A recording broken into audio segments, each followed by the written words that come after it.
How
you reckon?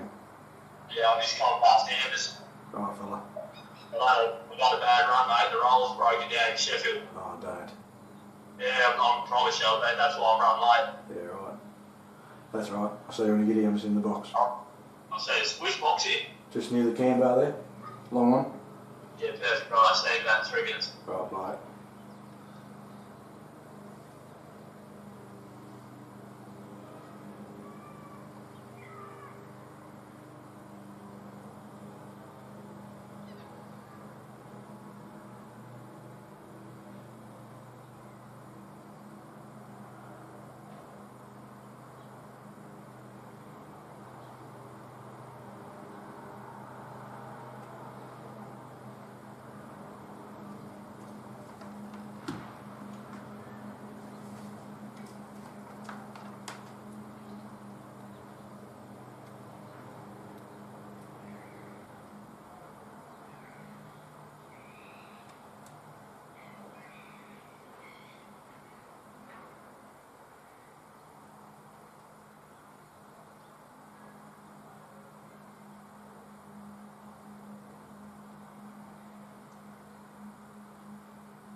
Testing, 1, 2, 3.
Good morning everybody, welcome to Latrobe Recreation Ground where we've got Burnie Hurricanes up against the Ulverstone Black Caps in the 23-24 Grand Final, Cricket Northwest. And I reckon we're in for an enthralling battle between these two sides who have been the benchmark all year.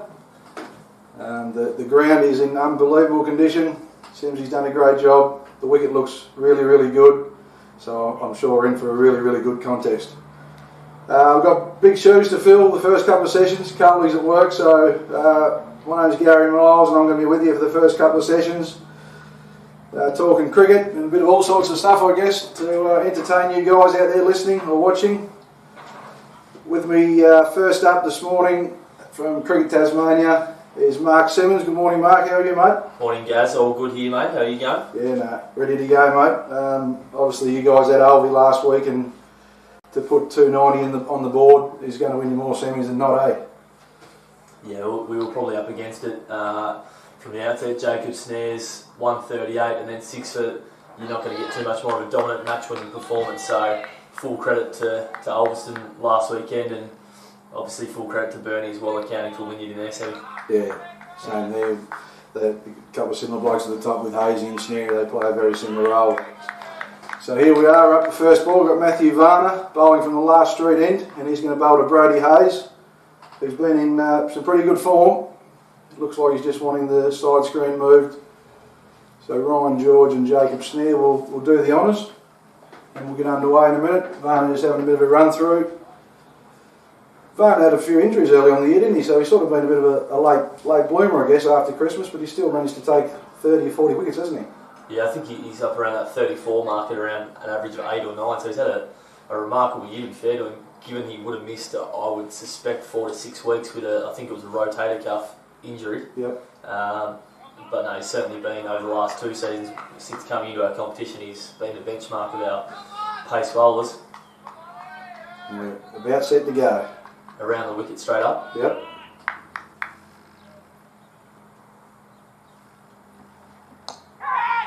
Varney's out, he's got in first ball. Oh my goodness. That looked an absolute peach. Looks like it's decked, probably swung a little bit decked away and found Brody Hayes' edge. We'll have a look back on the replay in a minute, but I'm not sure who was there at gully. Do you know who was at gully there, Mark? Was it a... Could have been Frenchie, I reckon. Bruce French has been fielding there. So that's a huge wicket early for the Ulverstone Black Caps. That's massive for Ulverstone. Yep, that was an unbelievable pellet. Around the wicket, he obviously had a plan, and it's executed brilliantly. Well, there you go. Burnie 1 for none off 1 ball. Not the start they would have liked. Hazy's heading back to the change rooms. And yeah. Huge for Ulverstone. Hazy sets up their innings, obviously through patience, facing bulk balls and allowing, I suppose, the run scorers and the stroke makers to bat around him. So that's massive for Ulverstone.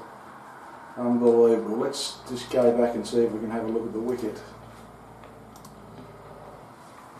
Yeah, leading edge, caught at the gully, and Hazy just got to go.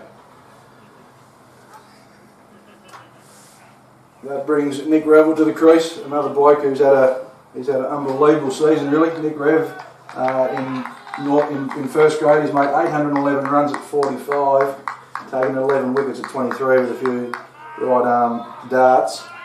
Yeah, I'm sure he wasn't expecting to be coming in second ball of the day, but sometimes that's what happens in grand final, brings that pressure. So he's got a huge role to play here. He's hit the mark straight up there, Varner, too. Oh, unbelievable. At the other end, have we got Tyler Parker, is it? The non-strikers in, opening with Hazy. Sorry we didn't get around to that, happened a bit too quickly. So we, yeah. So we've got Revel and Tyler Parker at the crease at the moment. Varner at the end of his mark. What a start by Ulverstone.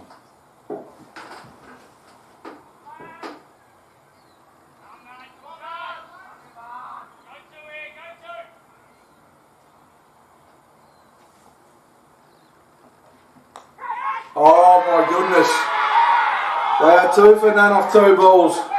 Ladies and gentlemen, this is an unbelievable start by Varner.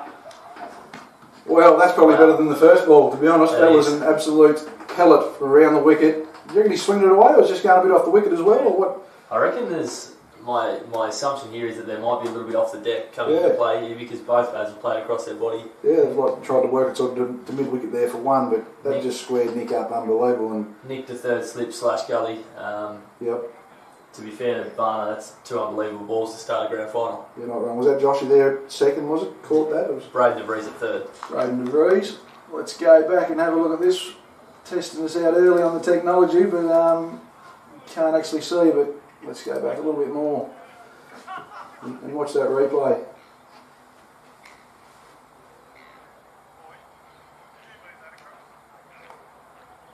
Oh yeah, that's a seed.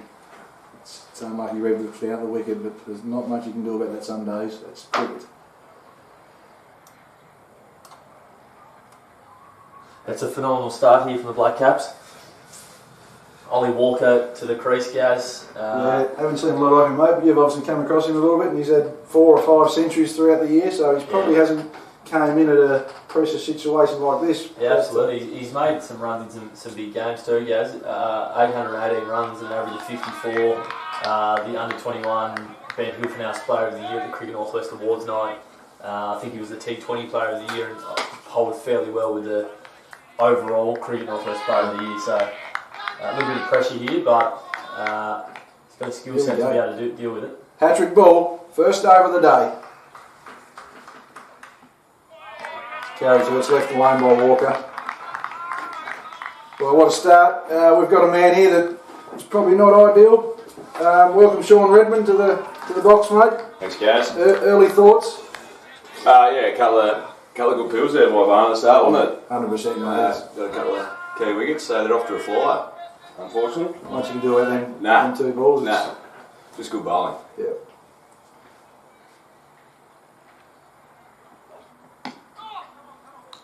Yeah, it'll be a leg bye, so first runs on the board for the Burnie Hurricanes, which is it's good to get on the board. So how's Ollie, mate? We're just talking about him, but he's settled in well. He's been obviously a massive inclusion for you guys. And how'd you come about getting into the club? And Yeah, Yatesy sort of did a bit of searching around early season online, just on like the cricketing agency type things, and we come across Ollie, and obviously his skill set, watching videos of him, and the clubs he's played for and the representative teams was probably a no-brainer for us to get him over. A little bit of a gamble being just out of school as a 19-year-old, but paid off massively.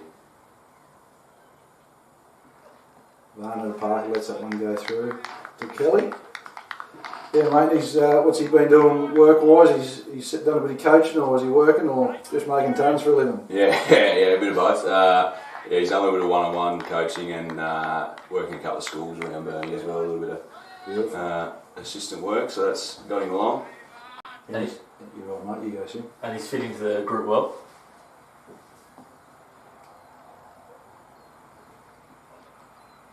Yeah, really well. Just like he'd been playing at the club for probably 5 years beforehand. Shows a lot of maturity as well, Ollie, so yeah, loved having him this year. I think we probably forget from a competition perspective the year he's had and the maturity he's probably displayed on field, and obviously from an external perspective you don't see him at the club, but we probably forget that he's only sort of 19 years old, which is pretty impressive. Yeah, he's a ripper. Well, that was the end of a very entertaining first over of the Cricket Northwest Grand Final, where Matthew Varner took wickets on the first and the second pellets of the day to have Burnie reeling at 2 for 1 off 1 over. They couldn't have asked much more for that. And now we've got Reece French coming from the Gilbert Street end. I guess they've got a couple of different opening bowling options. Ulverstone, they've gone with Frenchie again, who's been open the last couple of weeks I've seen. So no doubt he'll try and run in and bang a few decks and probably bounce a couple and just try and rattle them a little bit. French to Walker.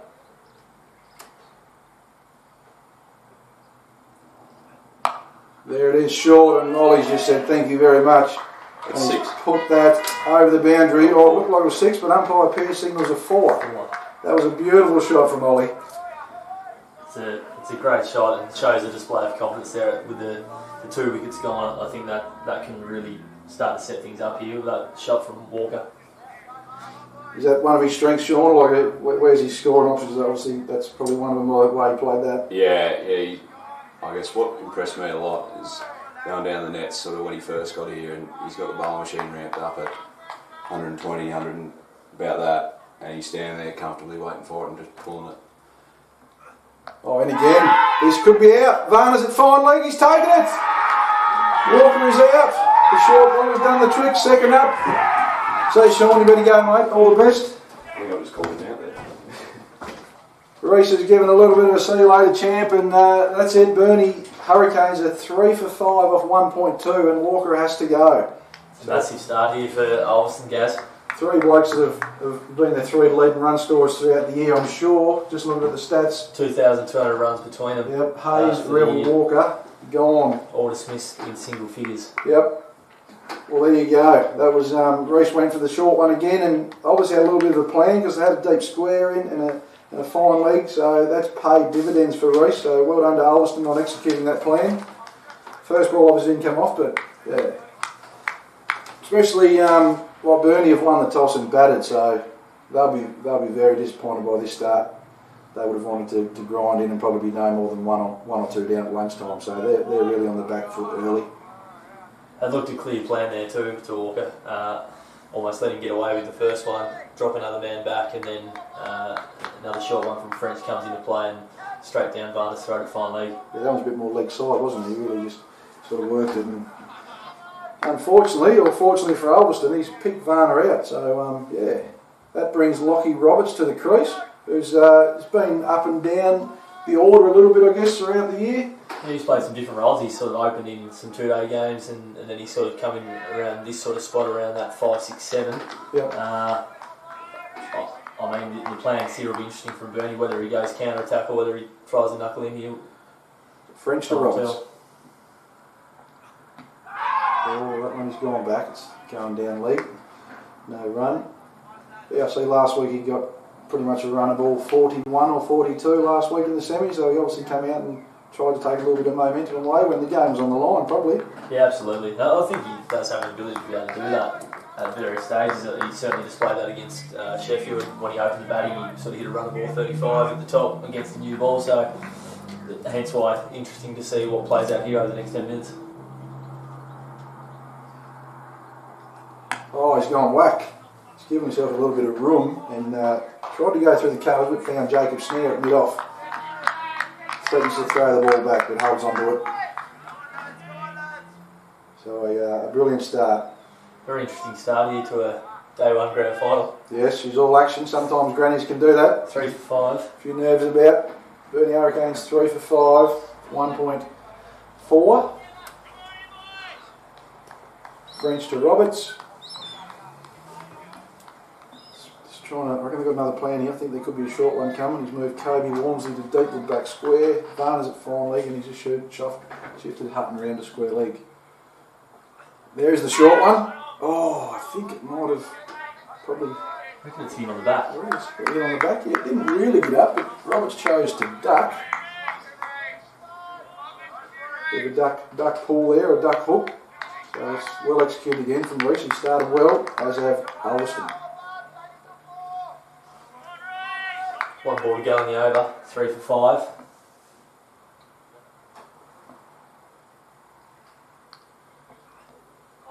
That one's decked back in and Roberts has left it on length. Good leave. But another brilliant over from Ulverstone. Burnie in all sorts early. 3 for 5 off 2 overs. They really need a bit of a rebuild here with Parker and Roberts, who at the end of the day are probably a couple of lesser names in the side, but they both can hang in and they're here for a reason, so they're going to try and dig in really hard for the next half hour and try and see off these couple of openers while the pitch is doing a bit, I think. Absolutely.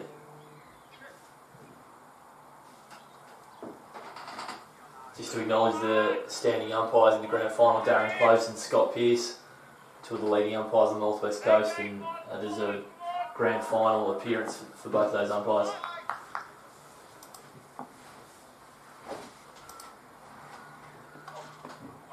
We've got to fly at that one, Parker. Ryan's just got that one outside off stump there, and Parker's tried to. He's a bit very nervous. I reckon he want to get up the other end. He want to get off the mark. We've got a fair bit of cricket going on today, starting with Cricket North Grand Final between Westbury and Riverside. That gets underway at 11 a.m. That's at NTCA 1, so we'll bring you some score updates once that starts. As Varner comes into Parker once again.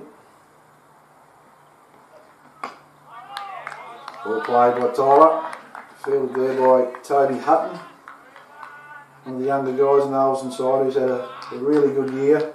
Represented Tasmania, the under 17 level. The Indigenous side in Alice Springs only a few weeks ago. He's amassed 388 runs at 29, so that's a really good year from Toby.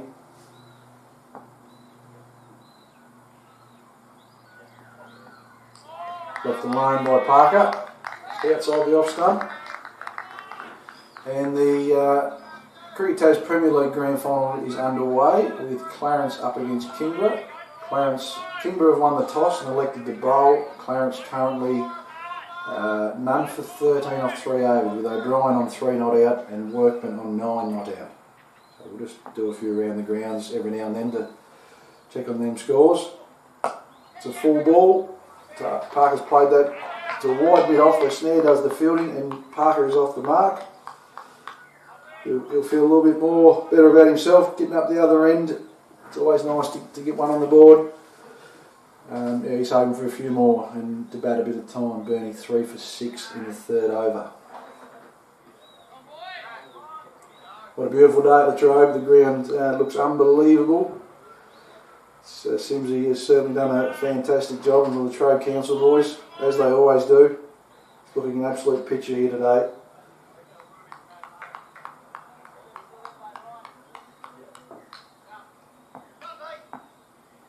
Deep square leg's gone back, so this could be short again. No, a length ball, and he's played and missed.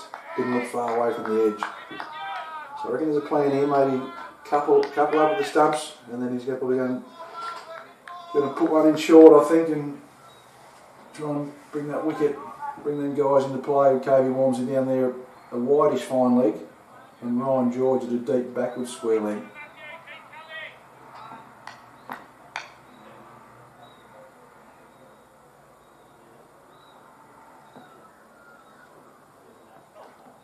Oh, it's another wide.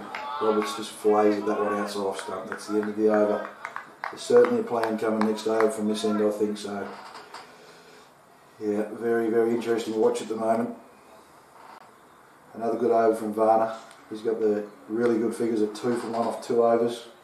Burnie reeling at 3 for 6 off 3 to start the grand final 23-24.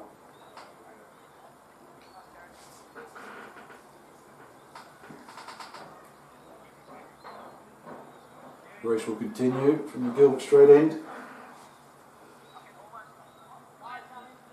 It's fair to say they've been on so far this morning, Ulverstone. They have came out and they've really hit the spot, switched on. They're up and about, as you would be. French to Parker.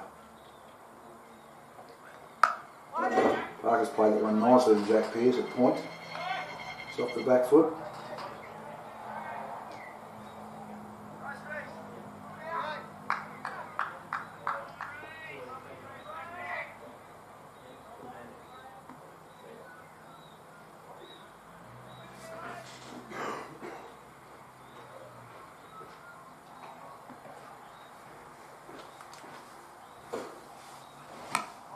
It's well played again by Parker. Reece, he sort of dawdles in at the crease, but the last 2 or 3 steps, probably once he gets to the umpire, he can sort of pick up a little bit of speed, and he's a fair bit of shoulder involved in his action. He likes the short ball, but he actually, when he bowls it, he's on target more often than not, isn't he, Mark? Yeah, he's quite deceptive, as you can see. Probably a little bit there on the vision, but sort of moses in and then he really hits momentum at the umpire and goes, and when it's all sort of shoulder at the crease line. There it is again. It's a bit fuller. Well played by Tyler. He's had another good year, Frenchie. I think he's sort of around that 29-30 wicket mark for the year. Yeah, he's that all-rounder and pushing up towards 200 runs and 30 wickets. Yeah, 8 catches and a run out, so he's first year as coach as well. Have you had much of a chat with him, mate? How's he enjoyed it? Yeah, sort of haven't sort of caught up with him too much, probably from a coaching perspective. Yep.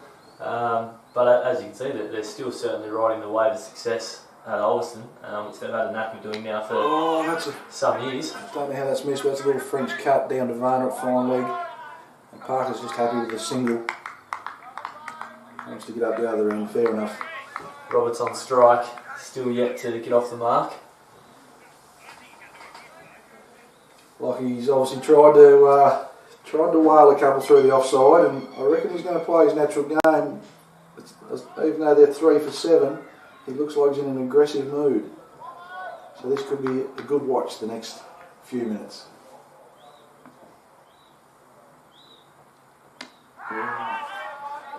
He's up on the leg, but it's going down the leg side. Full at the stumps. Yeah, we've got a message, someone tuning in, Hugh Clarkson. Hey Gaz and the Coastal FM comms team, tuning in on my drive down to Hobart on this sunny Friday to see my darling. Nothing better than hearing the grand final commentary as I drive through the beautiful Tasmanian countryside. Hugh from Latrobe. Thanks for that, Hugh. Glad you're listening, mate, and enjoy your drive. Drive safe. Roberts is giving, looks quite aggressive, doesn't he? Yeah, Reece is putting up there, but that's the end of that over. Just the one off it. So after 4 overs, Burnie 3 for 7. What else has been happening, Mark? How's things in the Cricket Tasmanian pathway, I guess you could say, and some good young blokes coming through? Yeah, it's been a good year. First year, sort of with a new structure in place for Cricket Tasman in the high performance space on the coast. So we had a range of sort of youth athletes, I suppose, within our Emerging Tigers Cricket Tas development program and a Raiders rookie program, which was good, which encompassed sort of some S&C components, some professional development components, and obviously skill sets. So it certainly was a good year, and I'll touch on a little bit more shortly. Yep. Varner to Parker. It's left the lane outside off stump for Tyler. Had some great representation from a North West Coast perspective at National Carnivals. Toby Hutton, who's out here representing Ulverstone today, went to the under-19s tour from Tassie with Ethan Clark from Sheffield. Jonah Evans represented the under-17s at the Ballarat Cricket Australia Championships, which was great. Then we had some young females represent the state as well.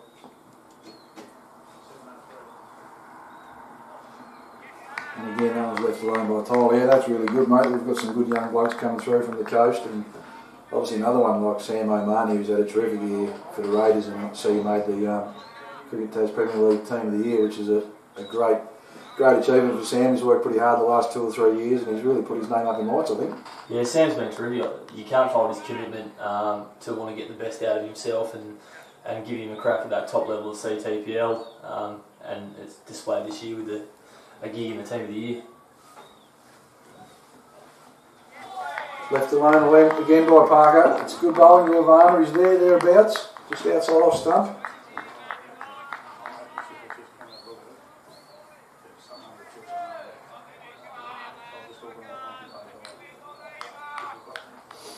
Burnie, as I said, is looking really to dig in here and trying to fight off this little bit of momentum that Ulverstone's got.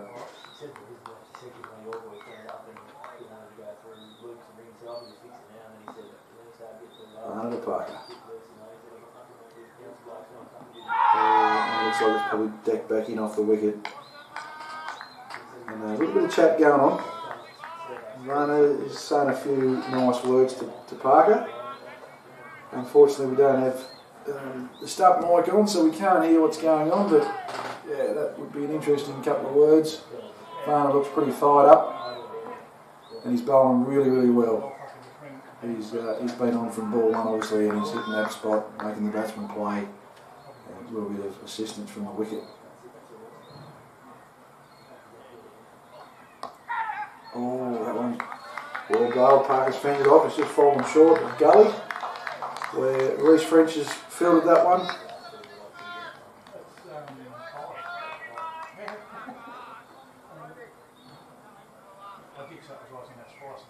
Varner's a really good competitor.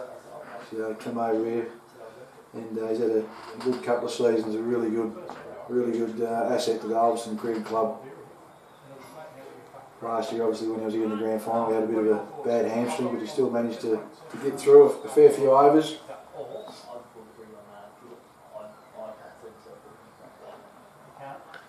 And one short outside off stump, Parker's left it alone. There's a few more words. Goes on mid-pitch.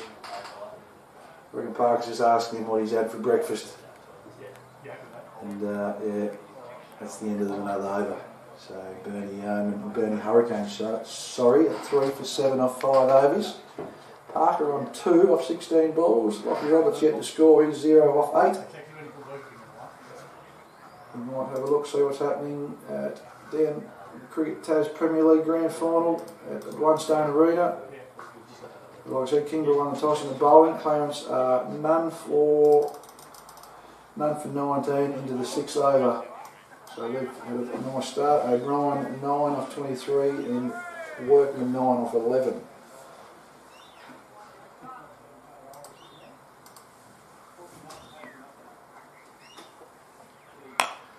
French bowls to Robertson, he's hit that one to snare at mid-off. He's hit that quite well, just couldn't find the gap, so Lockie would be definitely keen to get off the mark, wouldn't he, Mark? He's keen to get off the mark, you can tell he's sort of starting to get eager now.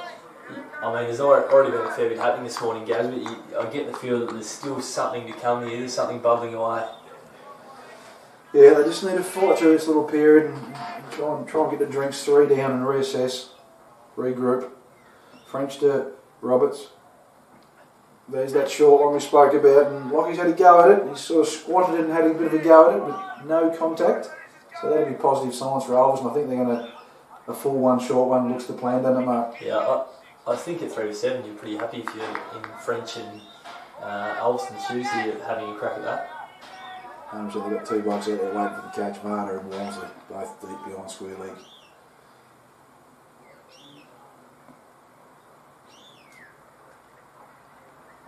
One's a bit 4 outside off, left alone by Lockie. So a bit of an enticing field set too. You know, sort of Jacob snare at wide mid off, and then a no cover and a backward point. So there's certainly some enticement there to drive.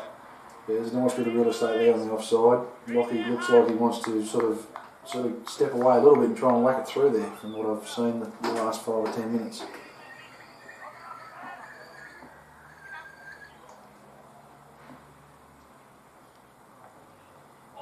One's left alone. Patient bowling here from French. Yes, I think the bounce is coming again. He's bowled a couple of full ones.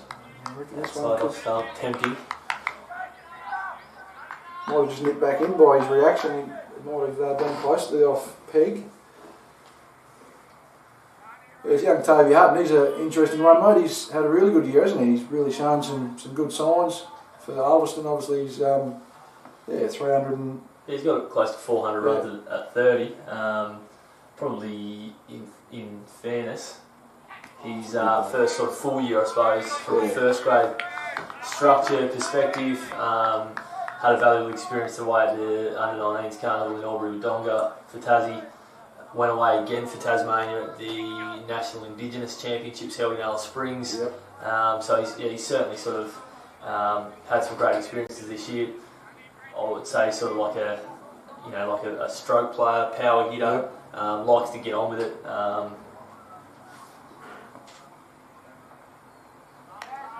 And a good ball there by Reese. That's the end of the 6th over. Burnie Hurricanes 3 for 7.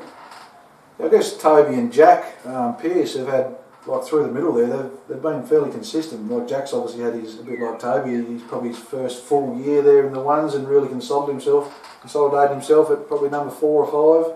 Yeah, his last couple of weeks too, if you look at Jack, where he's been batting and what he's sort of been able to bring to their, I suppose, structure, he's sort of been around that. He's hit some 20s and 30s. I think he had a 65 a couple of weeks back off about 80-90 balls, so he's been really good. 365 at 25 again, sort of starting to cement his place into that batting structure at the Ulverstone Cricket Club.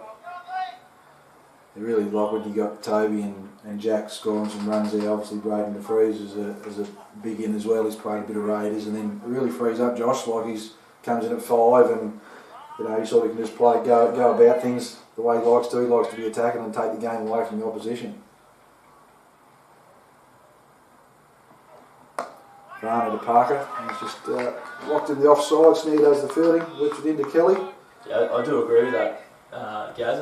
Braden DeVries for me is a standout. His commitment to the Greater Northern Raiders program, I couldn't tell you how many games he played, but he certainly displayed improvement, I believe, throughout the course of the cricket season that showed. He only played 10 matches this year for Ulverstone, but 460 odd runs at an average of 76. Yeah, it's very good. Pretty good going, isn't it? Full Yorker from Varner. Well dug out by Tyler Parker. Filled by Toby Hutton at point. So Burnie, I guess Brady Yates would coming in next, wouldn't he? Yeah, I would think that from this point, Brady's got a fairly big role to play. Yeah. Depending on the outcome of this partnership here, if these guys can just get them to the drinks and then sort of do some reassessing. One's left alone by Parker. Varner's, like I said a minute ago, Varner's been on this morning. He's from ball one. He's obviously moving a bit better than last year. He had the bad hamstring in last year's grand final, but he looks to be getting through the crease really well. He looks fit, and he's up and about, and he's really in for the fight at the moment. So Burnie are up against it here a little bit at the moment. They just probably need to weather this storm and try and see off the two openers.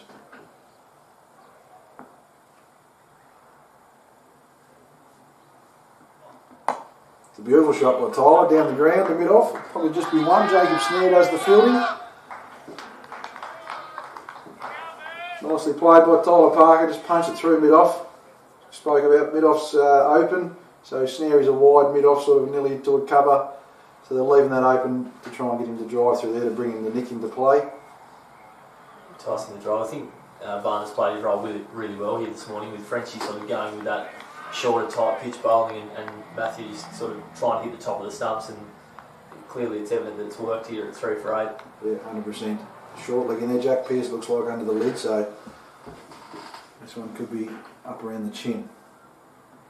Oh, Lockie's tried. I'm not sure where he's tried to hit that, but he definitely wants to get off the mark. He's 0 off 15 balls, so he's feeling the pinch at the moment. Where was that one going, mate? Over cover? Not sure where that one's going. Not sure. His bat swing looked like he was trying to hit it out to square leg, but it looked a different type of stroke. But I think he's very keen to get off the mark here. Yeah. That cover gap for me would be very enticing at the minute. Yeah, you'll be just giving yourself a little bit of room trying to hit through there, I'm sure.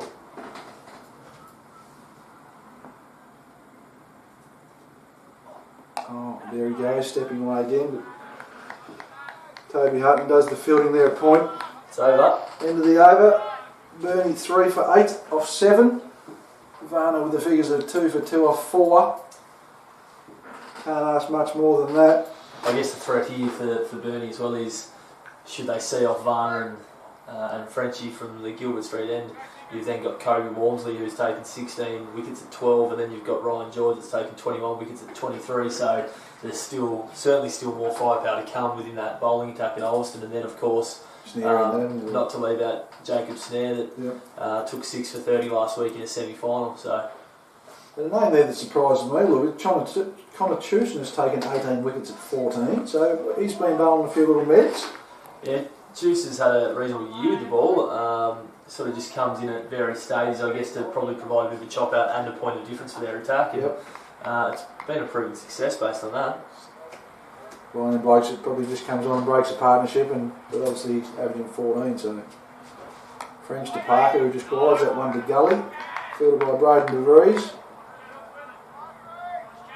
Yeah, Reese has started really well, as well as Varner, by just hitting a really good spot, testing out the batsman, a couple of short balls.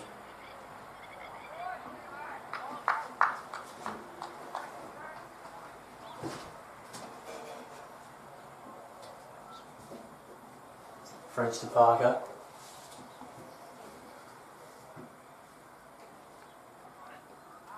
Down the leg side. Parker's missed out there.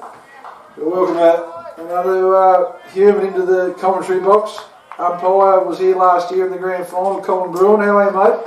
Good, thanks, guys. A couple of years now since I've been here. But couple of years, yeah, true, yeah. You went missing there for a bit, didn't you? What did you do, mate? What have you been up to? There's a few of us retiring around the place. Fair enough. Yeah, I've seen you out there today, though, on a few occasions, so retirement was a bit short-lived. French misses again. Down the leg side. Tyler just decides to let that one go. Colin, also a Cricket Northwest board member. How are you enjoying your time on the board cup? It's been interesting, Mark. Big shoes to fill. Absolutely. Who did you replace, Cole?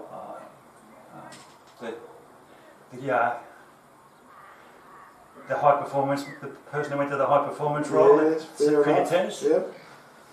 Very big shoes to fill. It's Yorker, that's not far away, just going down the leg side, that'll be a leg by. Nice and full there from French. His last couple of overs, he's probably more so hunted full than short. Dare say different tactics here to Roberts. Yes. With the two men going straight back. Have you enjoyed your summer's goal after stepping away from umpiring? Very much so, Mark. It is a very full day of cricket. Something I sort of struggle to come to terms with a little bit. It's not like you sort of get on the mainland, but that's a funny that's runs. That's probably he's off the mark, Gaz. He's off. He's looking at that one through the cover. Is he going to get to the boundary? It's going to be very close. It has got there. It's 4. Lockie's off the mark with a interesting shot. He's tried that one a couple of times, but he's found the edge. It's skewed over the second or third slip.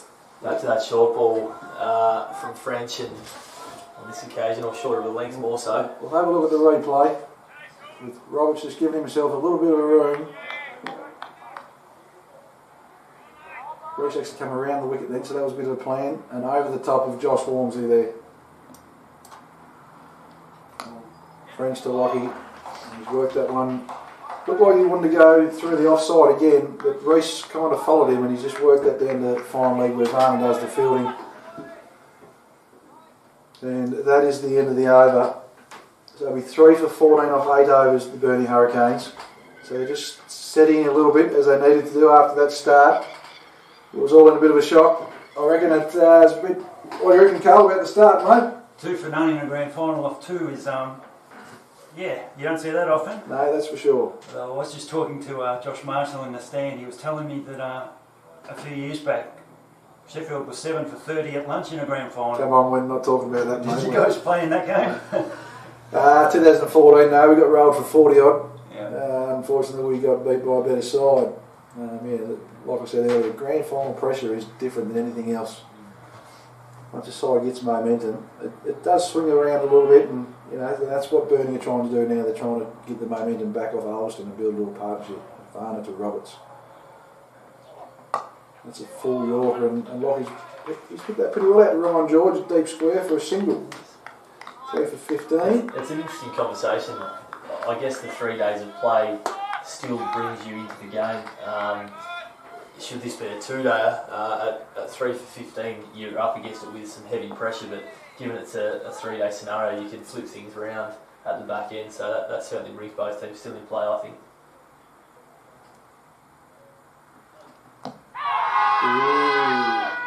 It was close. It probably was, I don't know, did he bat there or just going down leg side maybe? It's a little bit bad. It's a very good appeal from the Black Caps. Kind of had a double noise from here, wasn't it? It was a little bit on the snicko there, Carl. Thanks, mate. Carl's just confirmed there was a little mark on the snicko, so I really appreciate that. You can have a lolly, Carl. That'll be good. There's plenty there for you.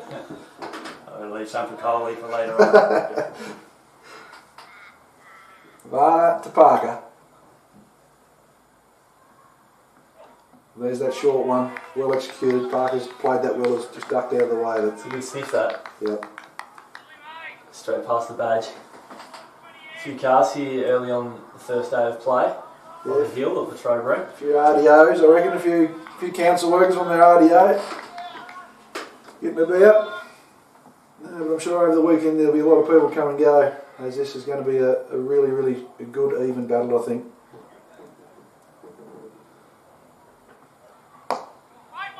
He's played that well, Tyler Parker, off the pads, through a wide mid-on. Ryan George does the fielding, they just get the single. Georgie genuinely has a good arm, Yep. Ryan George. A few times last week against Ulverstone, he chased a few balls down and threw a few rockets in over the stumps, so certainly one to watch. I think the boys were talking last week around a few runs in the Greater Northern One Day Cup against the Northern teams that Ryan was able to execute. The last thing Burnie need at the moment is a run out, so they're just taking a conservative approach. Short leg, wide mid on. Oh, there's that short one, and Lockie's had a go at it.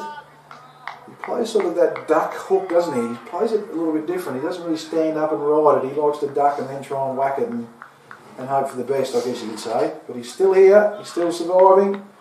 3 for 16 into the 9th over. They've clearly got a plan with 2 back. He does like the short ball. He likes to hit the short ball. Looks compulsive, doesn't it? So they're going to test him out.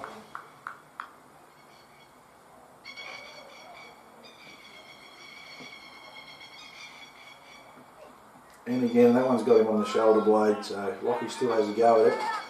It's well executed by Varner. Digging him in short. It's another over gone. Varner 2 for 2 off his 4. It's been an outstanding start for the Black Caps between French and Varner, and some good hands early from the cordon. Very good. Switched on from the very first ball, Ulverstone. I just wonder how many overs French would bowl from the Gilbert Street end. Do you think he might have 5 or 6? Or bowl through to drinks these two?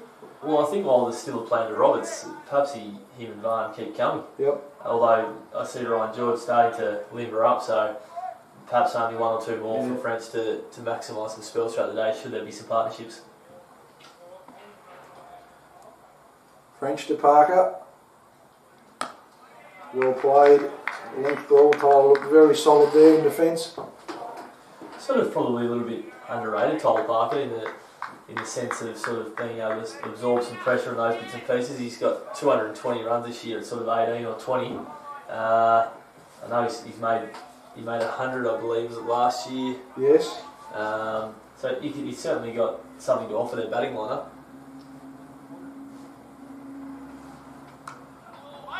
One's well played, just behind point. Jack Pearce does the fielding into Kelly. So just another shout out to the Latrobe Council and their crew here. This ground looks in fantastic order. Just speaking to Jason before and mentioned that there might have been a little bit in that first hour or so, and then it should be nice and flat for the remainder of the game. So still a good contest to be had.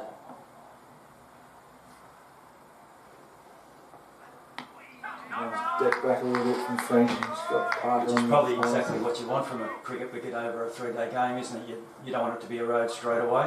You want to have a little bit in it, like a test match, where it's a bit challenging in the first session and then it flattens out. 100%. The fan hill Latrobe as well. It's always a good wicket, but there's always something there for the bowler. But if you do get in, it is a really good batting wicket. And I'm guessing after that one from Lockie, the outfield's quick. So if you do time it, there's runs on offer there for the batsman. That one couldn't really get to the boundary. It's worked off the legs, and that's 4 runs to Tyler Parker. Straight down the leg side. It's beautifully played by Tyler. He's looked fairly good the last 2 or 3 overs.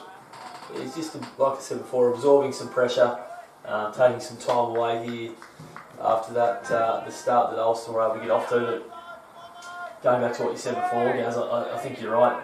I think with the new ball, there's always something on offer at the throw if you hit your right area. Yep. So that certainly, if Burnie can manage to get themselves to a good first innings total here, I still think there's plenty on offer.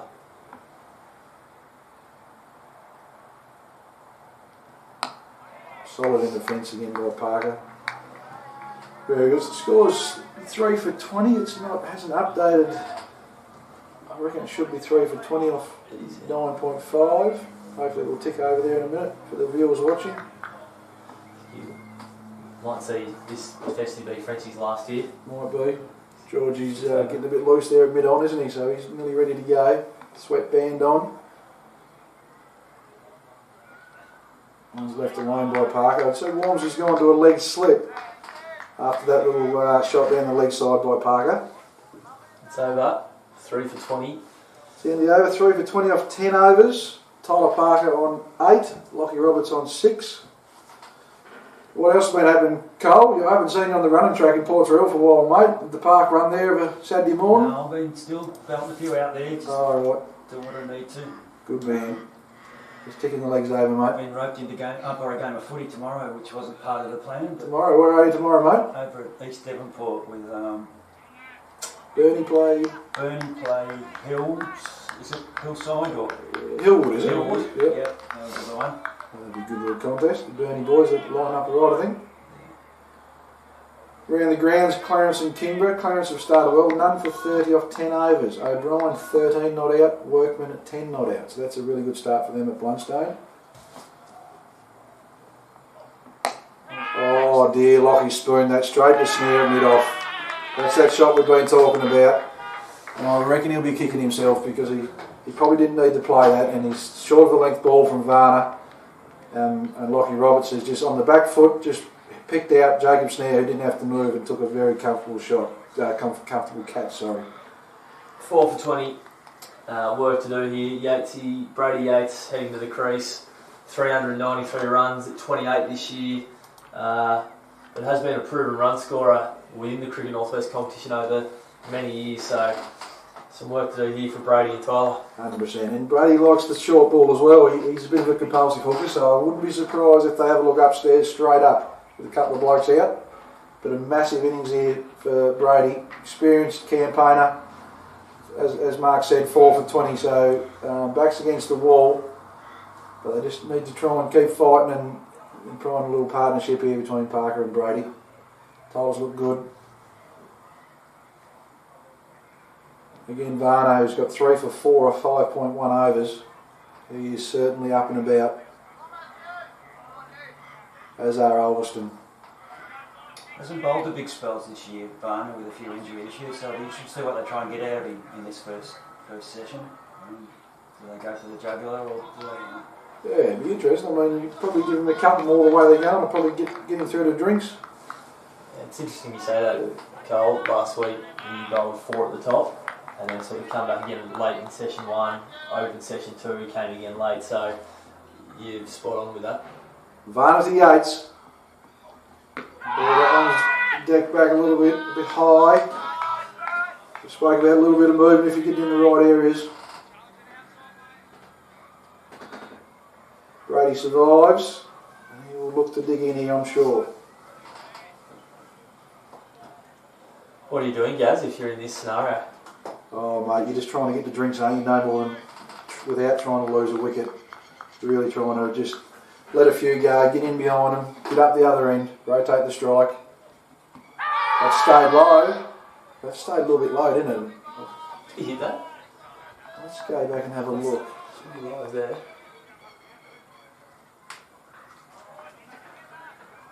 Hard to tell from there, maybe. Varner's, yeah, he wasn't a bit of a half appeal, so I reckon it was just sliding down leg. Brady signals there that just decked in and probably missing leg stump, so. Nervous start by Brady. Varner in again, last straight end. Yeah, that looked a good cherry. Short of a length and probably just held its line, and Brady was probably expecting it to deck back in, but held its line and played and missed through to Kelly. This is a pretty tough sort of first hour for the Burnie Hurricanes. Yeah, it's an interesting start here.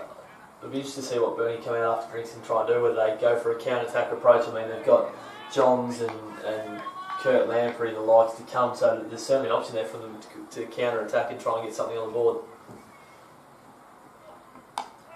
Well played by Brady. There's a few of them all-rounders there, both Lampreys, and I haven't seen much of Vuren Nadesh, is it? He's obviously made a few runs. He's made 237 runs from 15 matches, averaging 16, and bowls some handy leg spinners, taken 9 wickets at 19 as well, so I'm guessing he would probably come in next at 7. I would say so. I think he made some runs last week in the semi as well at the back end of their first innings, so I would assume he would come next, yes.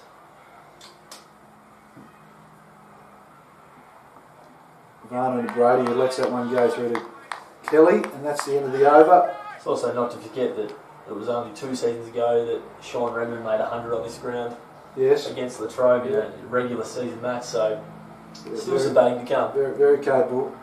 So Ulverstone after 11 overs, Burnie after 11 overs, a 4 for 20. Matthew Varner, 3 for 4 off 6. Fantastic start by him and Ulverstone. And looks like the call has been made, so Ryan George will come from the Gilbert Street end. He's had a pretty good year. He's been playing twos, really, hasn't he, for the while. He's had a bit of stint in the country. He's made 112 runs at 18 and taken 21 wickets at 23.24. So he's sort of settled in there, opening first change bowler throughout the season. I think he actually provides a reasonable point of difference for their attack, because what a lot of people wouldn't know, I suppose, is that Ryan can go both ways in the air. So it'll be interesting to see how this plays out. I wouldn't be surprised if Kell went up the stumps at some stage either, but depending on what's happening off the pitch, of course. So George to Parker. Very similar to Reece, a bit of a wander in and shoulder. Yeah, pretty similar. Yep. I think Frenchie might have him for a few yards, but Yep. I think, again, like I said, the point of difference is what's probably happening in the air. That's right. I remember umpiring Reece first year down here, and he doesn't mark a run up. He just goes back to what he feels is about right and just runs in. Lets it go, yep. It's a full on the leg side, and Tyler's worked out through mid wicket. With 2 runs on offer here. The other end, Burnie 4 for 22 in the 12th over. Give it a start. Parker's been pretty reasonable here.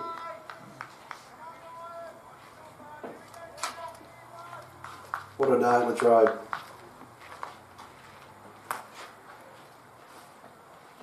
Left that one alone. Patience there from Parker. Yep.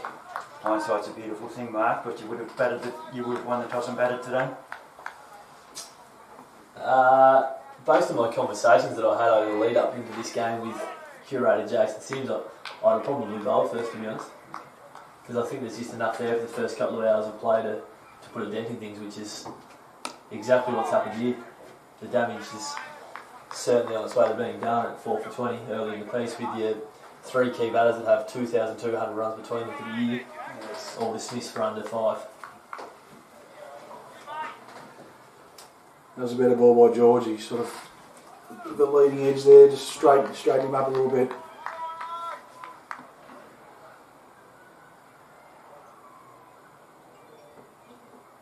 And again, just a little bit of nibble away, do you think there, Mark? As you obviously said, he's got the one that comes back in. Yeah, there's just enough there, I think, to probably give the batter a sniff at that, but Parker being very patient, probably just waiting for that to fly his legs. Great man Terry Leary just walked past. He'd be quite happy with the start, I would think. He's static with the start. It's down the leg side. Kelly throws it back at the stumps. Tyler's in his crease. That's the end of that. Ryan George's first over. We just went for the 2.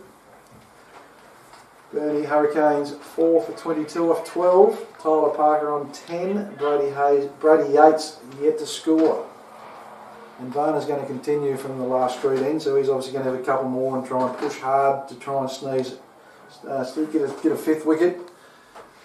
Yeah, I think it's a reasonable call. I think if you can get 8 out of him at the top, and if he gets one more here, then 5 for 30 or so, it certainly sort of broken the back. So not a bad decision, I don't think, to keep him going for 1 or 2 more here. I reckon Josh is saying to him, mate, probably a couple outside off, and then we'll have a look at the short ball, I reckon. He's only got 1 out at the moment, but Brady, like I said, he's a compulsive hooker, so it's going to come at some point.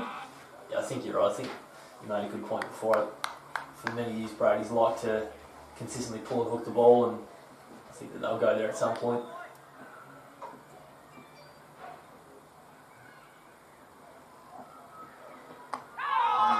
There's a little bit there on offer. It's really good areas by Varner, making the batsman play. A little bit of assistance from the wicket.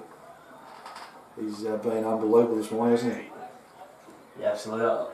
I feel like, obviously watching him closely last week, I feel like he's bowling within himself as well at the minute. Yep. Obviously he's got some maintaining to do with some of the injuries he's had, but I feel like he's really bowling within himself, which is a bit of a dangerous thought. Varner to Yates, solid in defence.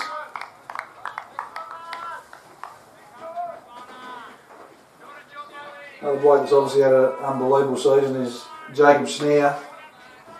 He's 18 matches, 630 runs at 42 and has taken 27 wickets at 14, also 10 catches and a run out. In the last 2 matches he's scored tons, obviously a big one last week in the semi-final, 130 odd not out, and a 6 for, which is an unbelievable performance in the semi-final. It's a full one from Varner, hit the mid off. Unfortunately that's not what you wanted last week, Mark, at Ulverstone Rec. No, absolutely not. It's I mean, you can't argue with that performance from a player. 138 in the semi and then 6 for 30 in a dominant display. Faced 308 balls and unfortunately we're on the receiving end of being beaten by the better side, and hence why they're out there today. Yep. Varner to Yates. It's a short one, he's out, he's nicked it. Brady has gone. Oh dear. Burnie reeling at 5 for 22. That was a loose shot. It was short outside off stump, and Brady Yates went to cut it. That's somewhat uncharacteristic there from Yates. I think so. It's probably grand final nerves, pressure, wanting to get up the other end, wanting to get off the mark. But it's definitely not what Burnie needed, and they're in a lot of trouble here at 5 for 22. As Carl mentioned there, just only over or two ago, around keeping Varner going for that extra 1 or 2 in this spell, it's paid off, as we said. If you were to get one more, then you've really broken the back. So Sean Redmond to the crease, left-hander. Varner's had some great success over the last couple of years to left-handers, so interesting to see how this plays out. Just have a look at the replay. There it is. It's a loose shot from Brady. It's short outside off stump, and he's very disappointed with himself, as is Tyler Park at the other end. 4 for 4 off 6.4 would have to put him in early favouritism for the medal, I would have thought. Very early days, but he couldn't have started much better, that's for sure. Yes. So we'll just go back to live here. The Burnie guys walking past, Nick Rebel and Josh Lamprey still got a smile on their face, so they see the funny side of it at least.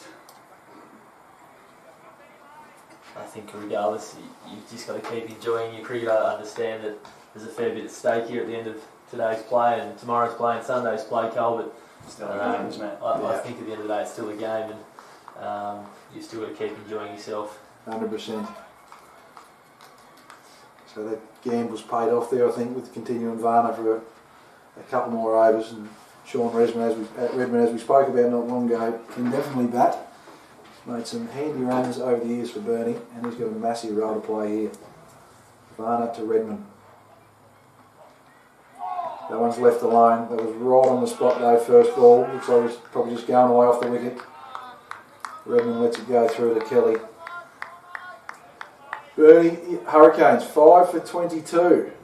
It takes Varner's wicket tally to 40 for the year in Cricket Northwest, so it's a pretty reasonable year, and his average at the start of the day was 8.64, and I dare say it's gone down further from this display of pace bowling.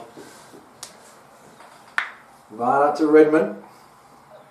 A really good cherry again there, that is. It's well left by Sean though. He's probably heard a little bit of feedback that's nipping away from the lefties. If Revan Hazy would have told him there was probably just angling in and nipping away. But Sean's played that well, and that's the end of the 13th over. Burnie Hurricanes 5 for 22.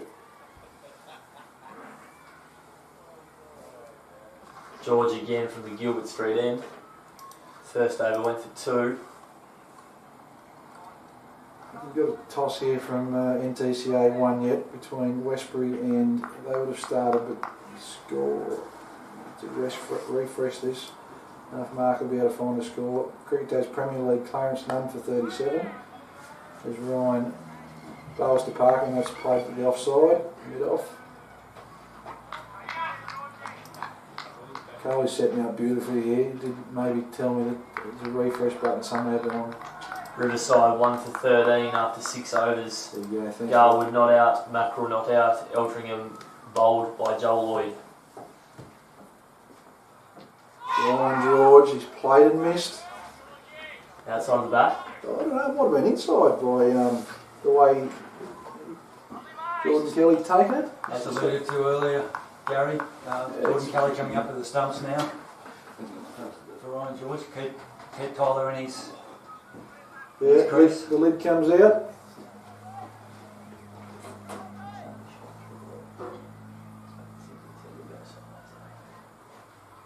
So Jordan Kelly up to the stumps. Pressure's really on Burnie here at the moment. The Ulverstone bowlers have started unbelievably well. We've got 3 minutes till drinks. Can they squeeze another hurricane? Walk one off with them.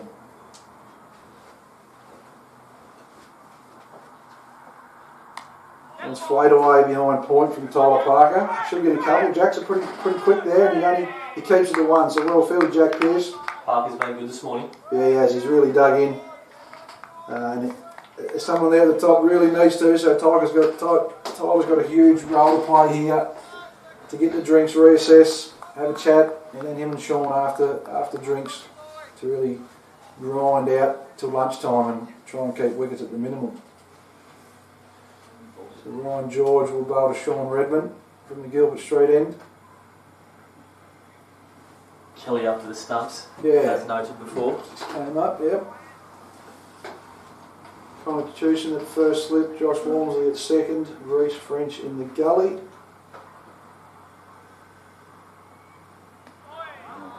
It's a wide one outside off stump.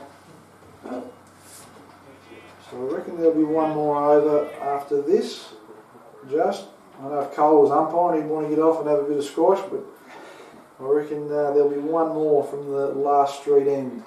I think you're probably right, Gaz. They'll sneaking along. One's left alone by Sean. If you find one more, just to see if you can get that 5 for Yep. 4 drinks.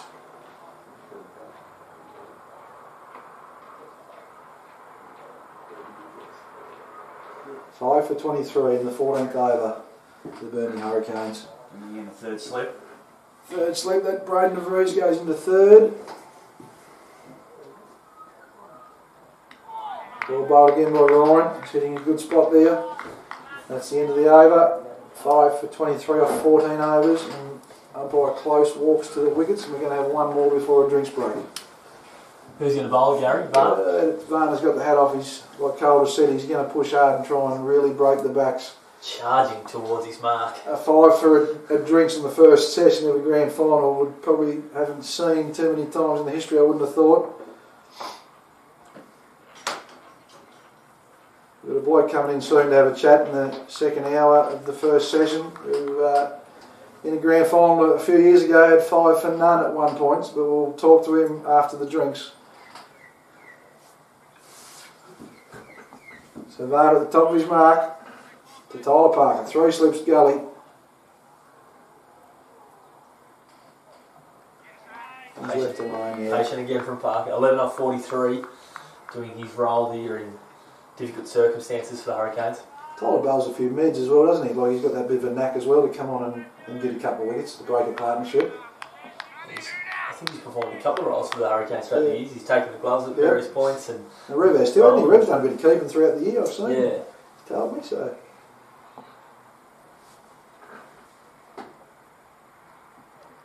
Oh, that's a good cherry. Fended away there by Parker, but I get the feel with the surrounding cloud cover and the temperature not really getting too high today that there might be something in this for the majority of the day with that new ball. yeah, definitely. The wicket looks really good, but has that tinge of green to it. But it's certainly some good carry there. I reckon if you get in, you're away, but it's just a matter of a Burnie. Parker's in now, so he really needs to grind out here. He's the man to try and bat to lunch at least.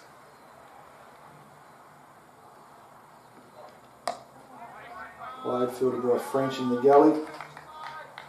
Question for you both, Cole and Gaz. Yeah, mate. If someone at 5 for 23, someone hands you 105 right now, are you taking it to get out there and have a crack at this wicket with the ball? Oh, you know, probably if they were 7 for 23, I probably would, but I'm still backing a couple of those Burnie Hurricanes all-rounders to come in and to try and put 150 on a board. I mean, it looks a long way away at the moment, but I think 150 in a granny, runs on the board, you just never know.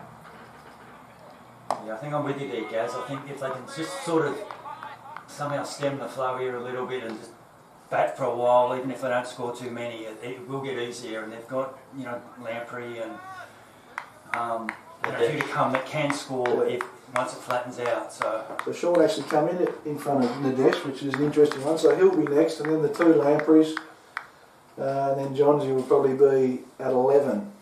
Who can all definitely bat, so there's definitely hope there. There's a couple of partnerships and you push up towards 150, 175.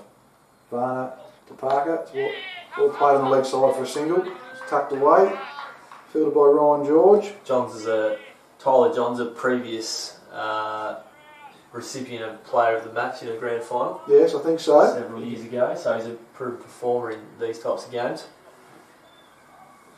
It was the Trevor Docking medal back then, wasn't it? I think he might have even changed his name there at one point to Tyler Docking. I'm not 100% sure, but I know there was a bit of banter going on between the boys. Yeah, I think you might be right there. Yeah, I'm not sure it was, yeah.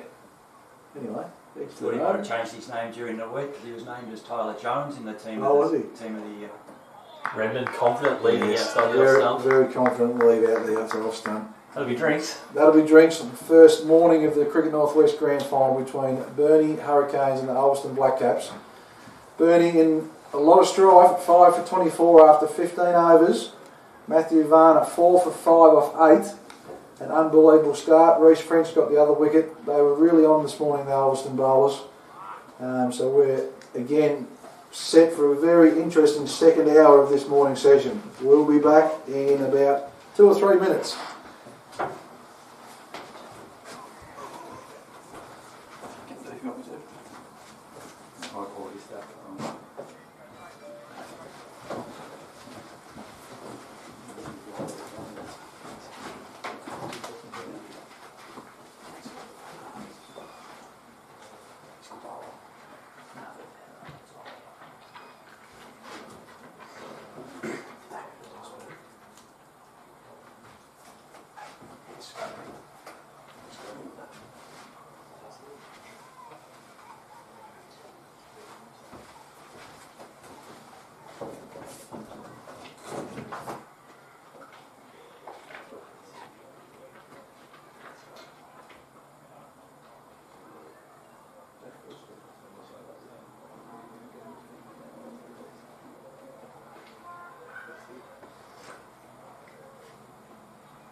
Start. It's the first hour. Yeah. I love that cricket so much. So ready up to never predict what's going to be like.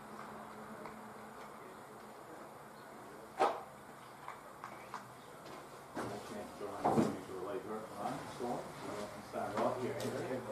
Like that one, right?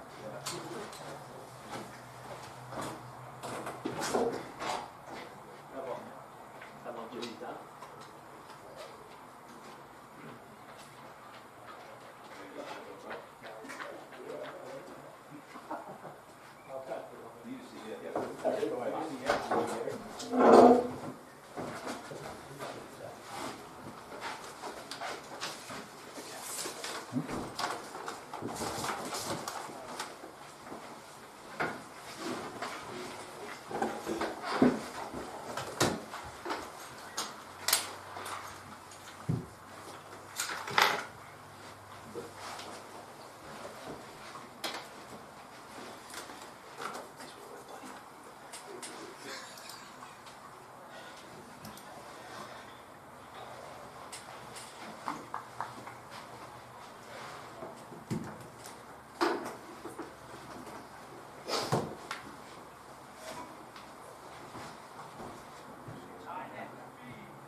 So we're back after a quick drinks break.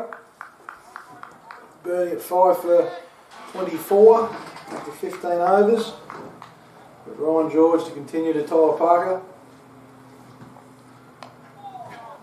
He's worked down to fine leg for a single. Couple of fresh faces in the commentary box. On the left hand side, we're very lucky to have, we obviously wouldn't want to be here, but this early in the day we have Nick Revel joining us, captain of the Burnie Hurricanes. How are you, Rev? Yeah, good, thanks, Gary.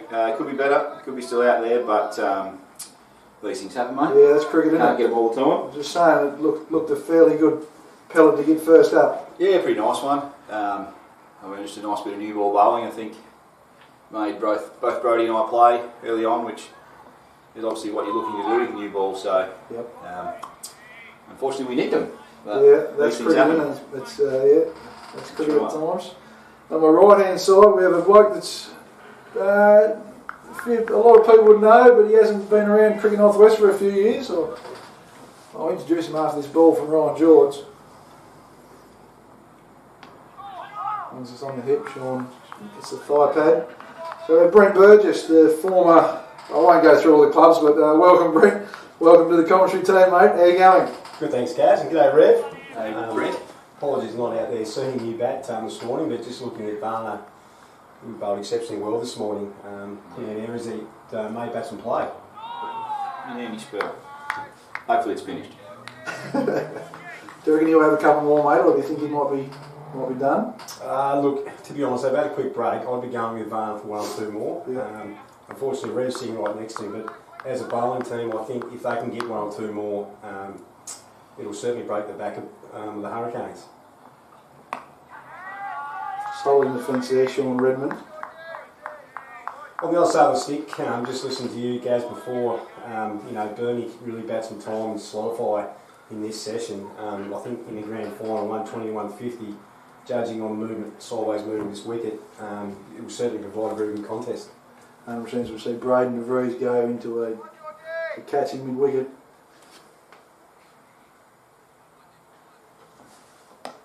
Very solid again by Sean. He'd be pretty determined, him and Tyler, to bat here, try and get through to lunch, Nick, I'm guessing. Absolutely, mate. Both obviously fairly confident with the bat. Both have got first grade hundreds under the belt, so we're pretty confident in what they can do. So obviously Tyler's got a pretty decent start. Hopefully Sean can work his way in to a nice innings here. And Varner is going to continue from the last street end, so I reckon he's probably going to have 2 overs, I reckon, and try and get a 5th for himself. Tyler Parker on strike.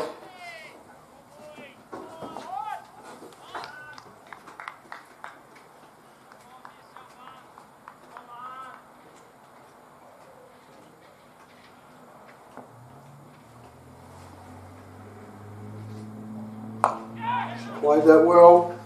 Lovely shot by Tyler. For at least 1. Sean will come back for 2. Beautifully played. Tyler's looked pretty good all morning. Takes Burnie to 5 for 27. He's been very disciplined, Parker. He's left balls that he should have. In the first morning like this, while the ball's doing it, his technique's been pretty sound. Oh, that one's back a little bit. It's not hitting the stumps, boys. It's going over the top. What have you been up to, Brent? You're still playing a bit of cricket down for Ridgely this year? Yeah, I did. So I jumped on board with former Burnie champion Chalky Gray, as everyone would know. Yep. Obviously a club that's probably going through a rebuilding phase and it's probably sat lower on the competition level for quite a period of time. So just to go and help out at country club level and give Chalk a hand. Nice let go by Parker. Oh, that's good, mate. And you've had not a bad year yourself. Pretty average, Gaz, but I thoroughly enjoyed it. Yep. Originally got a really good culture up there, and Chalky's doing his best. I mean, he's been coaching for Ryan for a period of time and done a successful job up there. So, just trying to build some foundations to make a competitive cricket club that's consistent each week. He knows his stuff, Big Chalk, doesn't he? He certainly does. Yeah, he loves it. Very passionate. From an outside looking in, one of his favourites. It's all about runs and wickets. And I reckon he'd be listening, wouldn't he? Chalk, give a shout out to Chalk. He'd probably be at school, so he wouldn't be doing a lot. Very busy, you'd imagine. He'd be certainly working on cricket in some sport, although in saying that he'd be getting stuck into his Burnie Dockers at the female level there, which he's done a terrific job there. Yeah. So loves his sport, Chalky, and as Revel just alluded to there before, I mean, his passion for not just cricket is quite unbelievable. He's a very good person. Varner to Tyler, who plays an interesting little shot there, but fielded by Braden DeVries at 3rd slip. The first time he's tried to force something this morning. Yeah. I reckon the way he's eating, I should have left that. He's still there and he's digging in, he's doing a great job here for Burnie at the moment. Recent move back to the top of the order for him. Batted through the middle most of the year. Yep. Obviously he's had some success at the top for us in previous years. So he's played some really good innings, hasn't he, at times? Absolutely. Important innings. one of those guys where we can, whether it's with bat or ball, Yeah. he can take the new ball, he can open the batting, he can bat through the middle, he can almost bat any situation. So he's almost, we joke sometimes, and in case of emergency, smash glass. So yeah, right. he's sort of our go-to man when we need something doing. Yep.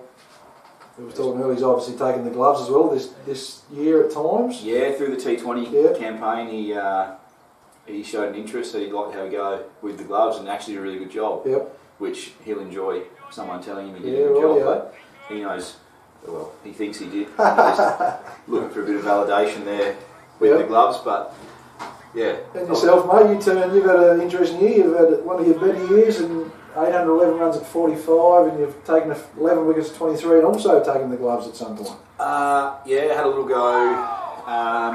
Brady was away, so obviously in the red ball we'd rather Tyler bowl, so more out of necessity rather than want, I think. But it had a little look there behind the stumps, but very good, mate. Obviously snuck a few with the bat early on. Unfortunately not today, but these things happen. Yeah, they do, mate. Ryan George to Sean, he's leading the ball really well at the moment. Very patient. Well, no doubt you get another crack at it, mate, in the second inning, so... Hope so, that'd be nice. But long way to go till then, obviously, so hopefully Sean bats for a while here. But a few handy knocks for us. Obviously, massive having him back from missing last year with his knee. Yeah, you've had Sean and Ollie obviously to the side, and they've been huge cogs, haven't they? Like especially Ollie was talking earlier, he's had a tremendous year, one of the best for an overseas cricketer in the comp. But you probably remember, like Jake Libby's probably up there with but Ollie's hit 4 or 5 tons throughout the year. And yeah, 400s and obviously quite a few 50s and whatnot. Yeah. Especially for a young guy well to come out. Sean. Yeah, that's it. Young guy, only 19, to come out, obviously the other side of the world, no family, and took the risk. Obviously paid off for us, but I mean, such a nice guy. I mean, everyone that's met him and had anything to do with him understands that, and hopefully when he goes home, he has a good season over there, and obviously we'd love to get him back. But been a bit of chat around getting him back, is there? Or? Plenty from us, which he'd love to. He's just got to see where things go. Yeah, it gets tough sometimes. For him, obviously because he's so young. Yep. And whatnot. So he's from Worcester, isn't he? He's from Worcester, so an academy there, or he was with the Worcester Academy, Yep. So plenty of second 11 and academy cricket. And I think in the minor counties as well. So fairly high level. Hopefully they've been following his year, and hopefully he's still a sniff there. Like goes home, works hard. You don't know where you can end up. Obviously Jake Libby's at Worcester as well. So So we actually spoke to Jake. Brady did before signing Ollie, just to get an insight. So obviously really handy. Obviously Jake playing here at Latrobe, handy for a couple of us that played against him to have that sort of connection. As you know, Gary, it's a big risk getting an overseas player. Cause it is. You don't know, 100%. You don't know what you're going to get. So it's obviously worked out. Sometimes you just got to take a punt though, because they just bring so much, off the field, and you've been lucky enough to get a brilliant one on and off the field. Just fitted in beautifully. Varner continues again. Do you reckon this will be his last over, Brent? You probably haven't seen much of Varner, but I reckon they probably would manage him a little bit. This will be his 10th over. It's an unbelievable start and a spell from him. Yeah, I remember Brad Cole listening to the radio earlier in the year that was a big fan of Varner's, and obviously statistics certainly declare that. But I think this will be his last one.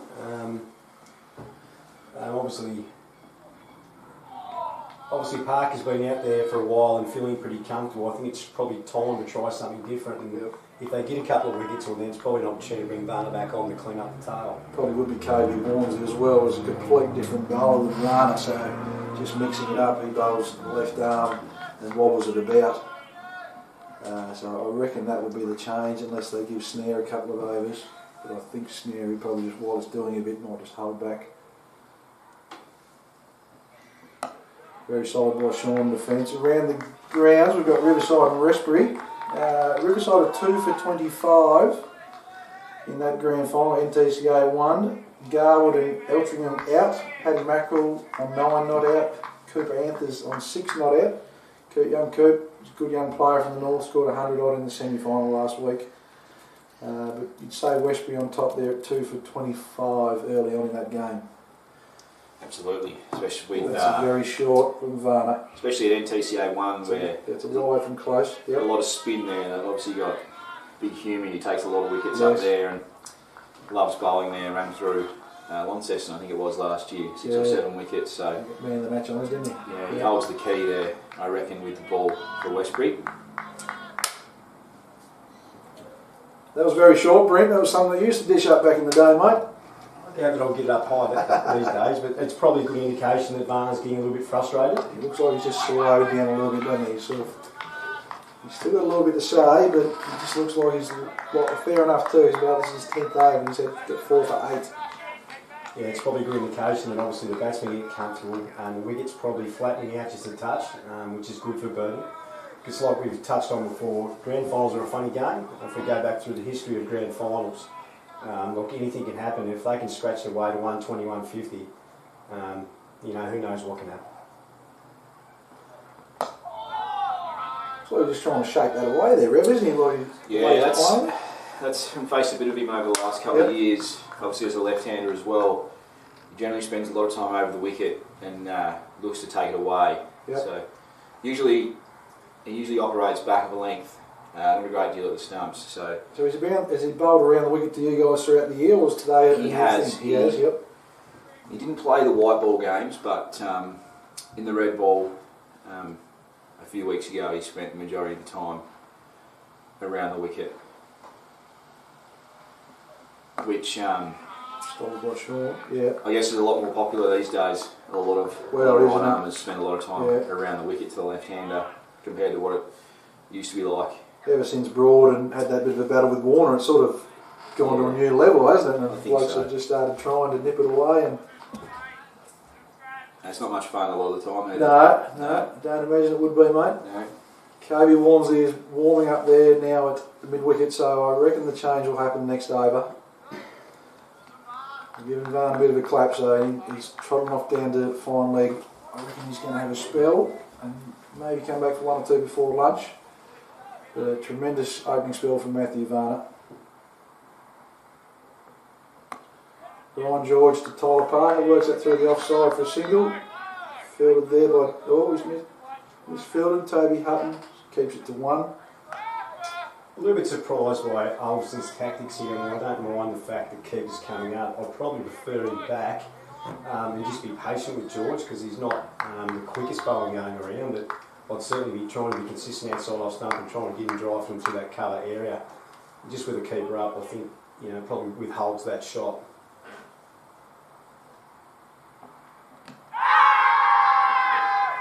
Quite close, but I reckon, from past experiences, the keeper coming up can, it really brings in that LBW wicket opportunity as well. And I reckon Ryan's just really going to try and bowl stump to stump. I'm not sure, does Sean usually bat out of his crease, or Tyler? Is that a Tyler definitely, Sean not so much. Yeah. But I guess like you say, Ryan does bowl a fair bit of stump to stump with a bit of variations. Can just nip it both ways a little. He's got a fairly good wrist, so you can go from there. A bit like you, Brent, back in your heyday. Yeah, I like the fact, but I'd prefer to see a bit more attacking. Because even with a good nip, it's going to take a bit of catching. And in my opinion, there's enough in the wicket to take that balanced attack. I think keeping up the stumps as he bowls. Quite a beautiful shot by Sean. That's probably going to get there, I reckon. That was a lovely on drive, and that is gone for 4. So that's a great shot by Sean Redmond. It was a low full toss. I don't think it was a half volley. I'm pretty sure it was a low full toss, but he executed brilliantly.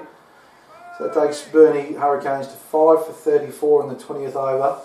And so these two, they're really going to dig in here and what we spoke about, try and get to lunch and try and build a bit of a platform and put a score on the board.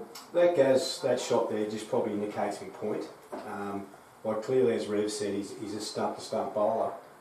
But there's still life in the wicket, and obviously he's trying to attack the stumps. I mean, the old consistent line length comes into play. I mean, you have to look at the early wickets. There was an opportunity, whereas I think they're giving away the major strength here at the moment. That's a bit of a wicket, so I think Burnie, would be really happy with this situation at the moment. Yeah, someone's not quite ready. This Varner's coming up to just behind square leg or just in front of. George to Redmond. Very solid again by Sean. That's the end of the 20th over. Burnie Hurricanes 5 for 34. Tyler Parker 16 not out. Sean Redmond 5 not out. We go back and have a look at Riverside 2 for 27. And cricket. Cricket Tas Premier League Grand Final in Hobart. Clarence have started brilliantly there. They're none for 59 in the 20th over. O'Brien 29 not out. Workman 20 not out. So that's a good start down there on, I reckon, probably a green top at Blunston. Going from what they've dished up lately, but no doubt it's a good wicket. It'll be a good grand final wicket, grand final match there, I'm sure, between Clarence and Kingborough. Sam Rainbird plays for Clarence Gas. He's just announced his retirement from Tassie Cricket. Yep. Must have watched a bit of that on live feed last week where Paney made a return to uni, made 100 not out. Did he? Just didn't have any support around the big fella. Lovely. So we haven't got that change from the last street end, and it's Kobe Walmsley replacing Matthew Varner. Kobe's he's an interesting bowler. Early on in the year he took 6 or 7 for against Sheffield up there at the mountain and really went through them and broke their back. So he's always thereabouts. He sort of just does a little bit off the wicket. He's got the sleeve there, and he's going to be running in here for a few overs, I reckon, and just try and nibble a couple away. He's an interesting one, isn't he, Rev? Absolutely. He's certainly very patient. He won't stray from there very often, operates around that sort of length. Effectively just tries to bore you out. Yep. And I guess it works. It works a lot of the time. Swings it around a bit, or is he relying more on the wicket, sort of, yeah? Yeah, he does get it to swing around a little bit. Obviously a lot of bounce as well. Lets it go from really high. Yeah, that was close, given not out by Moose Pearce there at square leg, but that was a good bit of work by Jordan Kelly behind the stumps. Did slide a little bit looking at the replay. I think he'd be brave, man, without third umpire to be giving that one out. Let's have a look at that again. Next ball. Here it is. Back foot does slide. No, same ball. My apologies. Just back at the moment, as Walmsley sends one through and straight to the glove of Kelly as Parker lets that one go through. First sign of a loose shot for quite a while by Parker. It's very close. Tyler was a bit nervous. He looked at square leg, but given not out. I think if Moose gives it out, it'd be a tough call with no third umpire, wouldn't it? Unfortunately, we don't have that. There it is, that just honing in there, just nibbling away. Just operates around there. Yep. So Redmond goes getting back to the point with the keeper being up. I mean, Parker's just played a tough shot. You guys are both in the slips. It's harder to see, I would have thought. Yeah, I'm second, so it's not as bad. I'd hate to be at first. What are you, Rev? You're first? Yeah, operate at first. It's it's definitely difficult. Obviously, it'd be even harder here with the left armour, as you would get absolutely zero visuals at all until, obviously, if there is an edge. Yeah. But it definitely makes your life a bit harder in there. But I guess it's just almost something that you've got to. It's the only way you can get better at it is to train at it. Yep. And we do a fair bit of work on our slips catching. We often have 4 or 5 different faces rattle through our slips cordon, and we're pretty confident that they can all take the catches when needed. But yeah, it's definitely a lot more difficult. Especially with Walmsley, looked like he's locked and loaded outside that off stump. I just don't see.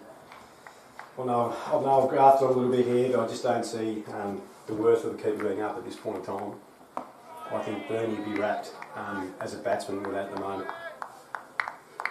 George to continue. And Redmond looks very solid in defence. determined, and this is a very, very important little partnership between these two. Works very hard on his batting, Sean. Missed a lot of balls during the week. You give him a few throwdowns, did you, mate? Or? I do every now and then, but obviously he and Ollie spent a lot of time together over the summer. So does Ollie bowl a bit or not? He does, yeah. He's talked up and he comes as a bit of an all-rounder, but obviously he's... We've just got so many seamers that it's hard to give everyone a few overs here and there, but certainly no mug with the ball. He's obviously, when he's making tons, mate, and averaging 40 or 50, he's just concentrate on that side of his game. And absolutely. So speaking of grand finals, Gaz, you've got one tomorrow, mate? Yeah, the Twos grand final tomorrow up at the Mountain, up at Sheffield, so we're hosting it, which is a great honour, but we play Ulverstone in the second grade grand final Saturday and Sunday. It'll be a good challenge. Ulverstone obviously are always strong, they've always had a lot of good depth there at the club, and they do a good job with their juniors. So it'll be an enthralling battle, one I'm looking forward to.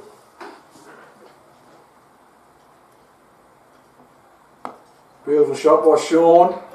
That's through. I reckon it's probably going to get to the boundary. That is a lovely shot through a bit off from Sean Redmond. Snare would be disappointed he missed that. I reckon I think he was there. He might have been a bit of a Sydney Harbour bridge over the top of that one, young Jacob. But it was a beautifully timed shot by Sean. Revel-like. Punching at the West Park there, punching up to the highway end. Up to the short boundary there. Know the dimensions of your home ground, Gary. It always helps. That's right. Played two beautiful shots down the ground as Sean Redmond. Burnie Hurricanes 5 for 38 in the 22nd over.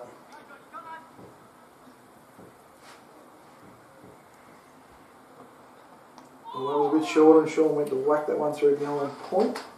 Always confident heading in tomorrow, Gary. Obviously had some couple of boys had some really good years. Obviously, Josh and Jordan Marshall were bowling and batting awards for the comp in the Twos. So yeah, it was great. Josh has done a great job up there with the Twos. He's a really good young captain, and he's taken 40 whatever wickets at probably 8 or 9, I think it was. So he's really led from the front. Geordie's found some form the last month or 6 weeks with a couple of hundreds and a 50 odd. So. Yeah, mate, you always like to be confident, but at the end of the day, she's 12 on 12, and grand final can be, as you know, another game, and very hard to come across. So absolutely.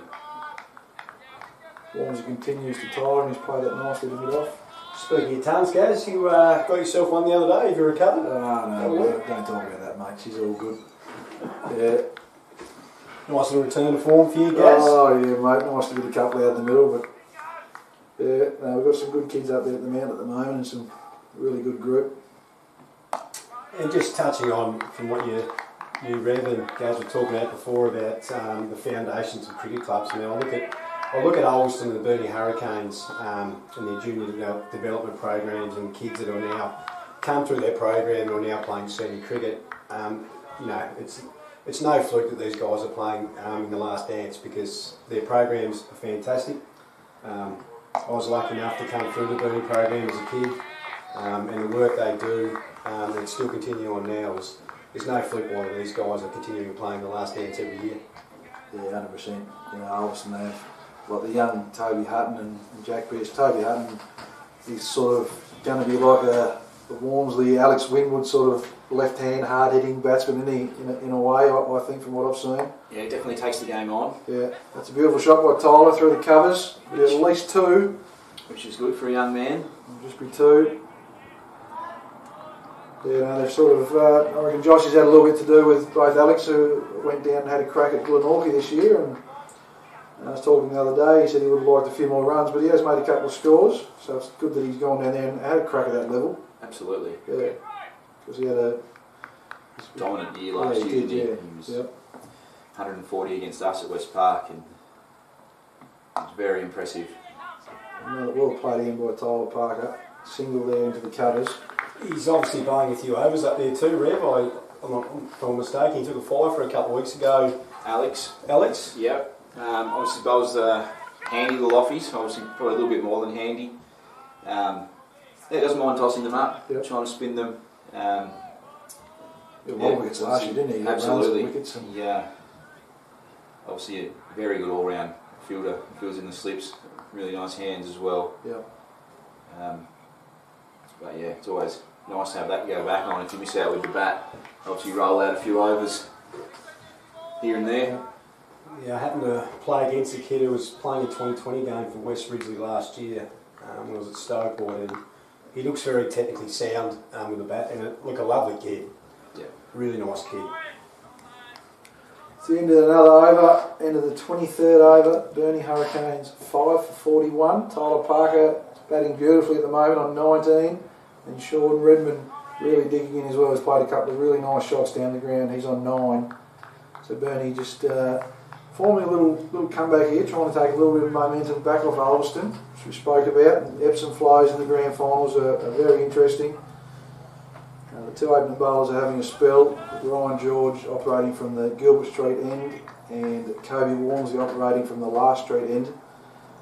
We've got first and a second slip, a gully, and Braden de Vries has just gone into a short mid-wicket.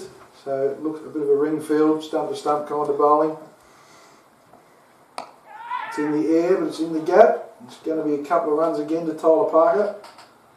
Jack Pearce does the fielding out there, 3/4 to the ropes. Another handy 2 to Tyler, moves on to 21.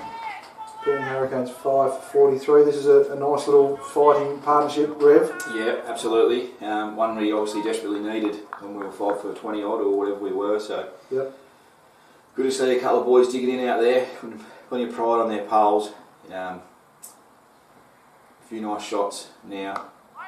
Tyler's still getting behind him. Yeah, very doing what he needs to. Yeah.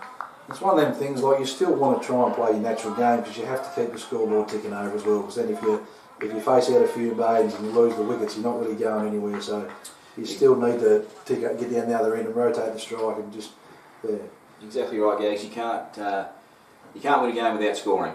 So you still got to be able to take the game on. And obviously with the 3-day grand final, the great thing about this, I mean, really, if you scratch his weight at 120 or 150 and able to knock him over, I mean, this game's got 4 innings, so there are opportunities to, go through on the first innings and make a decent score and knock him over to finish the game off. I mean, that's the beauty about a 3-day grand final. Absolutely. Obviously, it's another chance there.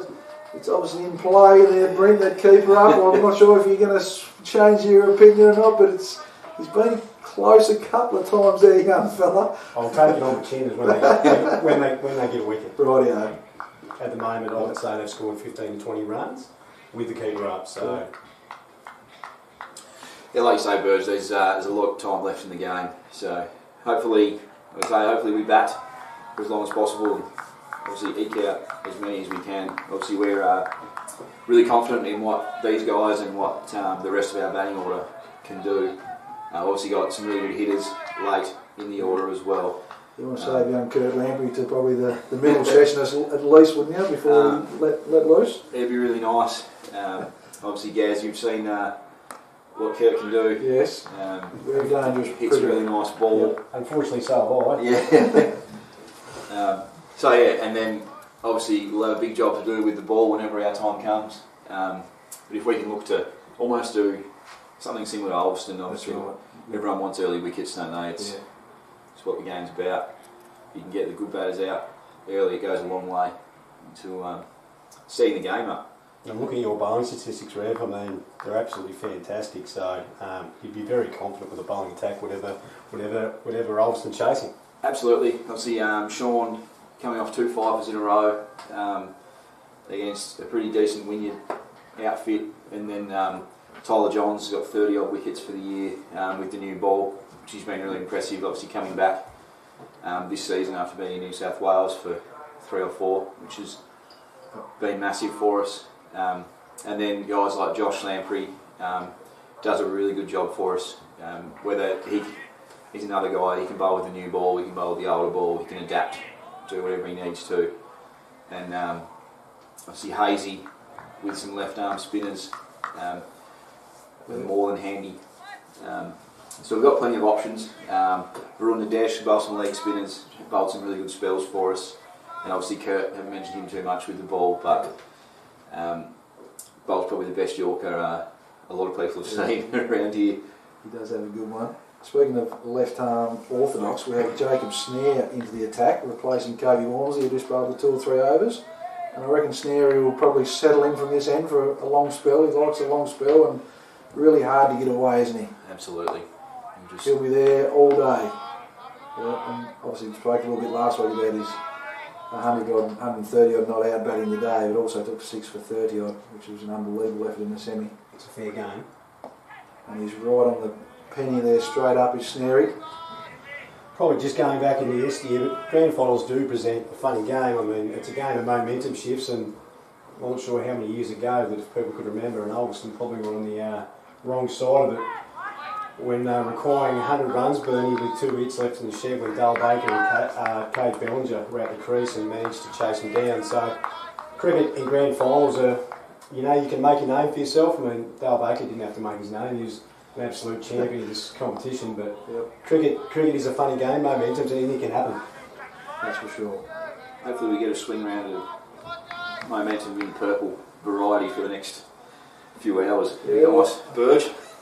Oh, look, like I said, dear, cricket's a funny game, and with the bowling attack you've got, I mean, eke out at 120, 150, you know, with the bowling attack you've got, roll them out and go again. I mean, we'll be too disheartened by this start. Ulverstone have got it right, and kudos to Varner, who bowled exceptionally well, but like I said to you, gains of momentum. These guys bat for a while, and blokes like Kurt Lamprey in the shed rev, he can get a 50 in no time. Absolutely. We're just going to, obviously, consolidate for a little bit longer. Obviously these guys have batted for probably an hour or more together. A little feeling at the moment that it is just starting to swift back a little bit, like Kobe's switching ends, but just with a few bowling changes and field changes, you feel like Burnie might just be starting to, you know, feel they're right back in this match, I think, with a good partnership here after these blokes have put on 20 odd. They've been very disciplined, these two. Tyler Parker is really held an end up, which is what you need in a big game. Someone who can tie an end down and allow the rest to go to work. I mean, a lot of teams focus on the runs who can score runs at will, but you always need a guy that can do that. I mean, Brody Hayes has done an exceptionally good job for a long period of time for Burnie. Maybe it's Tyler Parker's day. Very solid. Wonder why the change of ends there, Rev. What do you think, Cody? Wasn't happy? Wasn't been comfortable at this end? Yeah, not sure. I don't know whether there's much breeze out there. Really thinks he's a little bit more shape or something from that end, or whether Snary, being the senior player, just said, you can bowl the other end, young fella.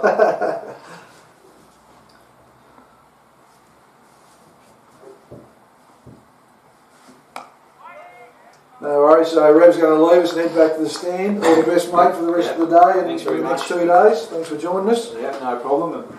All the best in here. You're doing a great job.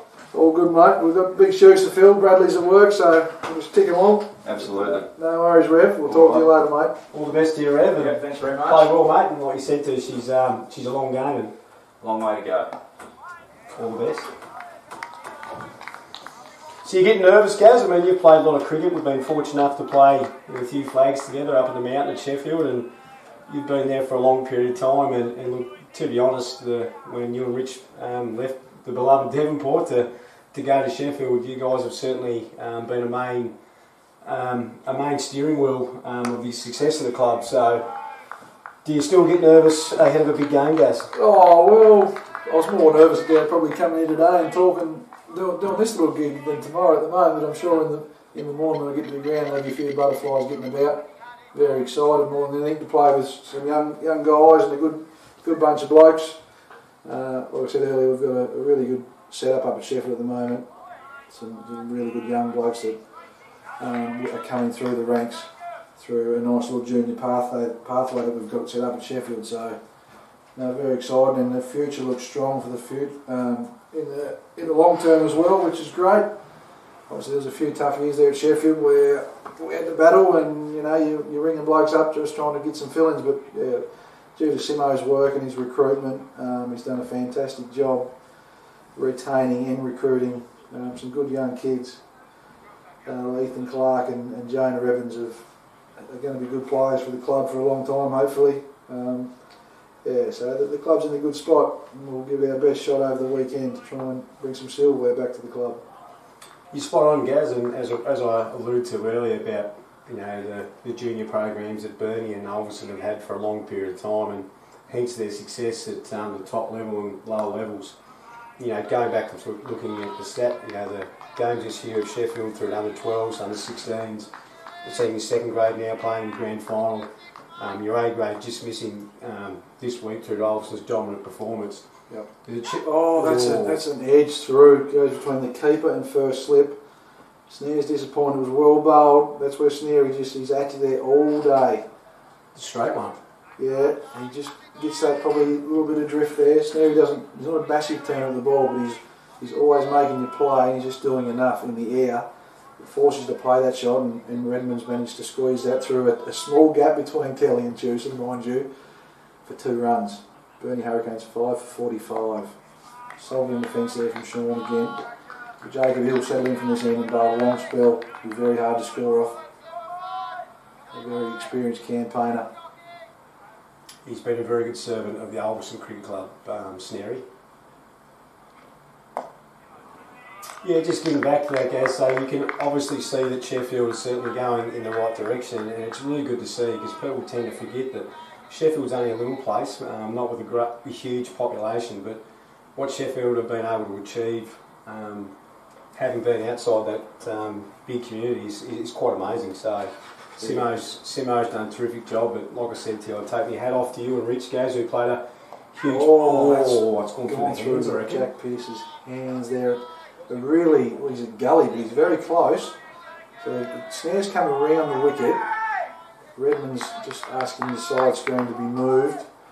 He's come around the wicket and he's going to be taking it away from Sean a little bit with that movement in the air we spoke about, looking for that edge. There he is again. So that little bit of drift, yeah. Yeah, that's really good bowling there from Jacob. Very smart cricketer, Snare. He's had a terrific career and had a terrific year, and certainly stood up last week when it counted. So yeah. They're a lovely family, the Snares. His old man Phil. They're a lovely people, and Snary's been loyal cricketers and like that, and Ulverstone have a lot of them because they have a great culture, and Snary's certainly been a big leader of that. There's their 4th grand final in a row. Ulverstone they've won 2 and lost 1, so I'm pretty sure they're going for 3 in a row this weekend, which is not an easy thing to do. No, it's not, Gaz. Kobe Walmsley continues to Tyler Parker. Just plays that one out to Jack Pearce at point. You were fortunate enough to play in 3 flags in a row for Sheffield, Gaz. Yeah, mate. Yeah, we managed to do that. It's one of them things, a bit like Ulverstone and Burnie. If you have a fairly good continuity within the group, where you play with the same 12 or 13 blokes, like in that little squad, it's sort of you just bond and find that good balance, and you know your role. That's in the air. Snare's not quite going to get there. He's chipped that over mid-off as Parker. It's just an aggressive shot, one that we haven't seen from him yet, but he's still alive. That was a bit fuller from Kobe, and Tyler went to clear mid-off and just got there. Especially 14 minutes to lunch, Gaz. It's an odd shot, considered Tyler hasn't played any of those. I would have thought that his mindset right now would be getting to lunch 5 down. Through the next 13 or 14 minutes. Walmsley to Redmond. Digs out a full ball into the cover, fielded by Toby Hutton. Let's check the MTCA Grand Final. Riverside formed a little partnership of 2 for 51. Paddy Mackerel 16. He's an experienced campaigner up there in the north. And Cooper Anthers, I mentioned earlier, got a ton last week in the semi. He's 25 off 28 balls, so he's obviously seeing the ball really well at the moment. Good young kid with a bright future. Speaking to George McAdam during the week, who plays for South Lonnie, who played against young Cooper Anthers last week, was full of praise of the young fella. Yep. Very good player. He did give a couple of chances on 30 and 70, but outside of that he was very sound, and the kid making a ton in the semi-finals, a very good sign for Riverside and perhaps the Raiders, where he plays in the cricket. Yeah, 100% mate. He's got a very bright future as young keeper. to Blundstone Arena. Clarence have lost a wicket. They're 1 for 74. O'Brien is out. Caught Rowlands bowled Vincent for 34. So we've got Workman not out 24. And Balls Boom is not out 5. Joined him at the crease. So they're 1 for 74 at Blundstone, 25 overs. Walmsley to Redmond. Struck that well to Matthew Varner at mid-off. And that's the end of another over. Burnie Hurricanes 5 for 46 off 28 overs. And this little fight back continues from Redmond and Parker, who are digging in and have got about 11 or 12 minutes before lunch. They'll be very eager to get into lunch. 5 down, 5 for 50 say. And try and take a little of that momentum back off Ulverstone and just keep grinding away. Yeah, look, it's been a good hour. I've halved a little bit with the keeper being up, but one thing Ulverstone actually have done really well, and let's be honest, they've got an experienced line-up, and they haven't let the runs get too far out of hand. So, with Sneary operating now, young Kate Walmsley, who puts it on a 5-cent coin, they certainly keep the run right down. So, if Ulverstone were to take a couple of quick wickets, Burnie probably haven't got too far ahead. A bit more flighted by Snare and well played by Parker to mid-on. Fielded there by Ryan George. Snary bowl a bit like you guys, doesn't turn a great deal, mate. Oh, he's a lot better than me, mate. He's a very crafty bowler, is young Jacob. Left arm obviously is a little bit difficult to start with, but yeah, he's just always at you, and especially sometimes with the wide ball. He likes to open up in the one day as he used to, and it just sort of swinging at you or drifting at you, and yeah, it really brings in the LBW. Which that one there you can see, he just really hones in on them stumps. And he's looking for an LBW. Quicker ball, he mixes his pace up. Speaking of spinners, Gaz, did you watch Froggy do his art yesterday afternoon? Froggy Freeman, yeah, we haven't checked in on that. There's that LBW we spoke about, probably just sliding. But that's what Snary's going to be trying to do, is try and trap him in front. Yeah, Tassie, I actually thought they fought back quite well after the start. I looked there at one point and WA were 2 for 190 on, and to have them 8 for 323 on a pretty good wicket at the Wacker. Obviously won the toss and bowled, did Tassie, but yeah, different, a little bit different there, yeah. Days 2 and 3, I'm guessing are probably going to be the best batting conditions at the Wacker, so they're going to get a good opportunity.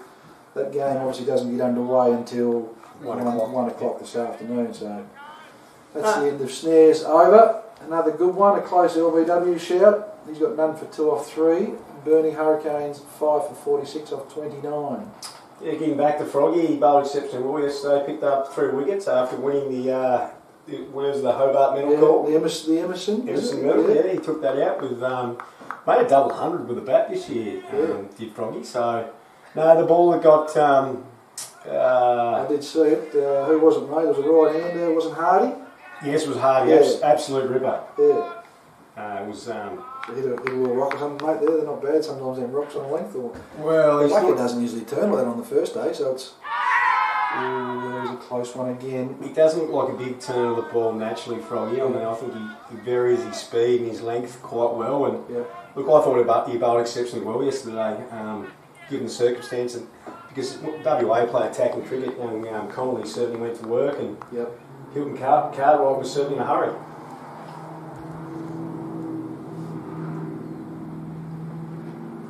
To Redmond, who misses out there on a full ball, well gloved by Jordan.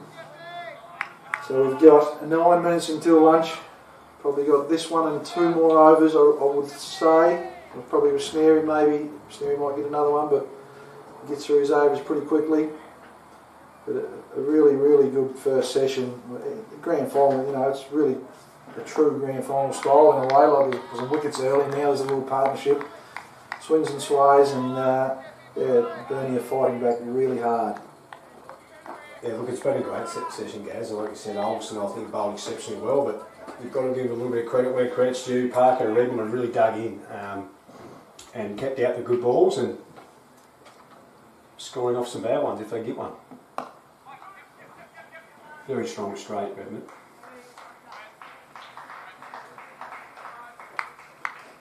Beautiful there from Sean.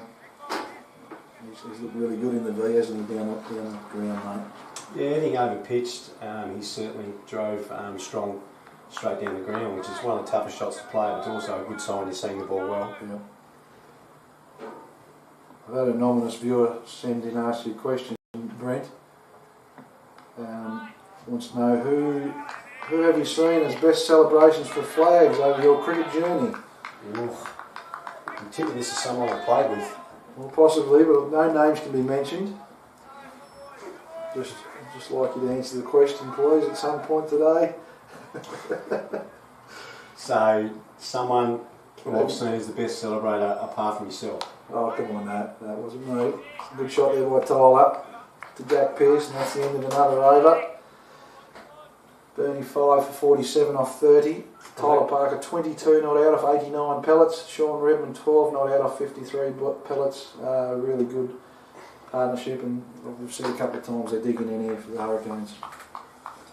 Obviously, we can't speak out of school, Gaz, on certain celebrations, but I've just named probably a couple of people that rings a bell. I was actually only thinking in before because we've got about 7 minutes to lunch, and I remember Tim Irvine up at Sheffield one day.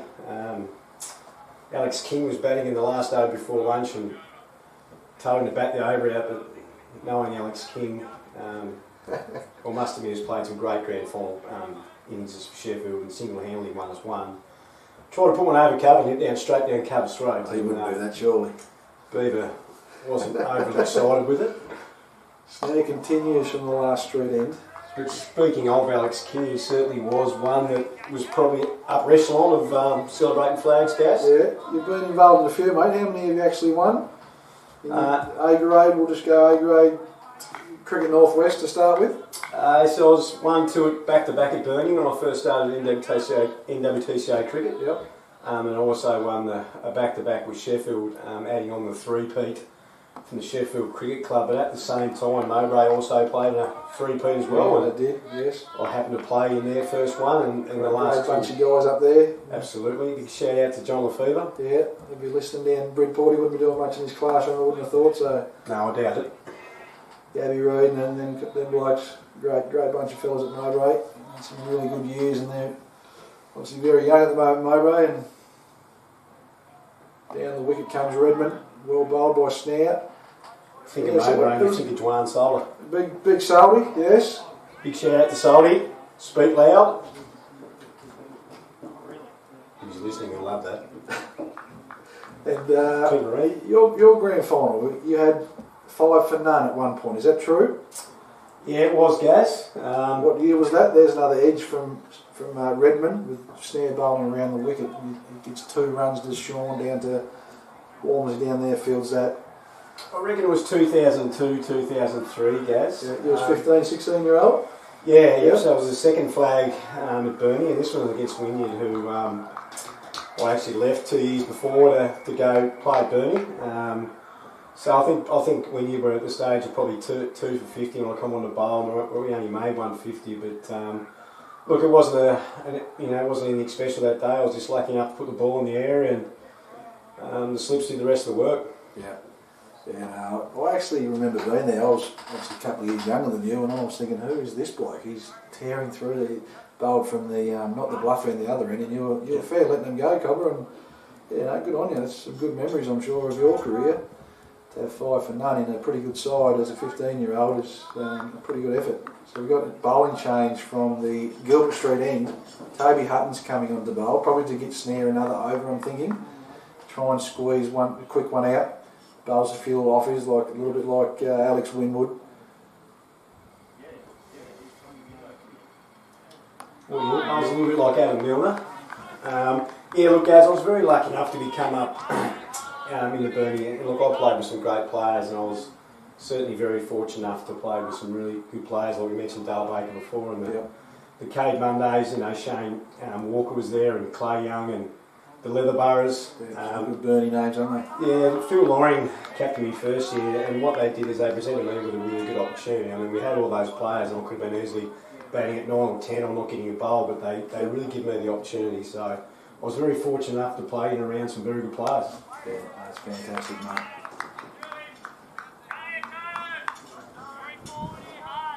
He was actually meant to have Denny Buckingham in with me this morning first up, but he sent me a message early on and said he's tested positive to COVID. So it's the first time he's got it. So unfortunately I was very looking forward to having a chat with Bucky. I haven't seen him for a while, I'm not sure what he's up to, but g'day Bucky, if you're sitting on the couch mate with the mask on and tuning in, just take it easy fella, rest up. Toby Hutton continues there. It looks like he's trying to rush through to get Jacob another over. He's got 4 or 5 dots for no runs yet. Little darts here, Gaz. Little darts. He's on line though, they're making the batsman play, which is a key. You want to be making the batsman play every ball he can leading into a break. So that's the end of Toby's over. Yeah, speaking of Bucky, Gaz, I unfortunately missed out playing with Bucky by a year. I think him and Chalky both left the year I got there, and look, let's be honest, you know, look at Denny Buckingham's statistics, or talk to anyone that high in cricket, that Denny Buckingham was an exceptional player, and certainly left his mark on the Burnie Cricket Club before I arrived. So I hope you're doing well, Bucky, and yeah. I've got some stats here on Bucky there. I was doing a bit of, he's played 84 matches, 83 first class matches for 4,769 runs at 37 900s, 24 50s, 59 catches. Played for Tasmania throughout in some good sides, no doubt, as a young bloke, and so yeah, a tremendous cricketer, and come back to coach Burnie probably about 2008 from memory. Yep. Around that period. No, look, let's be honest, when we talk about your Dale Bakers and your Denny Buckinghams, we're talking about absolute champions that go and importantly, more than that, Gaz, is they're great people. Yeah, fantastic blokes. Snare continues, that's short. I reckon it's pitched outside leg stump, but a good appeal. Sean just tried to whip that one behind square, but yeah, definitely from around the wicket snare, it's pitched outside leg.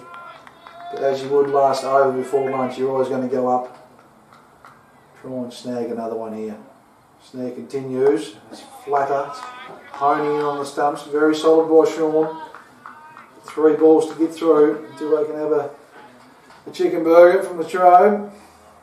You weren't over appeal, was you, Gaz? Oh, that one's a bit slower. Oh, I thought there might have been a bit of bat on it, but probably not. Jack Pearce is waiting anxiously there at short leg. So we've got 2 balls remaining in the first session. The Cricket Northwest A-grade Grand Final. 23-24. That's flatter. It's cut to point, no run. Fielded by Reece French.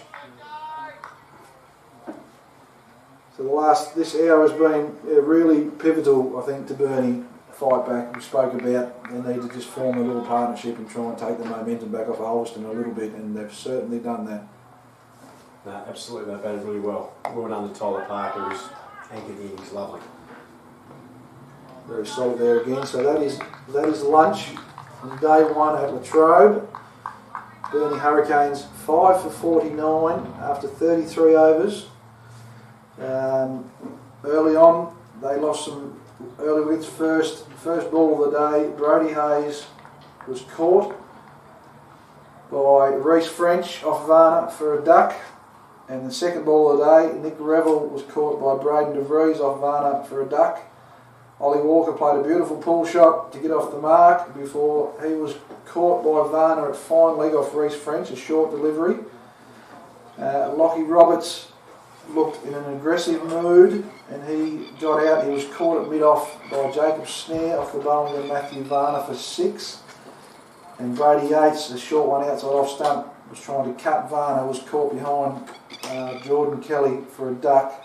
Ulverstone, Burnie were really battling there at 5 for 22 when Brady Yates was dismissed, and now they've consolidated a little bit and they're forming a nice partnership between Sean Redmond and Tyler Parker. Tyler Parker on 22 not out of 96 balls, Sean Redmond 14 not out of 65 balls. Burnie Hurricanes 5 for 49 at lunch. A very, very interesting session. Around the grounds, we'll go and have a look at NTCA 1. We'll have a look at Cricket Tabs Premier League Grand Final first. Clarence 1 for 82. I'm assuming that would be lunch as well. O'Brien, the man, out 34 off 80. Workman not out 26 off 74. Borsboom not out 10 off 28. 1 for 82 off 29, nearly 30 overs. And we get to cricket north, where Riverside are batting.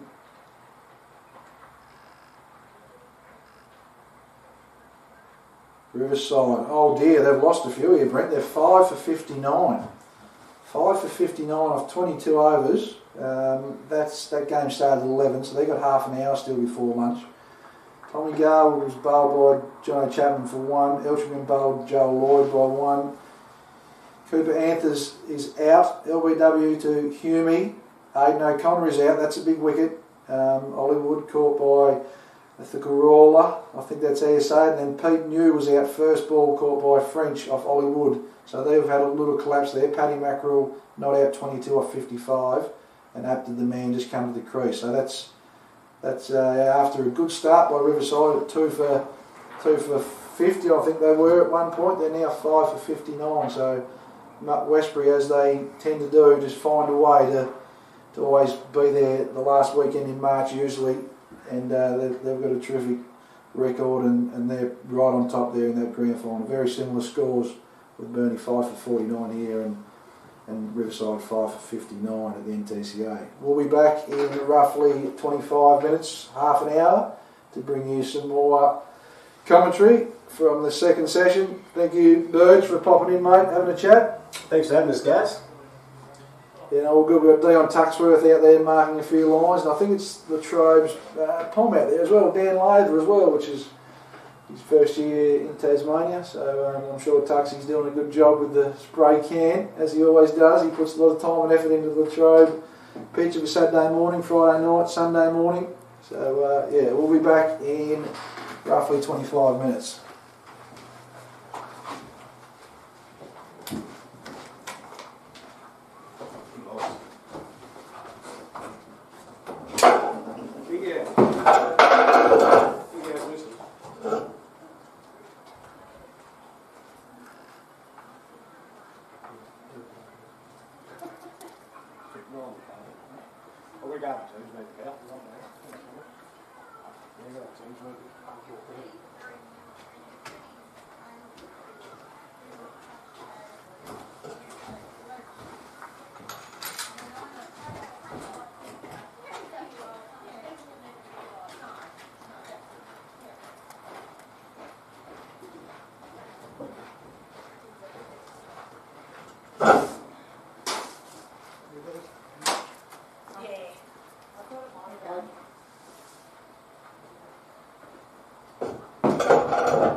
upstairs? Yeah.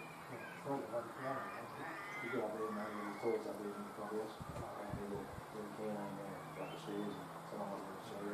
Oh, hold up there. Just in the mattress. Yeah, you are, but if you've got any change orders, you might be able to sneak into the toilet, mate. Yeah, I just want to make sure I put the right ones. Oh, that's a full copy of what I can tell you. You know, I've got them in the toilet in there. Do we have a ring?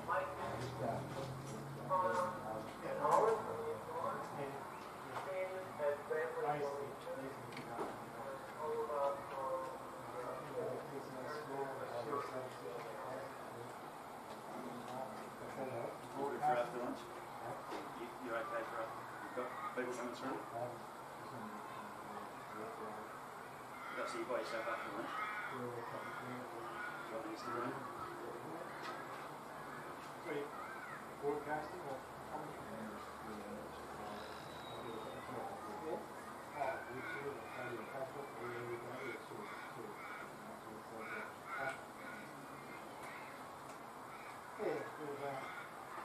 hectic start to the day.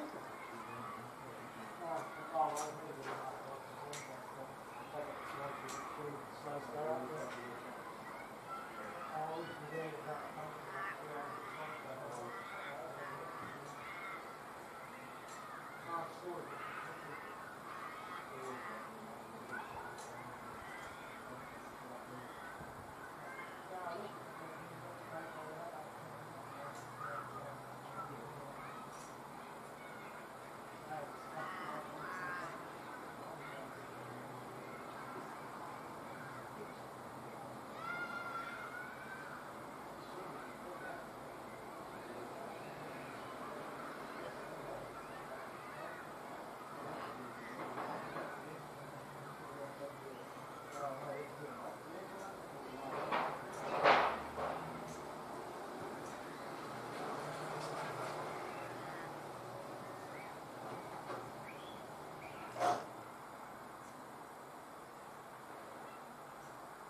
6 for 78, Riverside.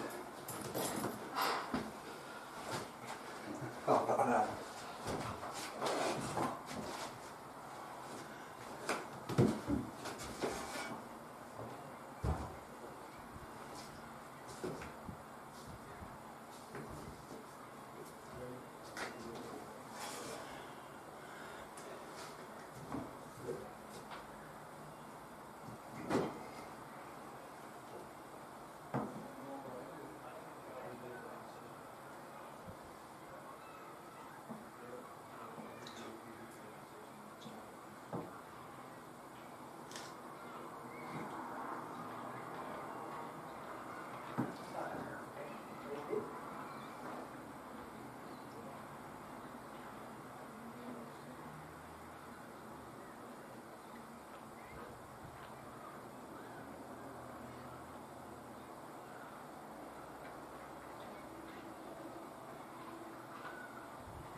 Very good, so welcome back to the second session. Umpires have made their way onto the ground, followed by the players.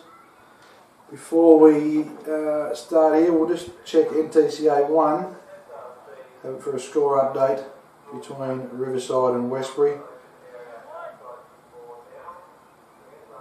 So Riverside are now 6 for 80 after 29 overs, with Ollie Wood taking 2 for 18, Kieran Hume 2 for 27, Chapman and Lloyd with 1 apiece. Paddy Mackerel's not out 41, so his role there will be to just occupy the crease and try and push that scoreboard ticking along to 150. That would be their goal, I think. They've obviously got some hard work to do. They started off obviously really well, being 2 for 50, and then they lost 4 for 20 odd, so yeah, they've got some work to do there in this session. Here at Latrobe, Burnie Hurricanes 5 for 49 after a very rocky start. Tyler Parker 22 not out, Sean Redmond 14 not out, dug in. Joined back in the box by Colin Bruin. Welcome back, Cole. You've had a bit of lunch, mate. Refreshed yourself. Yes, Latrobe put on a nice spread. So very good, mate. Looking after the punters. Yep, we've got Ryan George starting things off from Gilbert Street end. Nice 4 on the start. What were your thoughts on the first session, mate? Clearly in favour of Ulverstone. 2 for 0, 3 for 5. Yep. Probably first couple of wickets were, you get those balls occasionally. Yeah.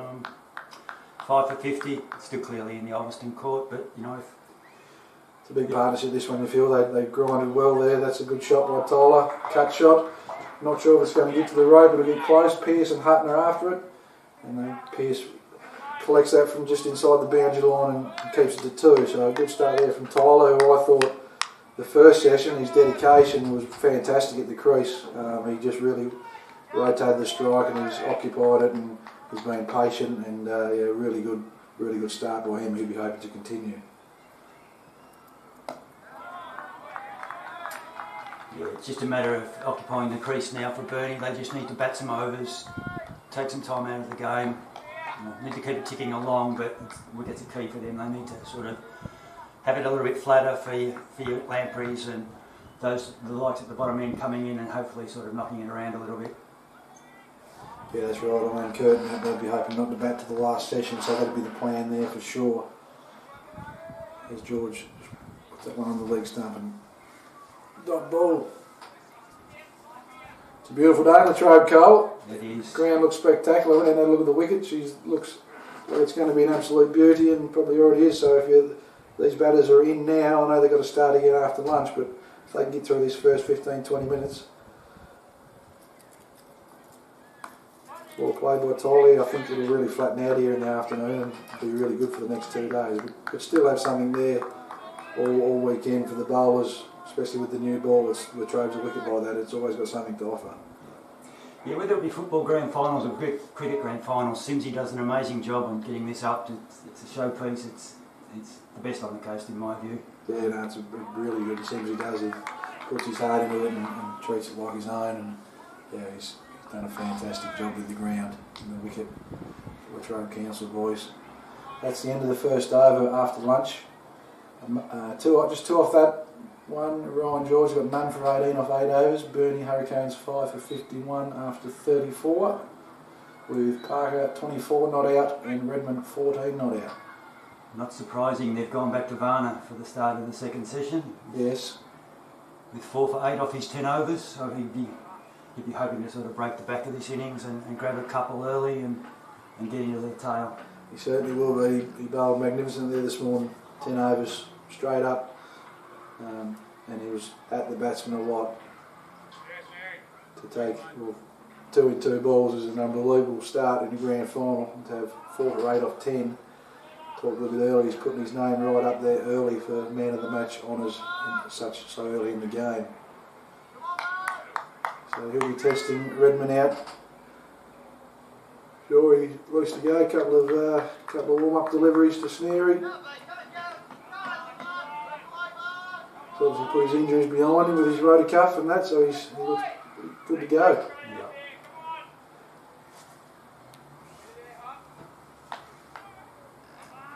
Varna to Redmond from the last street end.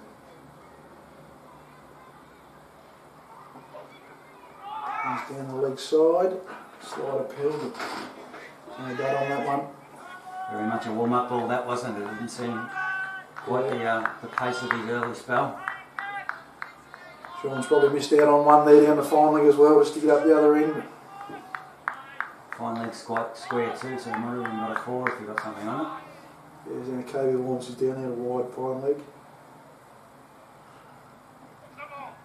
No ball from Varna. Overstepping the line, umpire close. Close has rejoined us after some time away. He went down south, didn't he? And he's come back, so he's a handy inclusion into the umpire ranks. Yeah, he's been great for the umpiring body. He's taken on a leadership role of an education type role, and he's clearly got some great learnings and some wisdom to share with the umpiring body, and he's been particularly valuable in that regard. Yeah, very experienced umpire, and he's been a really good asset to Cricket Northwest. Hopefully he sticks around. He's pretty settled, is he, up this way? I think so. I think he teaches at College, Yep. so he's a young bloke actually umpired a few games earlier in the season, but he's since gone away to uni, so Yeah, right, yep. it's good to get those young ones coming through. They're few and far between. It's in the blood, the umpiring, mate. Must be. Yeah. Sean's left alone by Redmond there outside off stump. I think Sean's left really well this inning so far, so he's shown some great leadership and dedication to his wicket. He's in for the long haul.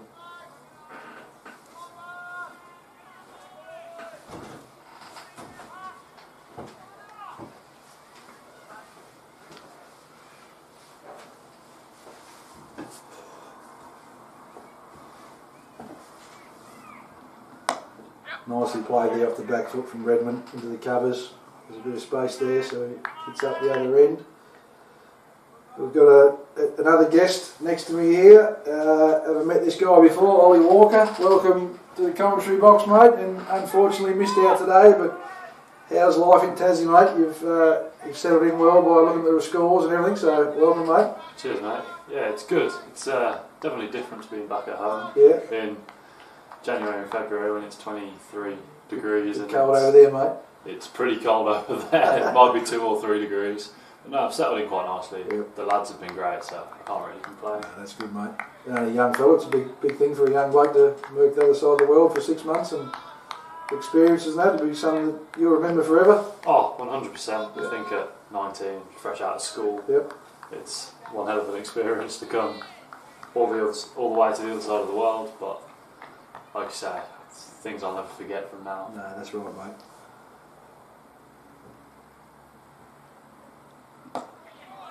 And the boys are fighting back here, mate, after a tough start. We're just starting to build a partnership, and obviously you'd like it to continue. Oh yeah, 100%. Well, they're doing the job we've not asked of them, but they've probably seen fit. I think being 3 for 5 or whatever it was, it wasn't too pretty at the start. No, it wasn't, mate. No, the boys are fighting back well. Tyler's done his job perfectly, really. Probably what we'd expect to see from Brodie normally. Yeah, that's right. Unfortunately, get a good cherry at the top there, Rev, and you can't do much about that sometimes. Sean's digging in well as well. Yep. So all we can ask of him is to carry You started well, mate. You whacked that 1 for 4. Nice pull shot. And was that a bit of a play? Have they sort of bounced you a bit this year, or was it? You obviously go for it. Like yeah, well, I don't know. They tried it in the round 1 and we got it away a couple of times, but I guess I hit the first one and they put the 2 men back and they thought, why not? We'll have another go. Again, mate. Yeah. Someone tried to tap it on the head and top edged it, so fell straight into their trap. But it is what it is. I think. Little rolls in grand finals sometimes. The wickets just seem to fall. It's just. Yeah. Well, I came in on a hat-trick ball. Yeah, so. you did, mate. Yep. George to Redmond there, very solid in defence. And who's been the couple of guys, I guess, that have really guided you while you've been here, mate? Like the guys that have helped you the most, and I think all the boys have been real good. Yeah. They've just got up and around me, and it's been real key. I think Sean's done a lot with me. Yep. Being coach and being one of the closer ones to my age he's been pretty good with me. Yeah. But all of the boys have done bunch of little guys, things with me, even whether it's just like grab a coffee or go out and get breakfast. They've all done little bits and chipped in, so can't ask for much more from any of them, you've really. been doing a little bit of work, Rebel saying, or just coaching and stuff? Or? Yeah, a little bit of one-on-one coaching, helping out with the juniors and whatnot, and then a bit of TA work at Marist. So Nice full toss there from George. Redmond misses out, picks out Sneer at mid-off. yeah. Who have you lived with since being down here? Doing Costello, our second grade captain. So How's that worked out? yeah, it's been good fun. It's a bit different. Obviously, they both work, him and his missus both work in schools. So when I did the TA work, we're kind of similar time scales. So out of the house at the same time, and they're not exactly. They get the weekends off, they get the school holidays, which has been helpful. Obviously, taking me to see a few places when they've had the time off. Yeah, nice little spot down there at West Park, mate. Nice ground and batting wicket. If you like to hit straight, you're sweating on that full one, I guess. Oh, 100%. Have you hit one onto the highway this year? Yeah. You have? Well, I've got one in a match. Yep. Got a lad from Sheffield in the T20 Yeah, okay. onto the highway, and then You can't be doing that sort of stuff, mate. Them Sheffield blokes. he'll absolutely hate me telling anyone this, but I put Tippy on the highway Oh, in last Thursday. Oh, you won't like that. What he will tell you though is he nicked me off the next ball. So it was Yeah, 1 for 6. yeah, 1 for 6, but I put it on the highway, so I'll take my highway ball and run with it. Fair enough. That was the end of another over there from Ryan George. Burnie 5 for 54 after 36 overs. Parker on 24, Redmond 16. Oh, that's good, mate. You've enjoyed your time, and Rev was saying, like, obviously they'd like to get you back, but it's hard sometimes with visas and trying to get back and whatever you do back home. And Yeah, I'm not sure how I think the visas will be quite friendly to me this year. I think they've changed a little bit, so hopefully the visa shouldn't be an issue. It's just where life is back at home. Obviously, like I said, fresh out of school. Yeah. Our school year is a bit different at home, so finished in July. Yeah, right. So this will be my first year out of trying to be a professional cricketer and whatnot. So see where life takes me, but Very good, mate. As long as you've had a good time. something I'll be open to, definitely. Yep. But yeah, it's been great. I can't complain, and it's what you want as a lad.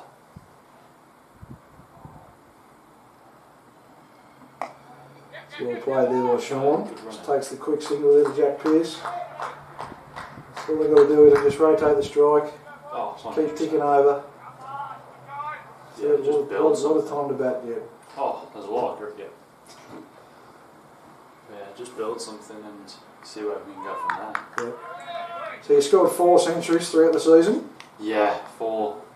Which one was your best, mate? Which one did you think was your, might have been the most attacking, but you'd have a favourite out of the 4, I'm sure. I mean, it's hard to look past 190 Yeah. against Wynyard a couple of weeks ago. I think. It's a fair innings. There hasn't been a... It was my top score by a fair way as well. Yep. So probably hard to look past that one. There wasn't any chat of not declaring and letting you get the double, or it was just one of them things? We had to declare Oh, at you the had end of to, the was day, so the rules have changed. 99 So, okay, it was 99 overs, that's what went on, I thought. yeah. Something must have happened. So we had to declare at the end of the day. Was you going for it late? Yeah. So I probably wouldn't have got there Yep. to 190 if we had that extra Yeah. Oh, no. bit of time.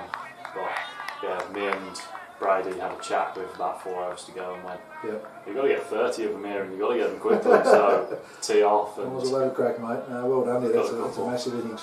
but you take any hundreds you can Yeah, come you by, do, really. Yeah.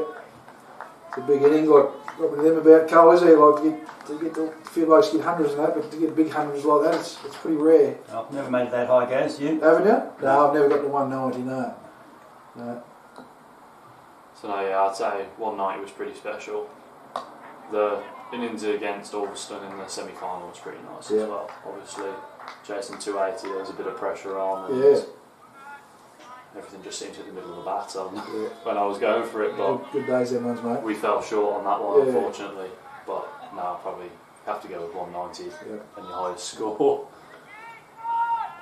So another single there to Parker, and moves on to 25. Burnie 5 for 56. What do you reckon Varner's got? 4 overs in him this little spell, Cole? He's not bowling with the same venom that he had No, earlier in the days.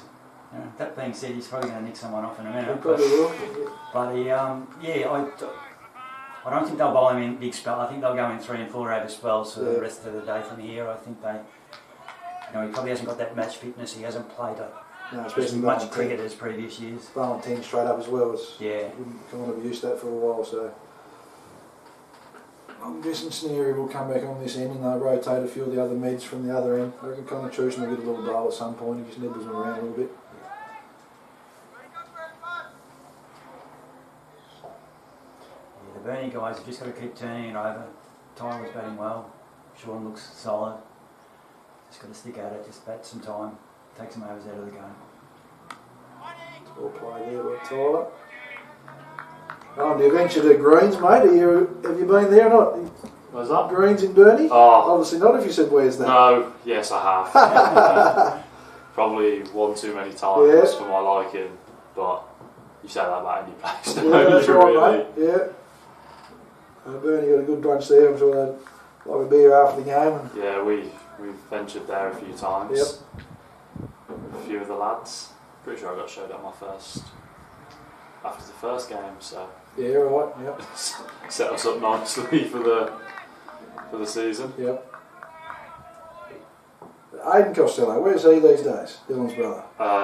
You still not- about? You see him here and there, obviously Okay. living with Dylan, but Yep. he's Oh, not, he still lives down there and stuff. Yeah. he's not actually. Yeah, Right. I think he just bought a new house actually, but Yeah. Okay. he's not playing cricket anymore. Well, not to my knowledge at least. Yep.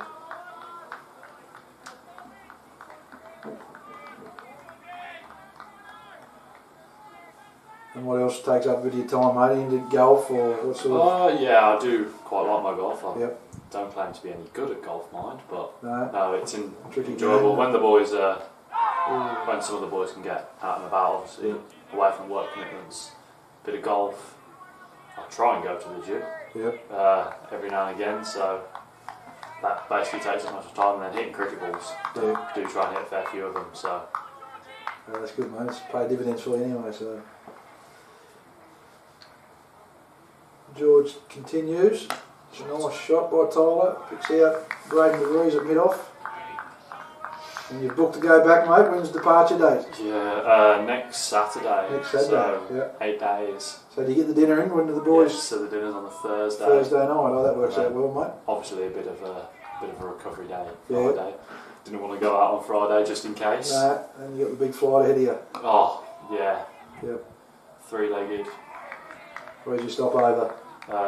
Obviously go from here to Melbourne Yep. and then to Dubai, Dubai, yeah. and then because it takes me back to Birmingham through Dubai. Gotcha, So yeah. instead of being Yeah, in nice. London and 2.5 hours up. Ah, yeah. And you obviously Worcester area, we spoke a little earlier. Jake Libby, who played here at Latrobe a few years ago. Do you know much about Jake? I know a little bit. I've spoken to him a couple of times. Obviously, he's think he's vice captain at Worcester nowadays. Yeah, he's going well, So isn't when Burnie got in touch, I he? Yeah. pulled a few strings So and reached out to him and had a that, chat with Jay just about like the general. The comp and that, I guess. The comp wasn't really too much of an issue. You can kind of get a gauge Yeah. with so much frog box around nowadays. I think it was Yeah, that's more right. what's the actual place like. Obviously, a couple of lads had said, "Oh, Tasmania is a bit out of the way." Yeah. But Yeah, it is, no, but it's nice, isn't it? Like it's, yeah, exactly. And as soon as Jake said that there was enough to do, Yeah. I was pretty sold. So yeah, he's a good lad and he's going well. he is by the going looks of well, mate. things. He's really established himself there, and if he has another really good year, I wouldn't imagine he's too far away from a crack at the top level. Maybe it depends on if he fits into the baseball. Yeah, he's a bit different. I think I Yeah. saw there was a stat flying about in October that there was only 4 blokes in world cricket that averaged 40 against pace and spin, Yeah. and he was in that list. He was in there. And Yeah. the other 3 were like international Good. cricketers. But whether he fits into this regime that, Well, you always need someone like him though, and I think in India it showed. yeah, it did. And then, but oh well. It's not like we lost 4-1 or anything. I was real up and about after we won the first one. That's a nice fully from Varna, but Redmond's missed out there. Missed out Ryan George at mid-on. Yeah, I think this might be his last over, Cole. I reckon Snare will come back into it. He just seems to be going through the motions a little bit, doesn't he? I think Josh will try and mix it up a little bit. Snary's got a lot of wickets for the Black Caps this year. Just bowling his little sort of slide one in and sort of get one to hold its line. It's a good lead there by Redmond. Yeah, it worked around the wicket there to Redmond. He found the edge a couple of times there just before lunch, so I reckon he'll probably, Josh Warner's he's rolled the arm over, I'm not sure if we'll see him just yet. Western Australia 8 for 338 in the Shield final against Oh the, yeah, she's just against started the again. Tigers. Yeah. Conley 82, which is a good young player. 82, yeah, well, is this his debut in the Shield? This is his first game. 100 in a final, might be too In the bad on Shield debut. Slower ball there, and he's nearly chopped it on, he's kicked it away to the first slip. Change up there from Varna. They've got a few good young lads coming out of Western Australia, haven't Yeah, they run a pretty good ship over there. they? That T. Wiley looks half decent as well. Considering they've got a few away in the IPL, like the Marshes and the Greens, and they've still got a pretty good side in the Shield final. Cricket Tasmania Premier League, Clarence 1 for 90, so they're just going along quite well down there at Blundstone. Riverside 6 for 92 at lunch by the looks of things. Side 6 for 92 at lunch, Tubb 10 not out, and Paddy Mackerel 41 not out. It's the end of the over, and I reckon probably the end of the spell. We'll wait and see from Varna, but he's definitely got his side into a really good position here early on day one. Ryan George is going to continue from Gilbert Street end. I wouldn't be surprised if you saw French from the bottom end after Varna for a couple. Might do, yeah. Maybe just a little bit of a go before Bash the deck for 3 hours. And settling into spin.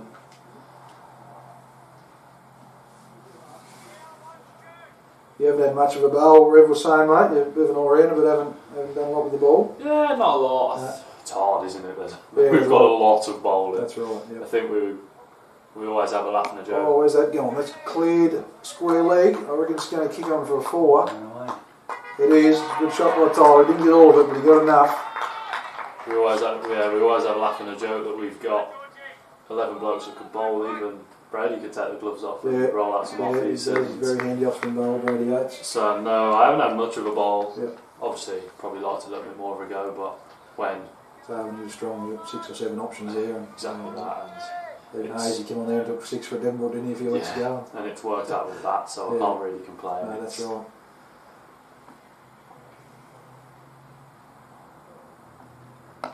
So a short one from Ryan George we haven't seen yet, but Tyler Parker definitely put it away. He moves to 29.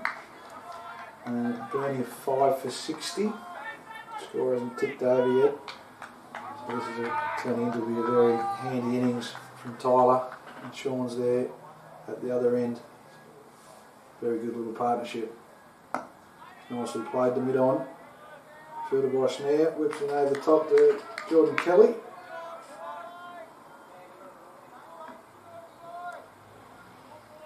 Nice ground Latrobe, mate, isn't it? Yeah, it is. It's a nice setup, I think. Now we got the frog box here.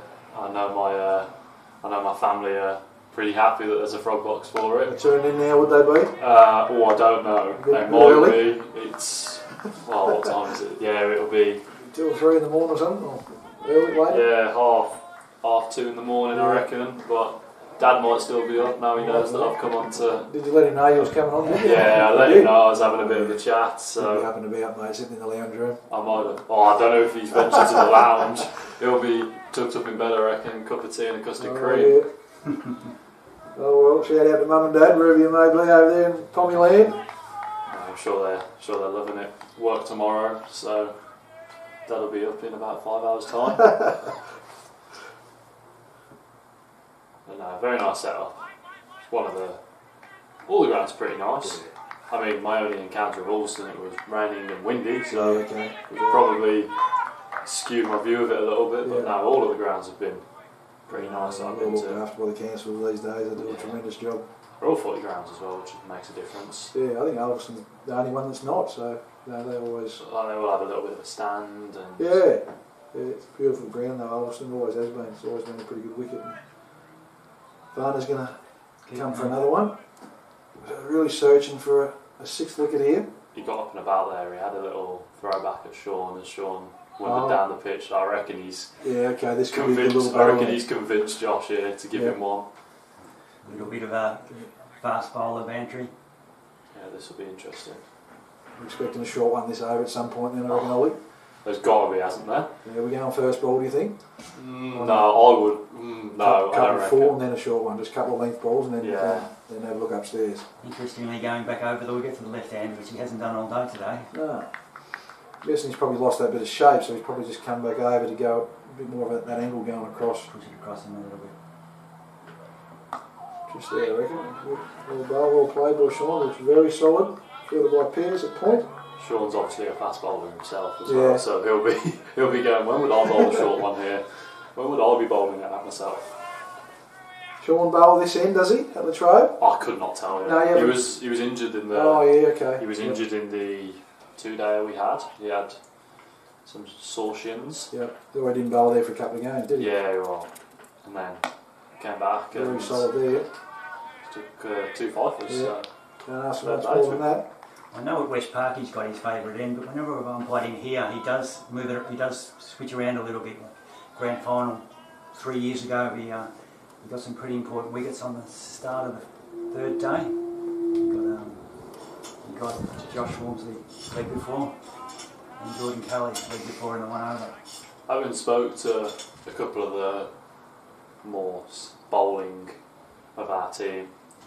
Like they mentioned it's pretty flat here, so whereas at West Park, I'm not sure he wants to come up the hill too often. I'm sure he's not as bothered by it with it being pretty flat. Good surface of squares. Some squares have a bit of a hill, don't they? A little bit of a build up, but it is beautiful. Yeah, and then obviously we're on the slant. Yeah. So He loves pushing off the highway at West Park, that's for sure. oh, don't we all? Running up, it's a different question though.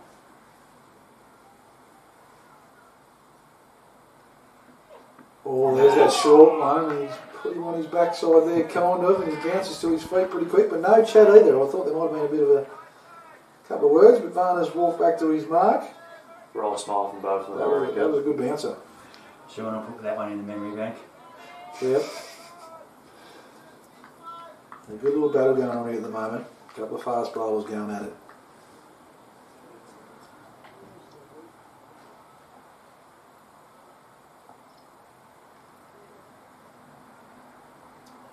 And then followed up with a big slower ball, a big offie. Sean plays very nicely. Alon must have thought he was a sniff there. He was hands on knees at one point, but he looked pretty solid, did Sean? You get the sense that we're a pretty important part of this game. Like there's been a lot of runs scored in the since lunch, but more importantly, no wickets for Burnie. But you get the sense that something's going to turn at some stage. The runs might flow, a wicket might fall. Yeah, they're really working hard to get through this little period straight after lunch. They were 5 for 49 at lunch, so they've added 11. So they're really digging in, trying not to give a wicket away. That's a beautiful shot by Sean Redden. Through the covers, that's 4. That's a lovely cover drive. That's one of his shots. He plays beautiful in the V there and through the covers. But come onto the bat nicely. I reckon that might be it from Varner. I think they'll try and mix things up a little bit now. Maybe snare. Yeah, maybe French from this end. Well, thanks a lot, Ollie. If you want to head back to the boys, mate. No stress. Take it all in. I really appreciate you coming over and having a chat. All the best for the rest of the game. Thank you. Cheers.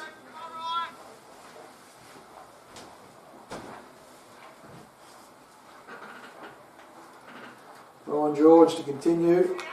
Gilbert Street in, bowling to Tyler Parker. He's on 29, 119 balls, so he's playing a really good innings at the moment.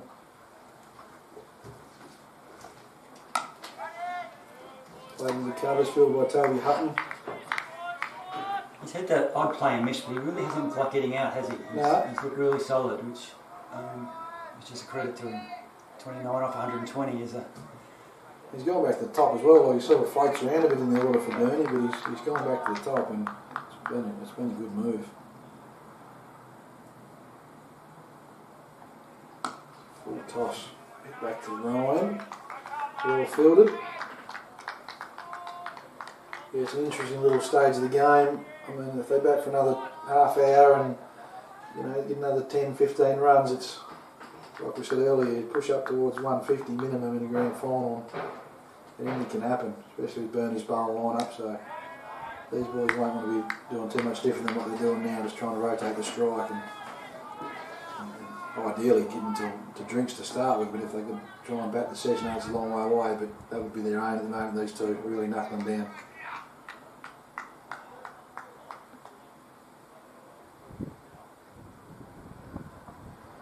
Oh, that's through. Third slip, where third slip was. It's a little guide. It's going to be at least 2. Josh Walmsley gives chase. 2 to Tyler Parker. Lovely throw by Walmsley straight over the top to Jordan Kelly. 2 runs to the score. Burnie Hurricanes 5 for 66. And that updates. Tyler Parker will be on 31. Sean Redmond 21. Nice little guide, Carl, or an edge, or soft hands. Controlled it down through the sort of third slip area. A little bit late on that one. A little bit late, looked like I want to just decked in a little bit.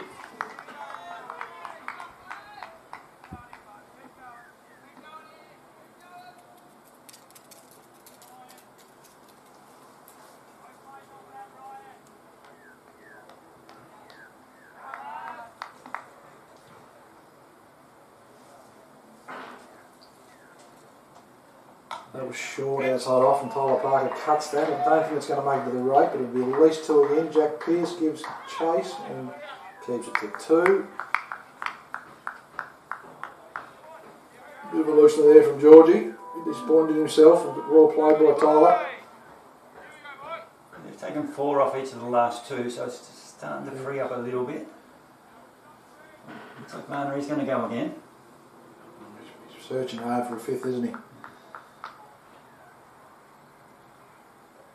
So that's one thing, it's a little bit of management as well. I mean, he's going hard, but there's still a lot of time left in the game. We've got Reese will no doubt bowl again in this session at some point. Snare, Kobe Walmsley, Connor Chuson, all very capable with the ball.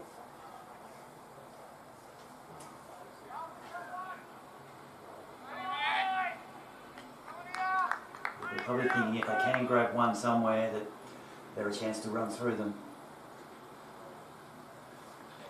It's a short one from Varner.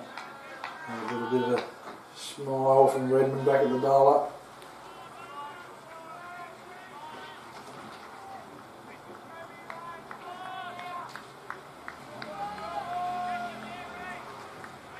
Clarence have lost another wicket. They're now 2 for 96 at Ulverstone Arena. O'Brien out for 34, and a workman out as well. Caught Rowlands.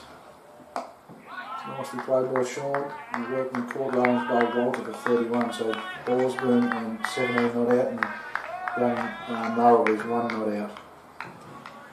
Western Australia now 9 for 343 in Perth, so we thought the Tigers are right in that. They for there 350 after being 2 for a couple hundred, weren't they? So they've fought back.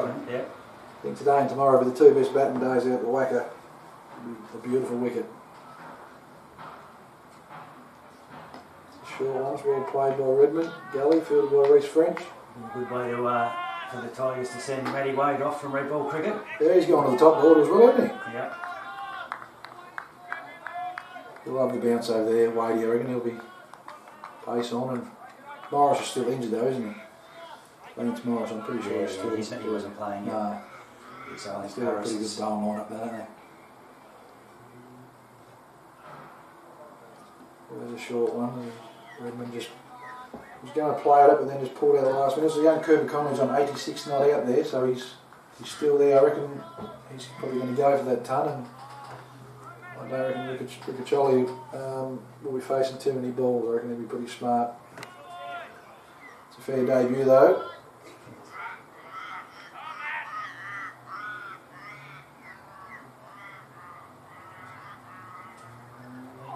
Another slow ball from Varner. Well played by Sean. He's looking very comfortable at the moment, I must say. They don't. I hate to put them up on, but they don't look like getting out either of these two. They're waiting on their ball. They're sort of putting it into gaps when they can, and putting away the bad one when it comes.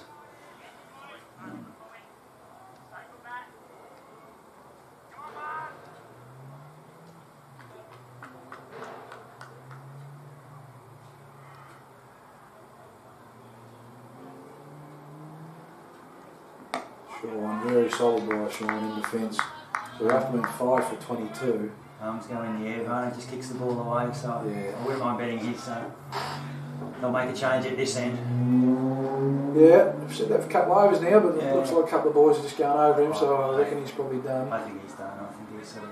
Tyler Parker gets a drink of water. Sure, Yates will be telling him to keep going, mate. Stick at it. So they put on 46 this pair. They've up been 5 for 22. They're now 5 for 68. So it really has been a really good partnership. You called it. Connor Chusen bowling coming on from there. Connor Chusen is coming on from the Street end. Gilbert Street end. Yeah, he's like I said a bit earlier. He hasn't had a bad year. He's got a knack taking a wicket. He's taken 18 wickets at 14. So he's been a bit of a surprise packet there, I reckon, with the ball for Ulverstone. Bowled some big overs to go along with his 233 runs as well, so he's sort of formed himself into a bit of an all-rounder there for Ulverstone. Keeper still up, 1 slip, Gully catching cover. So it'll be interesting to see what he rolls down. There'll be a little bit of assistance for him. Oh, and that's through the gap, and I reckon that might... There's not enough pace on it, but they'll get at least 2. Joshy Walmsley gives chase again. 2 to Parker. It wasn't obviously meant to go there, but they'll take him. It's a bit of evolution. I want to Cole straight up from Cole. Yeah, it's a half pitcher outside off stump. The ball's not running. Like I would have thought that might have got a little bit closer to the boundary. It's a little bit slow in parts. Yeah, and there's a dead pocket down here probably. Yeah. Chusen again. Misses out there. Parker just sliding down the leg side. Tyler's on 35, not out. Sean Redmond 21, not out. Burnie 5 for 70 in the 44th over.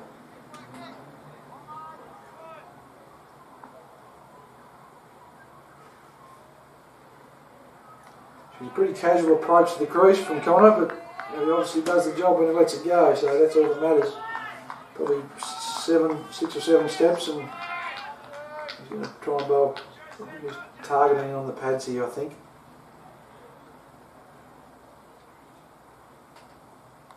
Oh, it's out. He's nicked him. There you go. He's done it again, Connor Chusen. He's came on and he's got the breakthrough. Tyler Parker, there was a full one. I reckon it swung away and he's gone for the big drive and he's nicked it straight to Josh Walmsley, who's got beautiful hands in the slips. Well, after a good partnership, unfortunately Tyler's innings comes to an end. 35 off 128. Caught by Walmsley, bowled Connor Chusen, Burnie Hurricane, now 6 for 70 in the 44th over. That's we spoke about it and he's come on and done the trick, Carl. Just a little bit loose, wasn't it? Josh doesn't drop many No, slips. he doesn't.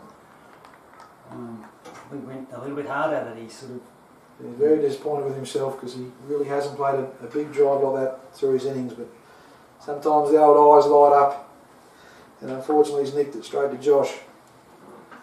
So we've got this bloke here, we've got Varun Nadesh, who's consolidated himself in the side as well after playing a bit of twos cricket. I think he might have moved down from Launceston way, this fella. He's played 15 matches at 237 runs at 16 and also taken 9 wickets with some leg spin bowling. So he obviously seems capable with the bat. He likes to take the game on from what I've seen. He sort of likes to play his shots, he likes to get on with it. Yep. We're in for a good little period coming up in the game then.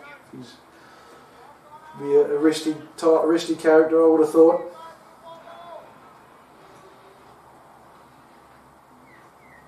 Chosen.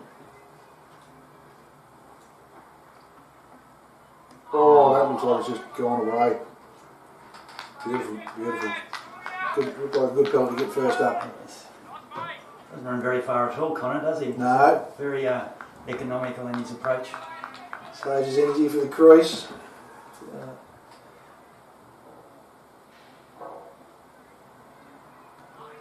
Again, left alone that one. So he's got the breakthrough as Constitution. 1 for 2 off that over. Burnie Hurricane 6 for 70 off 44. And that was a breakthrough that Burnie didn't want. As we see the bowling change, Reece French comes on from the last street end for I reckon a 3 or 4 over spell.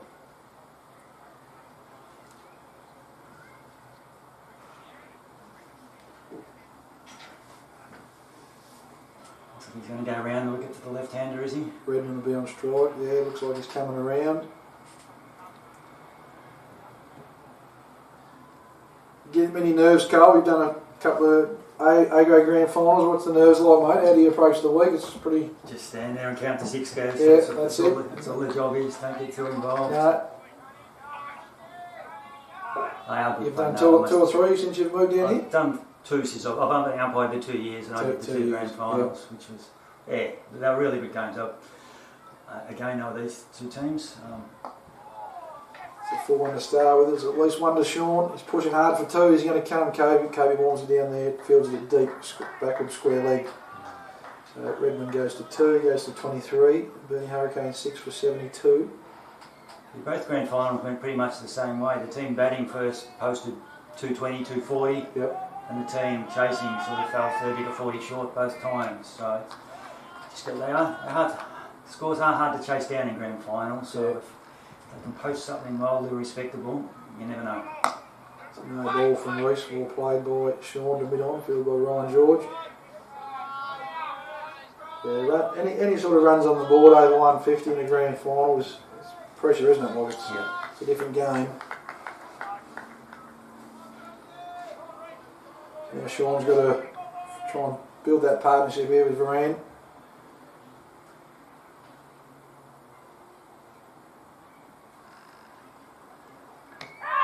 That looked very close, and that is out. That is out. Reece French, a couple of good bowling changes there for Ulverstone. Constitution first got the breakthrough of Tyler Parker, and now Reece French. They looked pretty out, to be honest with you. He's got Sean Redmond, LBW. So, you know, it's tough. You lose one and you really want to try and work hard not to lose 2, and that's what they did just then and early on in the day. Obviously they lost the wickets in clunks, which can really put you on the back foot. Now they're 7 for 73 after a partnership of nearly 50 between Redmond and Parker. And now Ulverstone really right on top in this grand final. He just looked close, didn't it? He just looked hitting in front. Looks disappointed, Sean, leaving the ground, but it's probably more in himself. I reckon. The decision, I suspect. It's fought hard for his side. Unfortunately, it's come to an end. And now we are in for an interesting little period with it. Well, I know Kurt's definitely an aggressive batsman. If Nadesh is as well, we're in for an entertaining next probably 15-20 minutes if they stick at her.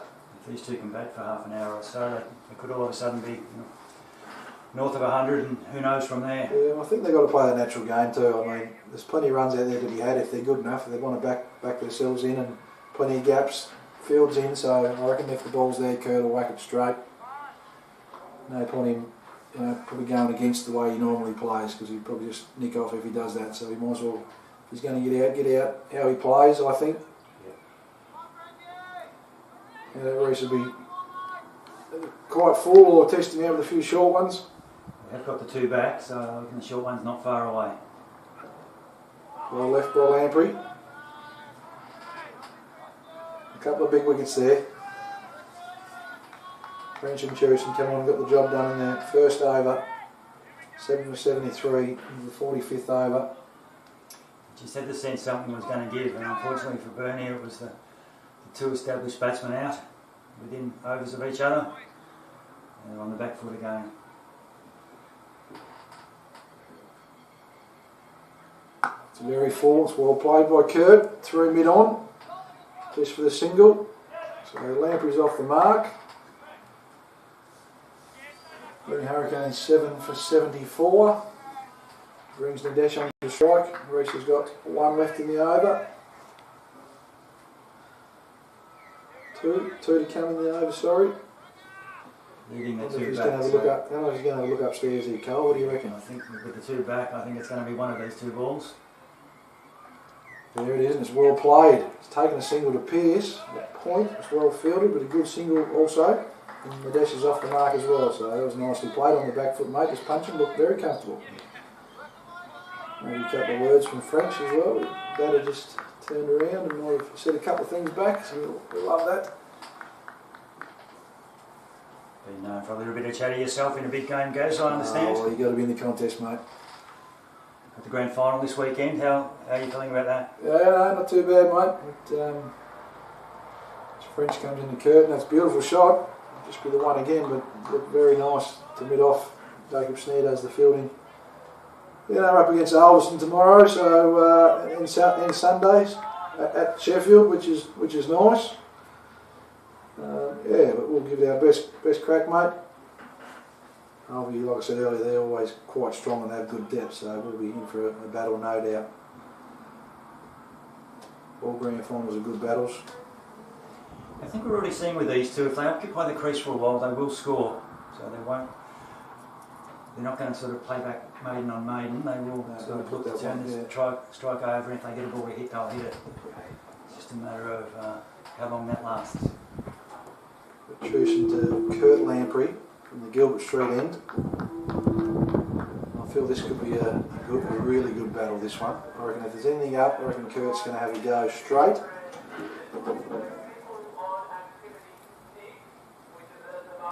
Or left.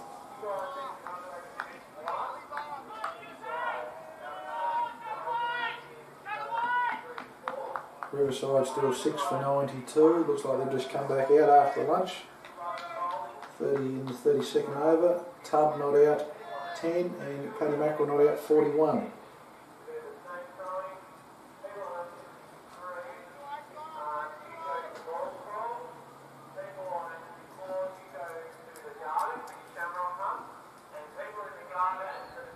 There's the 4-1 Lamprey digs it out the cover, fielded by Toby Hutton. WA still 9 for 343, so Connor's still on 86. Rocket Chip Golly is on 1.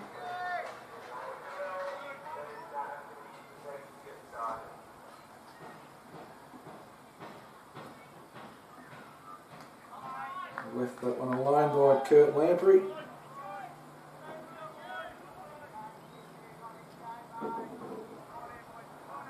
Clarence have lost another wicket at Blundstone. Murrell out, LBW by Martin. So they're 3 for 114 in the 38th over. Ballsboom 28 not out and Jones 0 not out. There goes Lamprey, that's what we spoke about. He has gone whack, and that is a big 6 over long on. That's how he plays, and that's how we want him to play, I think. He's got to play his natural game. He's put that over in, it's bounced over into the hedge, Cole. That was, yeah, that's how he goes, isn't it? That was a good hit.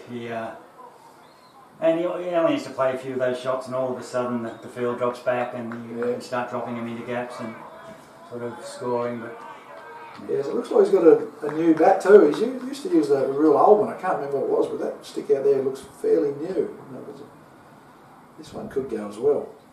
Oh dear, he has. He's gone again. That is a big hit over the back there. Catch it in the crowd. Fantastic stuff by Kurt Lamprey, taking it back to Ulverstone a little bit. He's gone bang bang in 2 balls off Chewson. That one was a little bit wider, more wide mid-wicket. And he certainly got hold of that one too, Carl. He did. A couple of nice hits, and now are they going to drop the... It looks like they're probably going to put one back, but that won't stop him. He'll clear him if he gets it. It's in his area, he'll go. That's the way he plays. Yep. Fantastic stuff here from the tribe. That one's left alone, just outside off stump. Some encouragement from the stands.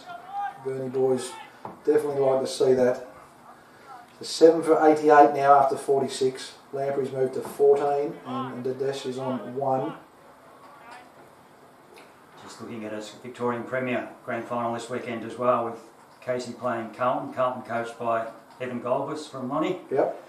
South Melbourne 4 for 124. They've lost 3 reasonably quick ones, so Carlton right in that. Goldfuss got any poles? He has not at this No. point. Oh, sorry, he has got the one. Yep. No, sorry, he's got none. None. 9 overs, none for 14. Hand cricketer over his career, Evan Goldfuss, isn't he? He has been a very good player, and he's made a lot of runs in Victorian cricket. Yeah, he came in and played a few games for the Raiders as well when he was down this way. I'm sure he got 100 or... It's in the COVID time, I think. When yeah, him and another guy come in, didn't they? Braden Steppian. Yeah, that's him. Young bloke from Bendigo. It's French, that's full, and that's nicely played by Nadesh. Fielded by Toby Hutton there in the covers, but very intriguing little battle here at the moment. A couple of attacking batsmen. Reese is an attacking bowler. Only the one back now, so maybe the short pitch bowling might be. Although Reese is always going to bang him in, isn't he, regardless, I think. Yeah. There it is. Oh, there's a missed out there. It was definitely there. He had a swipe at it, but unfortunately missed it. Through to Kelly. Jack Pearce, I reckon's in the game. If he's really behind point there, he's a long way behind point. And Kobe Walmsley's probably just in front of point. Braden DeVries in the gullies, also in the hot spot, I think. Lets that one go. There's Nadesh.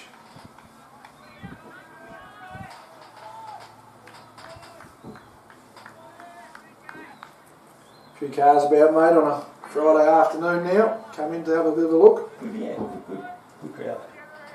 I did drop in and have a look at the Mersey Valley Grand Final last weekend. Gee, they get a good crowd Yeah, at they that. do, yeah. So, There's a bit of an upset as well, I think. bit going on the field, bit going on off the field. Yeah, right. Well, that's a short one and it's let go by Nadesh. Yeah, Central Coast got the win there, beating Don. 208 or 9, and then bowled Don out for about 160, I think. So A few ex-Ulverstone, captain Yes. coached by Matty Talbot. yeah, Benny Bott's there and Don Wing, obviously. There's Yep. some Ulverstone boys. And Tom Wing took a couple of nice catches late in that game on the boundary to sort of win it for yep, Central Coast. he had a pretty good year, Dom. He hits the ball a long way as well when he gets hold of him. It's a good little battle at the moment. Nadesh has just let a couple go. I reckon this one could be short at the body. Probably brings Kobe Lawns into play. It deeps backward square leg.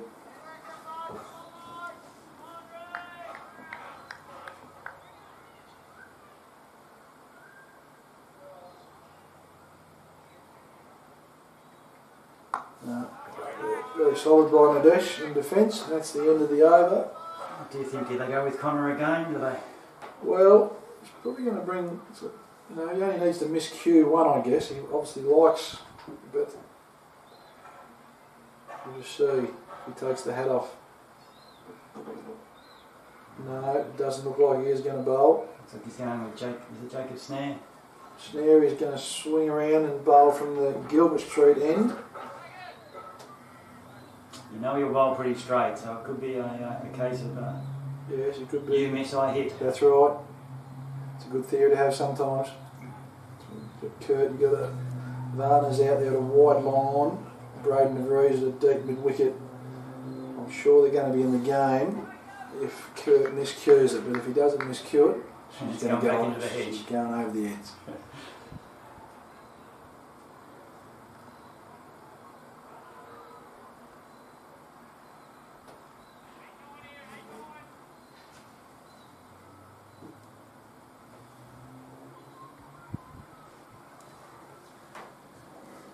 Now we're going around the wicket. You just angle in at the stumps, he won't give much away. No.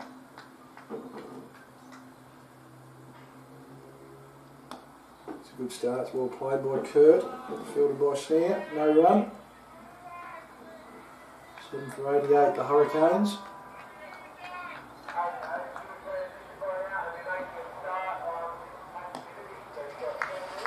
Few gaps out there now though with a couple of blokes back, so Yeah, Snare brings it into there, so there's plenty of room there at mid wicket, but sometimes you don't want to play across the line to Snare because he has a tendency of sliding one on. dropping a third one back to backward square now.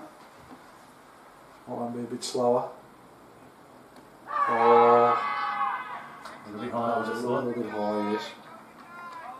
But he does, though, really hones in on the wickets to Snare. Kurt's just missed that one, but if it wasn't for the height, I think he might have been in trouble. There he goes, the man's out there, Braden DeVries, and he's picked him out. Dear oh dear, that's how Kurt plays. He slog swept that straight to Braden DeVries at deep mid wicket. Snare's done the job, so they've made some bowling changes and they've worked every time so far after lunch. What do you reckon about that, Cole? That was obviously in his arc. He thought if it's up there, I'm going. It's the way he goes. So He just tail-ended it. He didn't quite get it. yeah, I thought for a looking at minute. the tail of the bat. That's the way he plays. We've got here Tyler Johns coming out to bat. Tyler Johns, yes. Must just leave Kurt Lamprey. Josh Lamprey. So it's 8 for 88 now. Burnie Hurricanes in the 48th over. Snare's got his first wicket.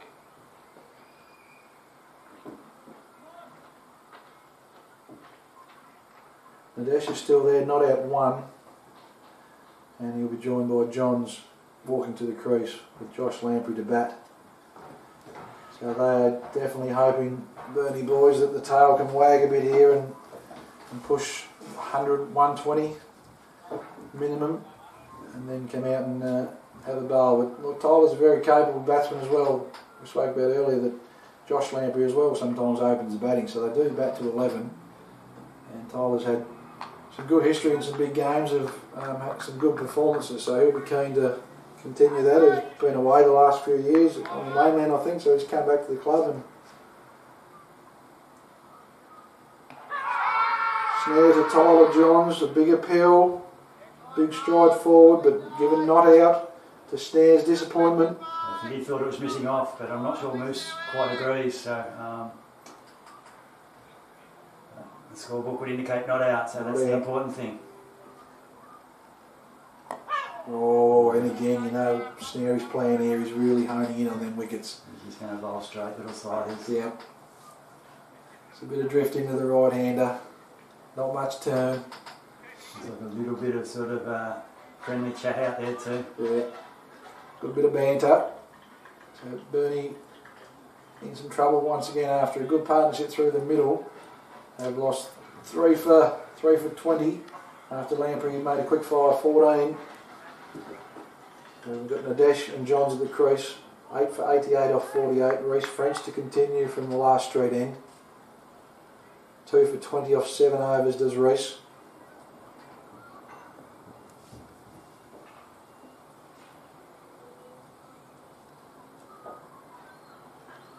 Oh, that looked a good seed. Played and missed there by Nadesh. Deceiving is Reece, like he sort of comes in and she's all shoulder, a little bit like Sam Murphy back in the day was all shoulder and just hits a really good length. He's a bit quicker than people expect at times, but I think his bounces a couple of yards quicker as well, which can come onto you before you know it. He doesn't mind using his bouncer. No.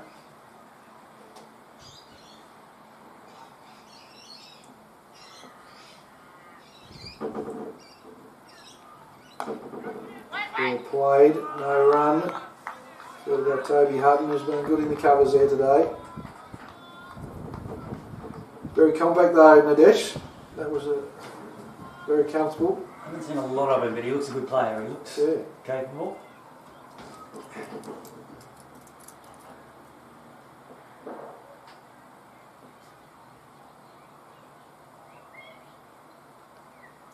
That's another good pellet from French. Played and missed that by Nadesh. You get the sense there's still a little bit there. There's still, you know, it's not a road yet. So It's the ball nearly 50 overs old and still doing a little bit, so that'll be, you know, keeping Burnie up and about, the Redmonds and Lampreys and these kind of guys. With the new ball there we've seen this morning, the wicket, I don't reckon it's changed at all since probably this morning, maybe a little bit, the sun's got on it, but it's still got a lot to offer, it's got plenty of grass on it. That one's left alone. Like at the trade, there's always something off there with it, pretty much all the way through the bowl. The medium paces, the faster bowlers really love to play here. It's a bit like West Park, it's always something in it.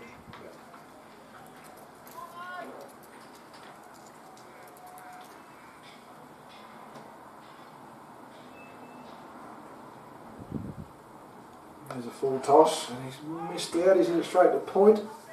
Fielded there by Jack Pearce. That was a nice one, mate. I bet he would have wished that had found the gap because that was 4. he got enough of it too. He just took it straight to the fielder. They do need to ensure they just keep the scoreboard ticking over while they're out there now. You don't want to waste too much of this wicket and chew up a heap of balls.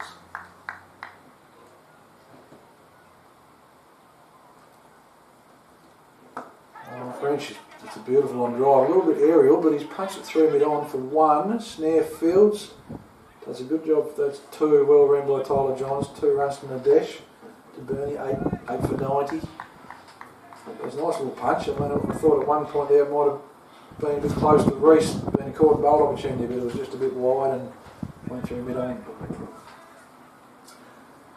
One more over and then a drink for the boys. Yes, what have we got on 159, so Moose is there ready. Snare's going to bowl the last over before drinks. I reckon there'll be an LBW shout this over, Cole. I reckon there'll be at least one opportunity. Snarey was appealing last over when it hit the middle of the bat. That's right. So yeah, it's pretty short betting that, guys. Yeah. We've got Jacob Snare at the top of his mark. We'll bowl to Tyler Johns. Burnie at 8 for 90. And a bit of Barney rubble, you could say, I reckon. So they'll be definitely looking for the tail to wag. Nadesh Johns and Josh Lamp. All played by Tyler.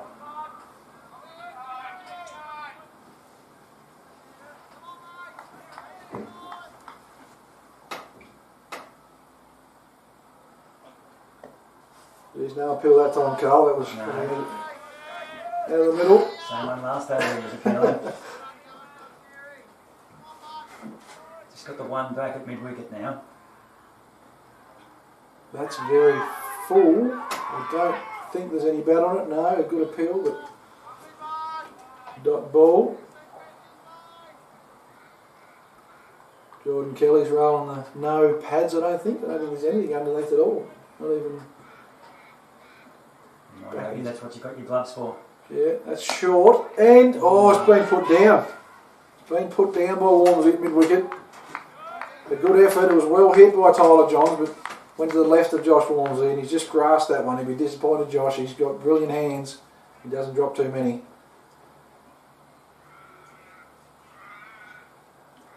One's left alone, Tyler Johns.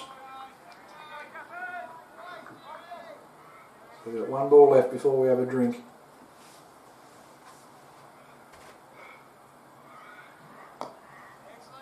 There it is, and that's the end of the first hour after lunch. Burnie Hurricanes, 8 for 90. Lunch, they were 5 for 49 at lunch, so they've lost 3 for 31. So again, Ulverstone's hour. Burnie will be hoping to put probably another 20 or 30 runs on the board, get over that 100 mark, and fight really hard, these two. Nadesh is not out 3, Tyler Johns yet to score, I think. We'll be back in 2 or 3 minutes.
Yeah, I know, it's great.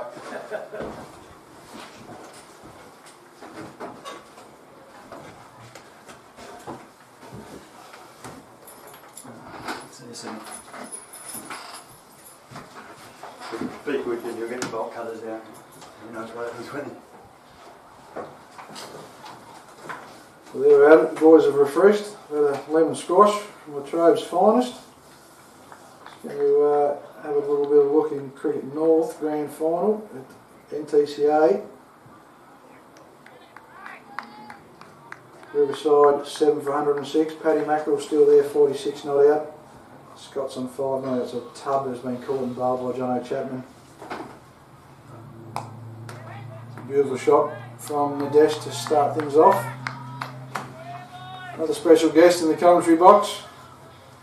Won't talk to you much the next couple of days, but Ulverstone's second grade captain, Jacob Smith. Thanks for joining us, mate. Thanks for having me, mate. Appreciate it. How's things going, alright? Yeah, good. Cruising. Yeah. Finished work this morning and thought I'd come out here for a look. Finished work early, what do you do, mate? I'm a drills offside down at Renison Bell. Oh, yes. West Coast, yeah. Nice. Yeah, pretty physical, keeps me fit, so. Very good, mate. Yeah. Very good. You all ready for the weekend? Very pumped, very pumped. Yeah, no, I love playing against you blokes. It's just always a cracking game, win, lose or draw pretty much. So, yeah, can't ask for a better opponent on what is a pretty special weekend. You guys got a pretty similar side to last week? Yeah, we're pretty solid at the moment. A few outs due to blokes having work and a couple of others going to do just other things in life pretty much. So, the 12 we've got, I think it's pretty solid. That's a short one. He's had a go at it, Nadesh. He's missed out.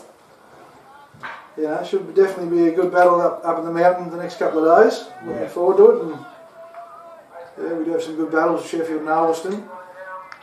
Yeah, it's always played in the right way. Yep. There's no malice between us, and at the end of the day we're all mates and stuff like that. So, hopefully a couple of blokes go down with hammies, mate, or tails. you being one of them. That's a short one from Maurice and the body at Nadesh. He's played it well. Geez, I better touch wood because who knows what could happen. Exactly right. Van Tatnave and Drew Allen, a couple of experienced heads there, mate. Drew's obviously come back after a bit of time off. And yeah, what a pleasure to have Yeah. a bloke of his calibre back playing with his two young fellas. Yeah. I think is what's got him into it. Yeah, that's brilliant, Yeah, mate. no, it's special to stand there and captain it and just watch him go about it with his kids. So I remember being that age and doing the same thing with my dad. So that's what it's all about. okay, all There's a short one, he pulls out of the desk. He was confused when I was going to whack that over the gully there, but he's pulled out at the last minute. Yeah, and you managed to have a game with Wilmot as well, mate, which was nice to see during the year earlier on. Yeah, didn't really go to plan. Didn't trouble the scorers, did you? No, it was a pretty waste of a day, but no, it was good to get out there. Yeah, got a message from Manasseh through the week. Our game got cancelled for the Saturday due to ground not being ready or something like that. And yeah, Manasseh reached out to me and said, "You want to go?" And I'm more than happy to help out. How do you sort of know Manasseh? Is it through? Yeah, I played a bit of footy with him at Ulverstone, but yeah, I've sort of just known about him or him and got to know him a bit more personally playing footy with him. Yeah, so get along with him really well. So that's how I was conned out to there. Yeah, no, very good, mate. Wilmot boys didn't have a bad year. They were pretty competitive No, throughout the pretty year. solid, Only really just missed out. So they'd have three sides up there, and all grades were competitive and all not far off the finals, which is a great effort. It was good, yeah. Apart from that day at Penguin, I kept a close eye on what they were doing, and yeah, no, they were always there or thereabouts, which is good to see. Yep. Got Snary to continue from the Gilbert Street end, going to Tyler Johns. Tyler's going for a bit of a sweep, got none of it. Fielded by Warnes at mid wicket. Snary just hones in on the wickets, doesn't he? He just loves it. It's just so consistent. Yeah. Obviously, you playing against him, he's not a massive turner of the ball. He doesn't turn the ball at all. It's just his change of pace is what gets you most of the time. But very accurate. I heard last week he was actually turning a few there at Ulverstone. I heard there was a bit of a spot and he was ragging a couple. Had a leg slip in and. Yeah, well, that's pretty much unheard of, especially with us. It's a running joke that he's not a big turner of the ball and might as well just both save up. Yeah, well, he's had a really good career so far, just doing what he's doing and just great living out of it. Going stump to stump, and he's always in the wickets. And obviously, recently he's made some handy runs the last couple of games as well.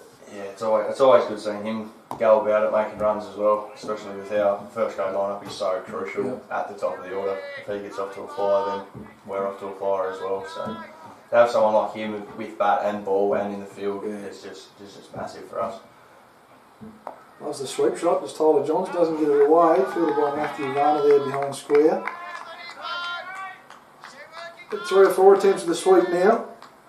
So it's obviously a shot he likes to play. I think for Burnie, you've got to keep playing your shots if that's where your strength is, and it was well bowled by Snare to close the over out. And Maiden, Burnie Hurricanes 8 for 90. And how's your form going, mate? After Christmas I've been pretty lean. Yep. Got off to a flyer before Christmas in the one day stuff, but yeah, it's still bowling for you. You left arm orthodox as well? No, I've sort of cut back on bowling at the moment. I've got 2 pretty handy spinners in Rowan Speglick and Campbell Luck, so I've sort of just been bowling behind them and just more focusing on batting. Yep. And sometimes I've taken the gloves in games as well. Oh, so nice. Yeah, no, it's kept me pretty busy, but yeah, I'm more focused on my batting at the moment. Enjoying the captaincy? Is this the first year you've captained? Yeah, loving it. It's pretty big of a challenge. I thought I was walking into a similar side to what I had last year with a few older guys, but having kids come in that are anywhere between 12 and 15, 16, hovering around that, and just being part of their cricketing career early is massive for me. Just to watch some of them grow. With Caleb Lennon in our last roster game against Devonport pulled off a 50, so that's pretty handy to have. Tyler Gleeson, his growth and his consistency that he's found with the ball, just to hit the spots, been massive for us as well. So yeah, then you got the 2 young Alon boys, which are going to be pretty handy cricketers. Drew and Van Tad, obviously it's good to have them senior heads there to lean on as well. Yeah, especially at top of the order and just helping me in my captaincy and how I go about things as well. It's just a cool, calmer heads at the top, just know what they're doing. So it takes a lot of pressure off my shoulders as well. No, that's really good. French has continued to bowl a bit of short stuff, and Nadesh hasn't been interested the last couple. I don't think it'll be long before he whacks one over point, or tries to. He's quite an aggressive little batsman. Oh, that one's at the body and well played. Looks quite solid, this bloke, doesn't he? Yeah, very good technique. by the looks of it, just loves batting ball, I think. Yep. I just think getting tied down, and especially with Reece bowling that shorter stuff, which he's so consistent at. Yeah, he's accurate with it too, isn't he? Yeah. He's always at you. Yeah. Sometimes he's on you a bit quicker than what you think too. Yeah, I was talking about a little bit earlier, he's deceiving there with his pace. Another short one, well played. The bloke behind us in the commentary box is not saying much. He's gone shy, has he, young Hazelwood? Yeah, he's Keep quiet, guys. hiding at the back. He's usually got a bit to say, but he's lost his tongue, I think. He hasn't found the lollies yet. Smithy has, straight into him.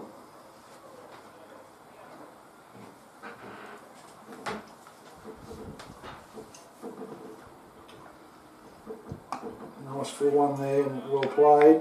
Reece attempts to throw it back, but held onto it.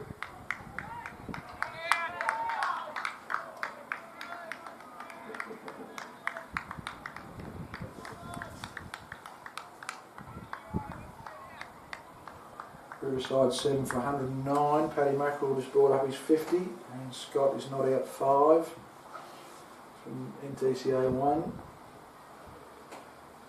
That is a very short ball from Reece French, not signalled a wide, and that's the end of the over.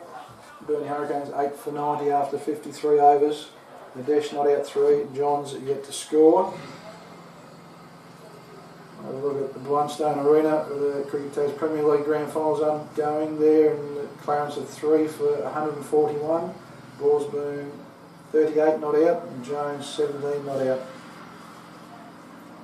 On a flatty at Ulverstone, Oregon. To Wacker in Perth. WA all out for 347. Tasmania none for none. Just the start of the first over there. Young Cooper Conley was the last man out for WA, making 90 in his debut game, so a good effort from him. Bloody handy cricketer in finals. Yeah. Comes to finals, isn't he? Came that big back here a couple of years ago. Yeah. That's slow, and Tyler Johns has got all of that. I reckon it's just going to be 4, but it's a good shot.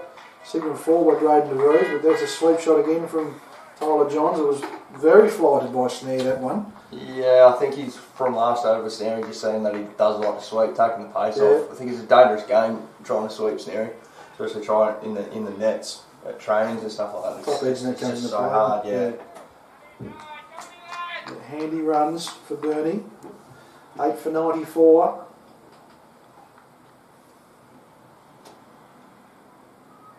Oh, and he's bowling around his legs. He's going for a lap sweep, which is a bit ambitious, I would have thought, but Snare has hit the stump. Look there in the replay, he's gone for a very fine lap sweep, and it's hit leg stump. So Tyler Johns is out for 4. Burnie Hurricanes now are 9 for 94 in the 54th over. Trying to hit that pretty fine, Smithy. Yeah, like I said, it's a pretty dangerous game trying to sweep Snare, but yeah, probably just got too comfortable trying to get down on that. Went across a fair way there. Yeah, just... Obviously, there was no 45, there was Matty Varner, there was just beyond square leg, but it's a big risk to take against Snare, that's for sure. Snare got the figures of 2 for 8 off 8 overs, 8.2 overs, so he's very economical, and as he always is, he very rarely goes for more than sort of 1.5 an over, does Jacob. The last man in is Josh Lamprey. This could be interesting. What their plan's going to be. I don't know how they're going to go about it. Yeah. Try and get to 120 as quick as possible, or they just keep batting the day. We'll have a little chat and probably get Nadesh to face as many balls as possible, I reckon. That's what Josh is obviously capable as well, so but Sneary will be right into him here, I would have thought, homing in on the stumps looking for an LBW. I think if we get through, I reckon Nadesh will attack from the other end.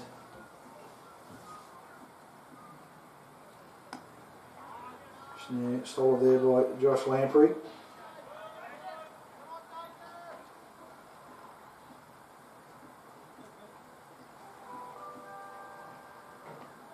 One's let go. A couple of balls left in this over. Burnie just hanging in there. 9 for 94. It's slow by Snare, well played by Josh Lamprey. And well fielded by Reece French in mid-off. Timed that one quite well, mate. Yeah, he's pretty solid. He's just a handy cricketer all around. Yeah. Josh. A bit slower again by Snare, well played by Josh Lamprey. It's the end of the over. Burnie Hurricanes 9 for 94 after 54. I think we'll see some action this over from Nadesh. I think he'll take it to him. Try and maybe get 10 or a dozen off it or something like that. Trying to get up over 100. Choice now, doesn't he? It doesn't, mate. If it's there, I don't think he'll be letting too many more go. French to continue.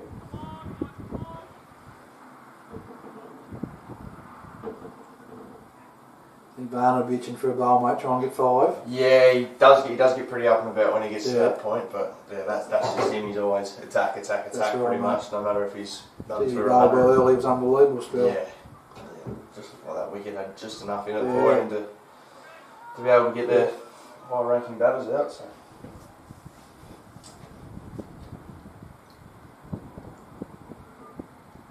No, he's let that one go.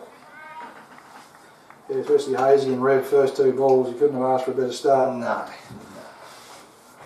they're 2 of the top batters in the competition. Yeah. A long way too, so you get them early, it's massive. Couple of good catches and that boys are up and about.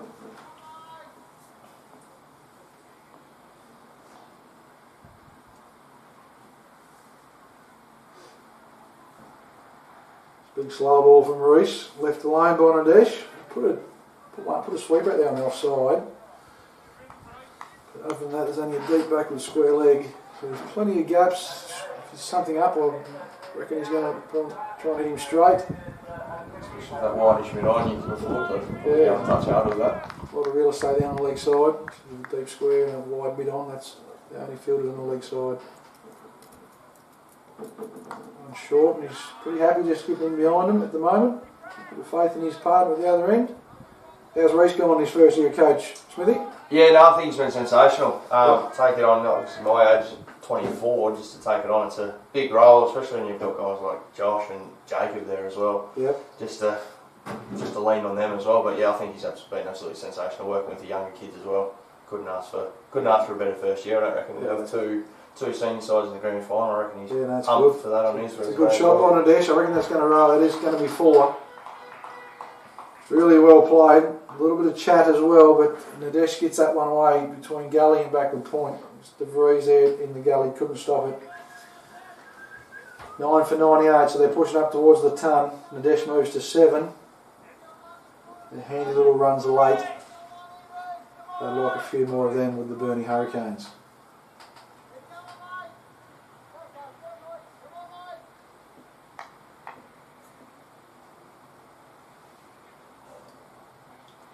That's 4 and he misses out without a fine leg down the leg side. How are you, Logan, mate? You ready for tomorrow? Preparing well? Yeah, mate. Well prepared. That's good. Very good to hear. What's on tonight? Not much. Pizza and a bit of footy and chill? KFC and a bit of footy, I reckon. KFC, what are you going to run? Zinger bacon and cheese box for me, Zinger usually. Zinger bacon and cheese box. Sounds pretty good, mate. Oh, I'm going to see. It's fielded by De Vries in the gully. That's the end of another over from Reece French. The figures of 2 for 26 off 11. Burnie Hurricanes 9 for 98 off 55 overs.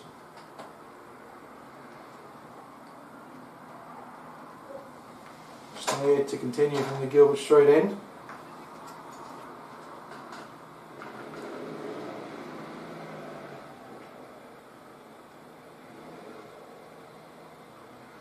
Happening around the ground. We'll have a look at Launceston first.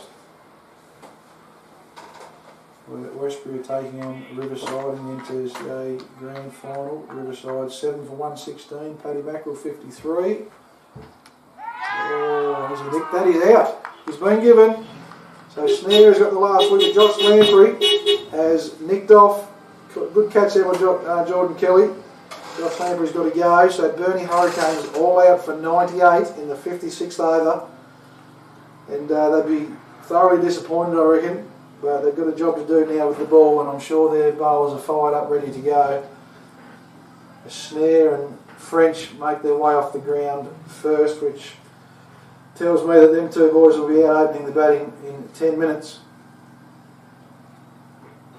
We'll have a short break and we'll be back to commence the innings of the Ulverstone Black Caps in about 5 or 7 minutes.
So this is trying to hook up with them?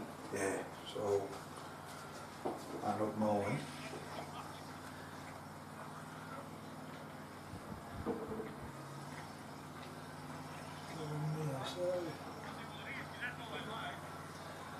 There's a mouse there, isn't there? There he is. If you go to here, go over, you got yours on there, do you know what it's called?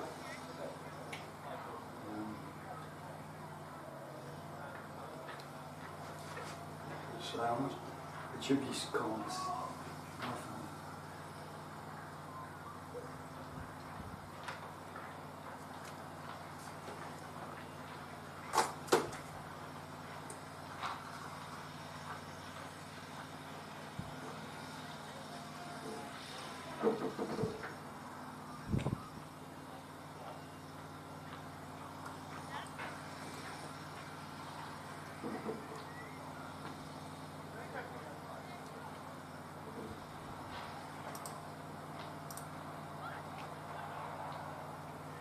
There you go, top one. Oh, beautiful.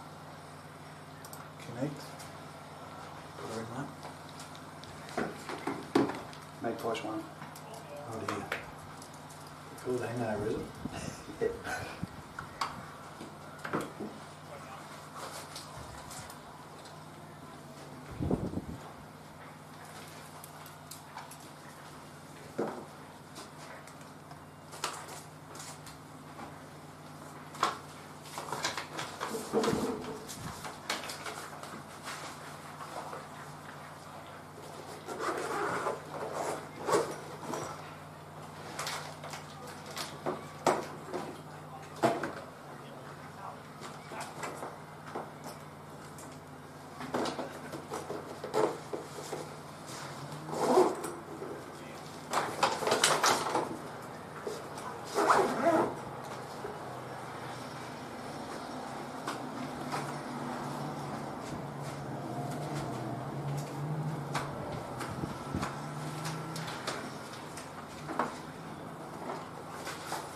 quick one, guys, for them. You guys still watching? I've got to head off now, so Colin Braun is going to take over until Cola gets here. Thanks a lot, Cole, and thanks everyone listening. I hope you've enjoyed it. Very intriguing battle this afternoon and over the weekend. So yeah, cheers, Cole. I'll leave you to it, mate. Thanks, guys. Thanks for your all good commentary for the first 1 and a bit sessions.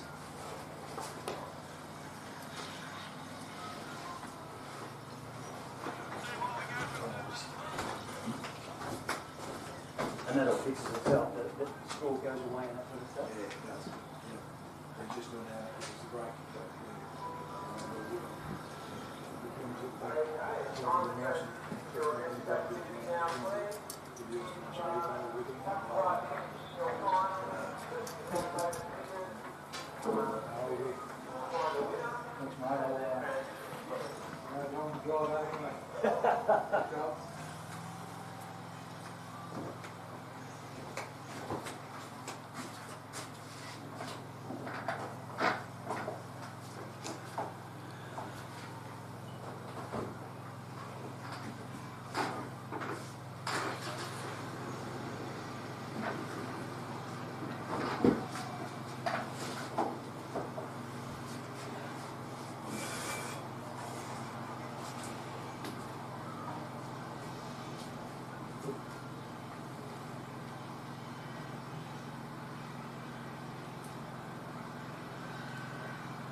Well, we're in for an interesting little session here. Half an hour till tea.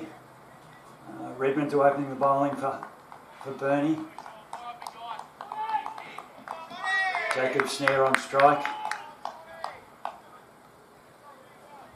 Can't imagine it's going to be a comfortable time.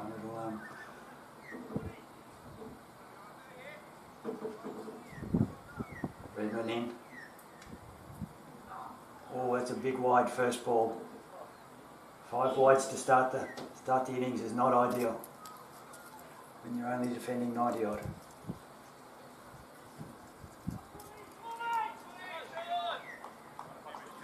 You want to get that radar back on now.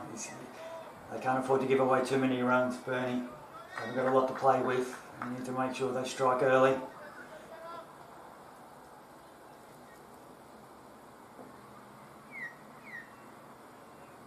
To Snare, lets the ball go through. A lot of groans out there, it must have been close. Sean, as Sean does, has ended up very close to the batsman.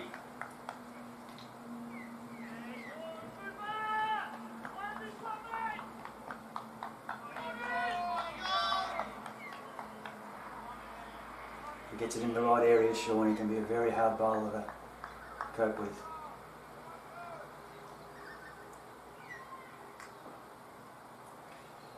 Redmond to snare. Defending on the offside, out to the point. Fielded by Hayes.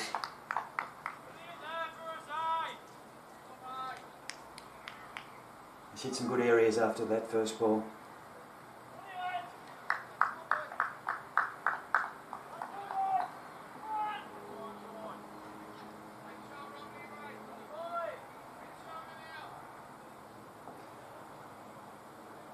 Redmond to snare. Oh, looked high. Muffled appeal.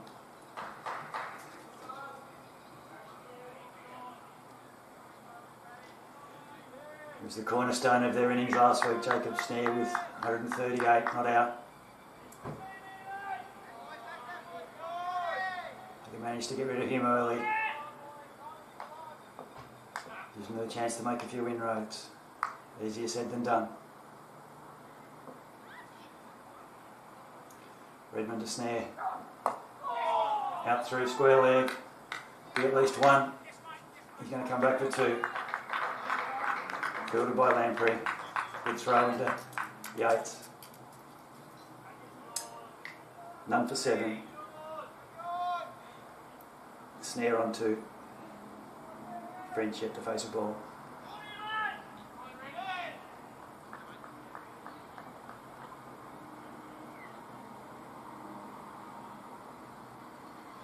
Redmond in again. Oh, slightly upish. Takes the one. Fielded by Lamprey. At mid off. Easy one in the end. None for 8 with 1 ball to go in this first over. French on strike.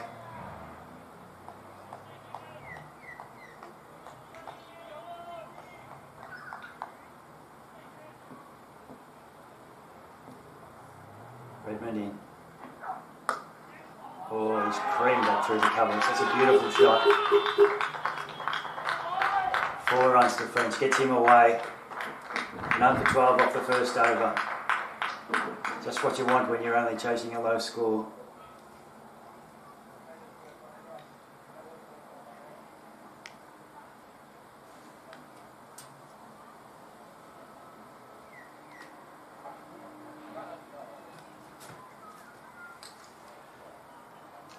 It'll be Johns to bowl from the Gilbert Street end. He won't give a lot away. He'll put the ball in the right areas.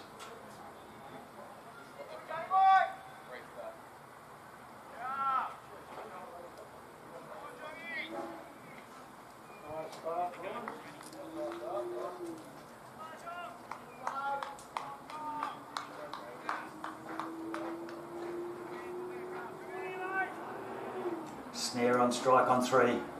Face the bowling of Tyler Johns. 3 slips, gully, backward point, cover. Mid on, mid off. Backward square. Fairly regulation field.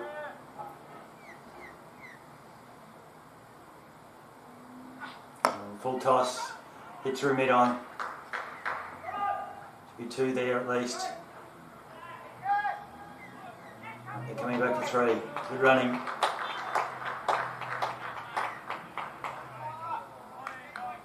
Three to snare. Takes the score to north of 15. Snare on 6. French on 4.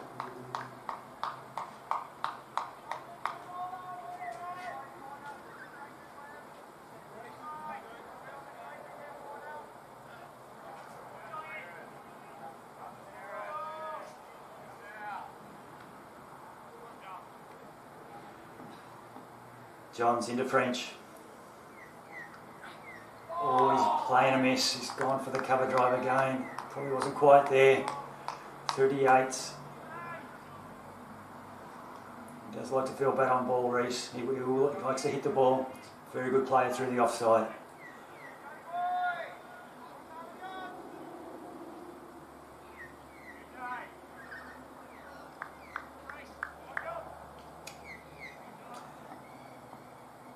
John's in again.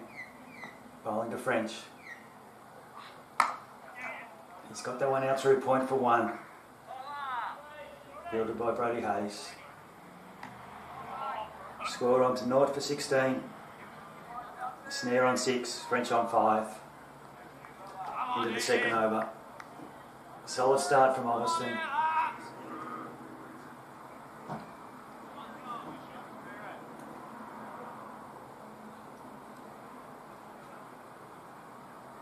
John's in again. Snare letting the ball go through to keeper Yates.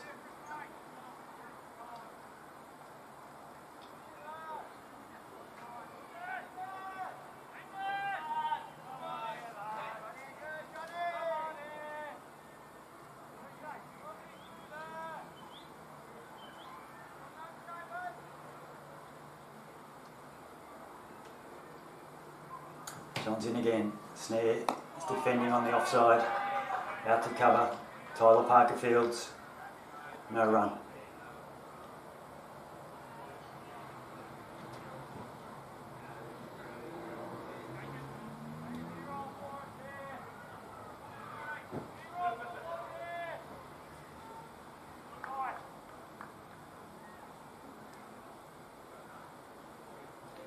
John's in again. Snare on strike. Played to mid on. No run. Fielded by Josh Lamprey. That's the end of the second over. Nord for 16. Ideal start for Ulverstone as they look to chase down this relatively low score in a grand final. A lot of cricket left in the game yet.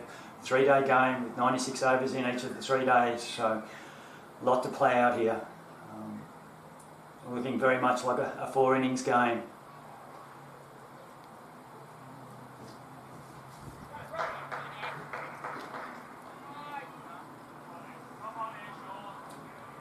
Redmond to resume into French.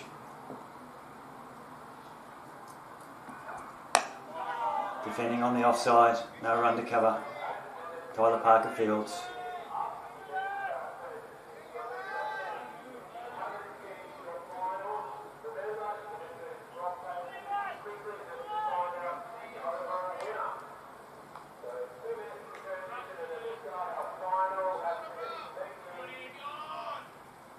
Seems to have got some good areas since after that first ball wide.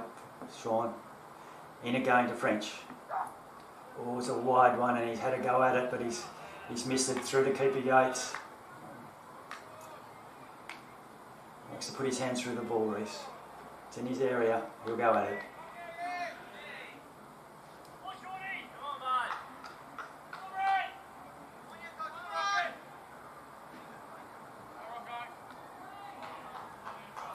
Minutes till tea, pretty crucial time here. A couple of wickets could really put them in amongst it. Very solid start from Ulverstone. Redmond in. Nice cover drive, but straight to Parker. No run.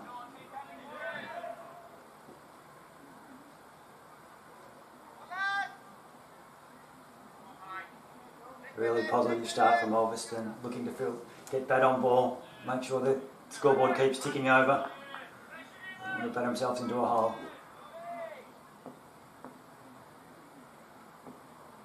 Redmond in again. French defending on the offside. Parker, no run.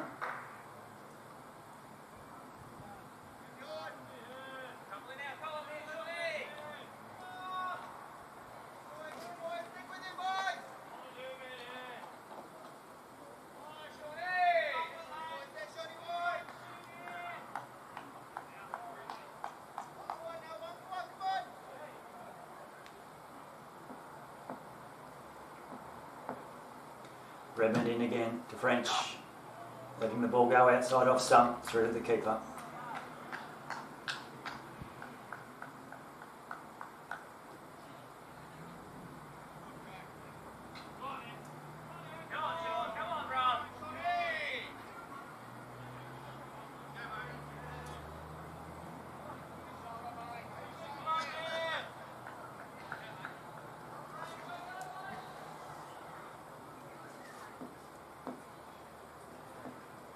Redmond in again, bowling to French.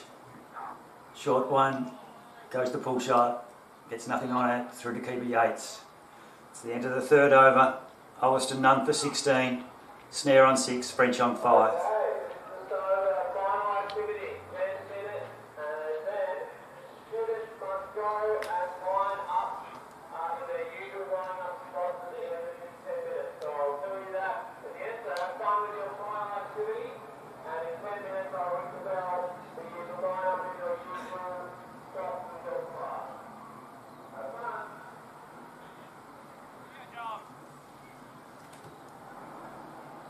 Johns to resume from the Gilbert Street end, bowling to snare.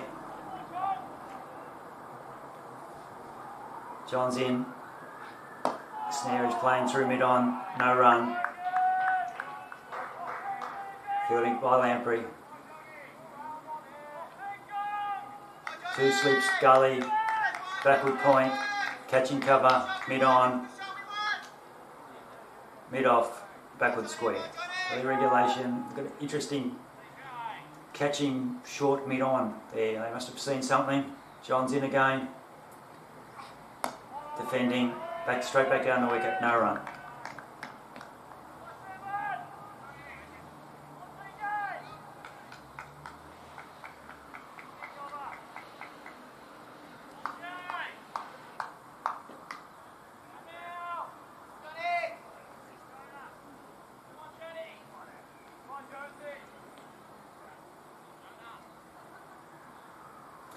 John's in again to snare. Oh, playing a miss. Just felt for one outside the off stump, through to keeper Yates. It's the sort of area you need to be bowling on this wicket, you feel. There's still a little bit there. Always something there with a new ball at Latrobe. It's a good cricket wicket. If you put the ball in the right areas, you'll get some rewards. John's in again, snare on strike.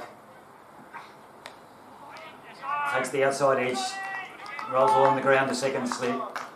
Knocked down by Ollie Walker, no run. Was an edge, but it was all the way along the ground. No danger of being caught. Playing off the back foot.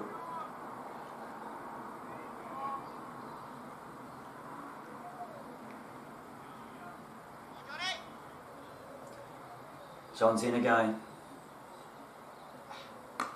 Snare defending back up the wicket. Parker Fields, no run. Seems to have settled into a good area now, Johns, after the full toss in the first over. He'll put that ball in the danger area. He'll nibble around that 4th stump line. Do a little bit either way. In again to snare. Straight one, defended back down the wicket, fielded by the bowler. No run. And that's the end of the 4th over. Ulverstone none for 16. Snare on 6, French on 5. 14 minutes to the tea break.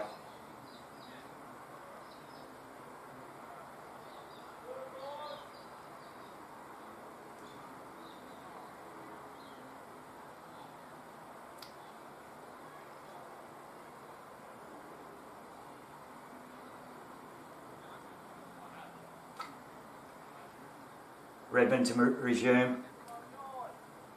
He'll be bowling to French. And he comes now. All on the offside. Could be a leg by. Rolled out through square leg. Leg by signalled by umpire close. Takes the score on to 9, 0 for 17. Snare now on strike to Redmond.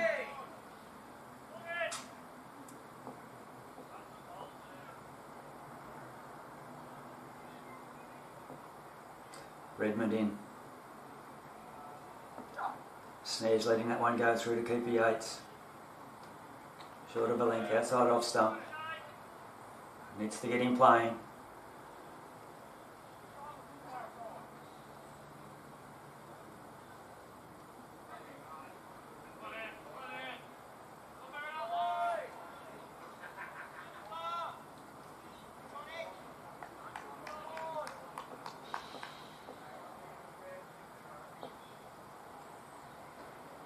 Redmond in again. Snares letting that one go. Short of length, outside off stump, through to keeper gates. No real danger there.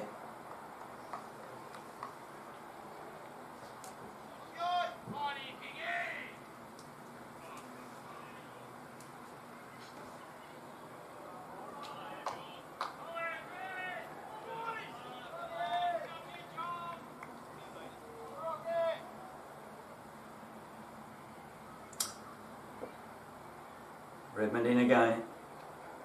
Snare on strike. Defending back down the wicket. Parker Fields, no run.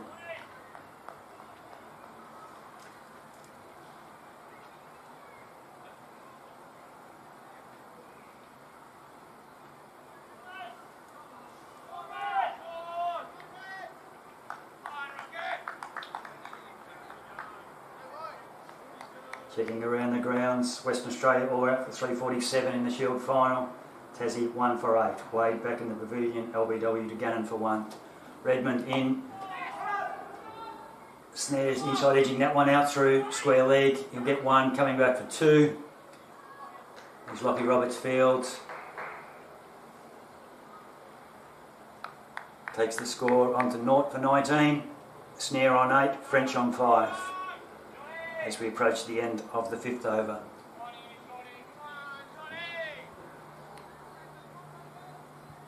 The sense that they need a wicket, Burnie. The body language, there's not a lot of noise out there.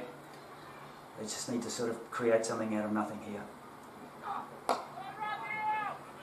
Snare defending that one out through point, no run. End of the 5th over, none for 19, Snare on 6, French on 5.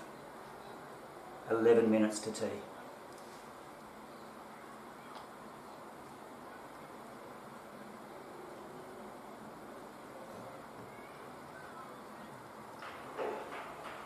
And in the Cricket North Grand Final, Riverside 8 for 126.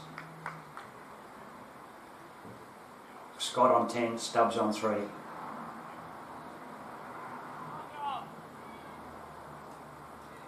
Chapman with 2 wickets, Lloyd with 1, Wood with 2, Hume with 3. It says Westbury on top there.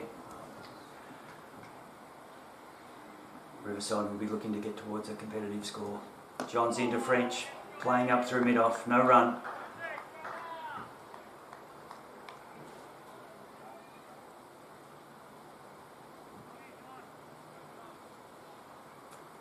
Catching cover's just been moved a little bit squarer. He was reasonably straight before that ball, but now he's gone to a squarer type position. John's in to bowl. French defending. I want to get a little bit low. Took towards the bottom of the bat, out to point, no run. Naresh Fields.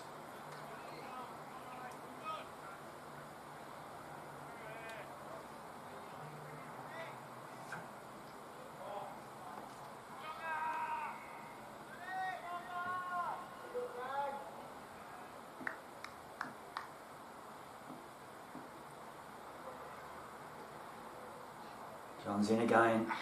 Oh, a big drive. It's taken a big outside edge, gone over the top of gully, down to the boundary before.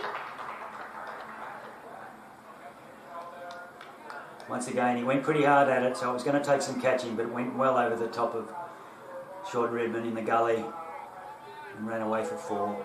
Takes the score on to none for 23, Snare on 8, French moves to 9.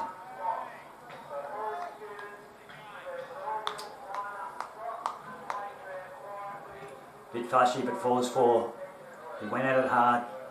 If he's going to get any on it, it was always going to go over the top.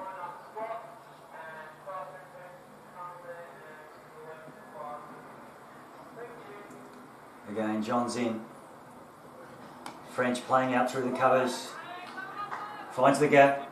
1, coming back for 2. Parker Fields gets the ball into keeper Yates. 2 more to French, taking the score on to 25. French moves on to 11. Good solid start here from Ulverstone. They couldn't have asked for anything more. Awkward spot at time to bat for half an hour before tea, but they've Negotiated all but 8 minutes.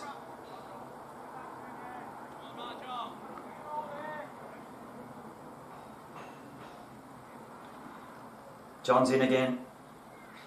French playing through the covers, fielded by Naresh. No run.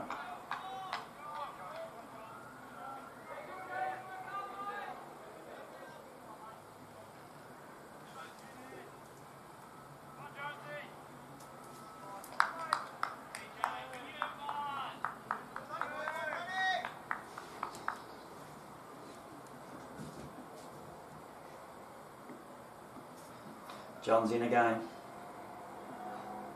French is defending. Backward point, fielded by Hayes. No run. That's the end of the 6th over. Ulverstone none for 25. Snare on 8. French on 5.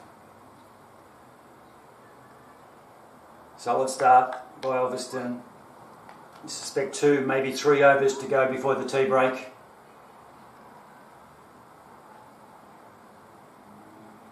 Redmond to continue.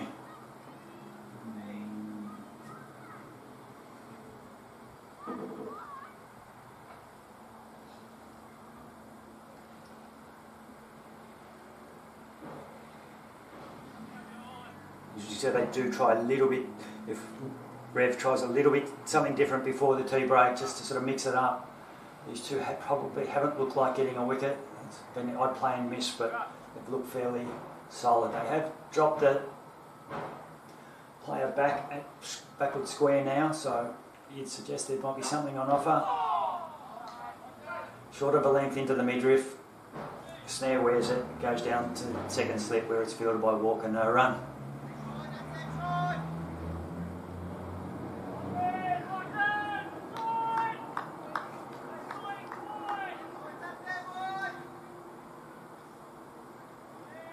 So we now have a deep backward square on the boundary and a deep fine leg.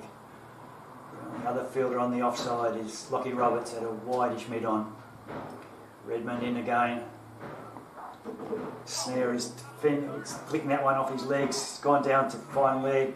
1, he's coming back for 2. Throws a little bit wild. Wayward, it's leg buys. Signal by umpire close. Takes the score on to 27. In the 6th over.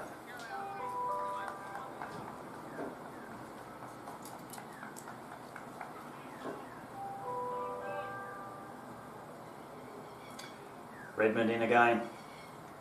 Snare on strike. He's played a sort of cross-batted shot that's gone to mid-off. No run. Fielded by Kurt Lamprey. Not sure where he's trying to hit that. It was sort of short of a length. Sort of half a pull shot that he maybe didn't quite get through. No danger, it went all the way along the ground.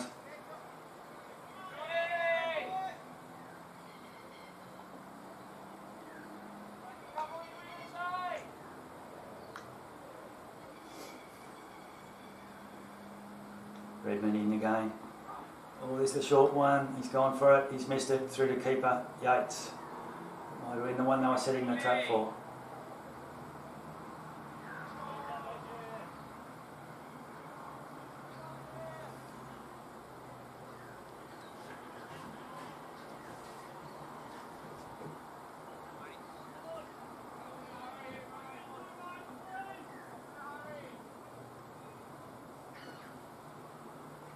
Redmond in again, bowling to Snare.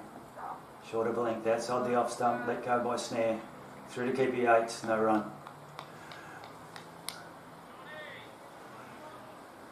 With 1 ball to go in this 7th over, 2:56 showing on the clock. It might only be the 1 more over from the Gilbert Street end before the tea break.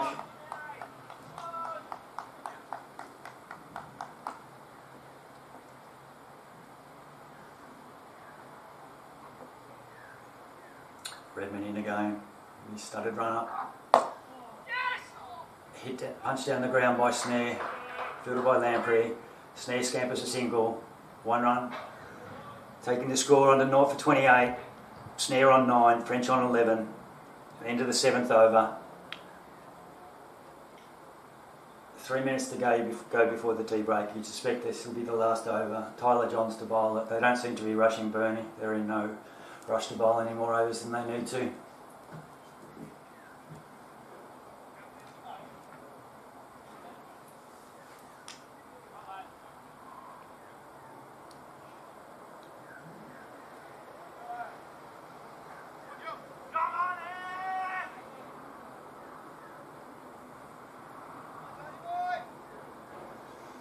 Snare on strike, Johns to bowl.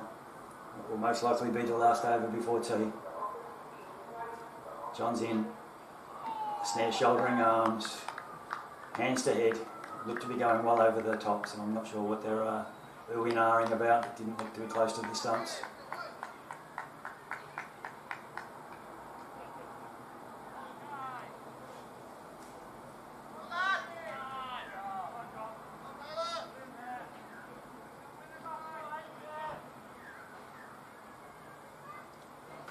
John's in again.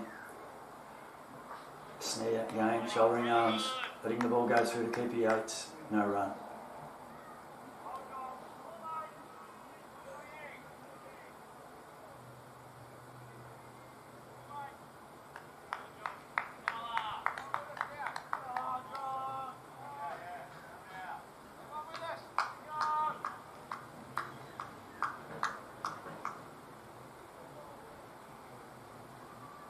John's in again, bowling to Jacob Snare.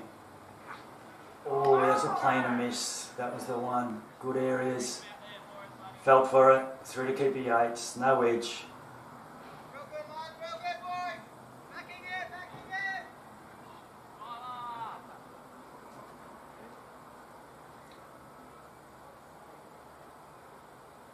Good bowling. It just shows that on the wicket, if you put the ball in the right areas long enough, something will happen.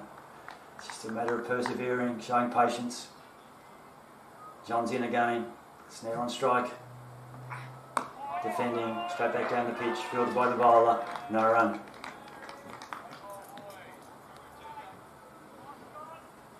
Two balls to go, 2:59 on the clock. Just ticked over 3 o'clock, so this will be the last 2 balls before the tea break. Burnie would be hoping to grab a wicket. Just need something to go their way to get them back into the game, to get them up and about. Things haven't quite gone their way today, but that's cricket. Snare defending. Fielded by the short mid on, no run. 1 ball to go. Ulverstone will be looking to get through the tea break without loss. Knocked over 28 of the required runs. Solid start. They couldn't be asking for anything more other than defend this last ball.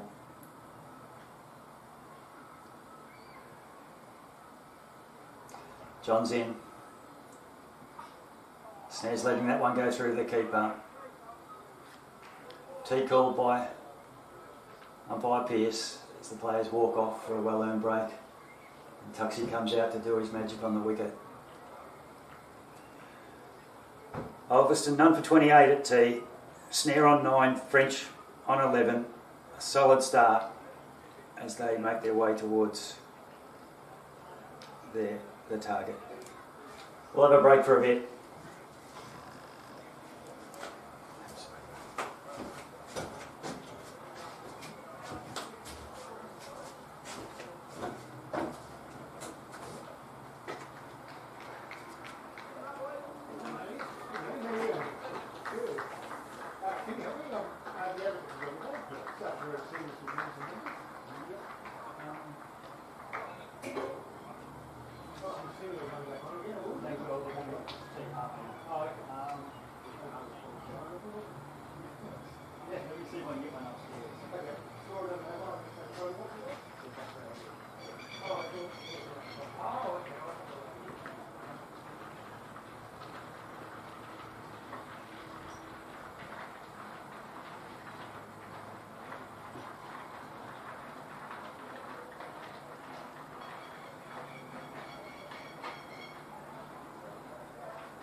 seen it. He was walking past.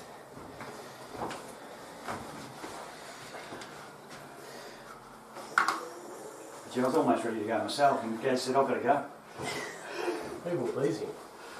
Yes. I weren't- bought some more as well. They weren't here last year. I'll definitely be back. Oh, is the microphone... Do you turn that off? Yeah, I've turned your phone on.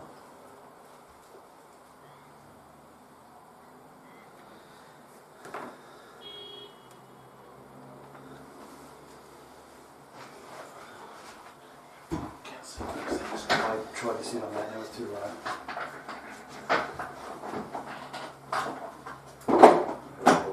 Very good idea.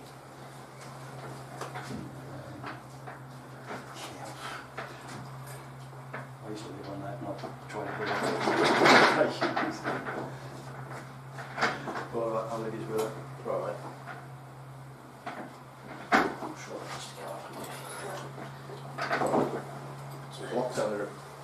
Well, it's probably a scoreboard at Edinburgh. That's what stolen from. That's all right, mate.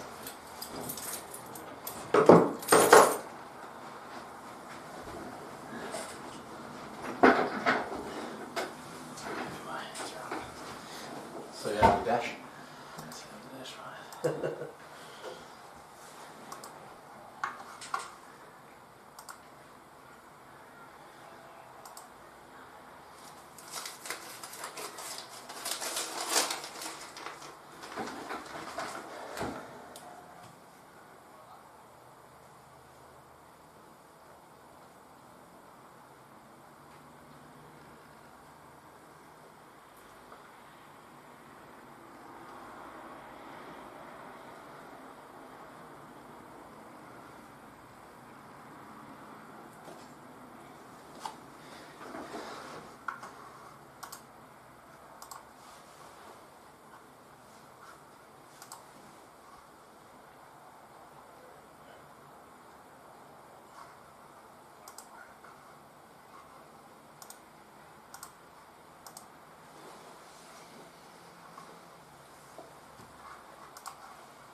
She's right.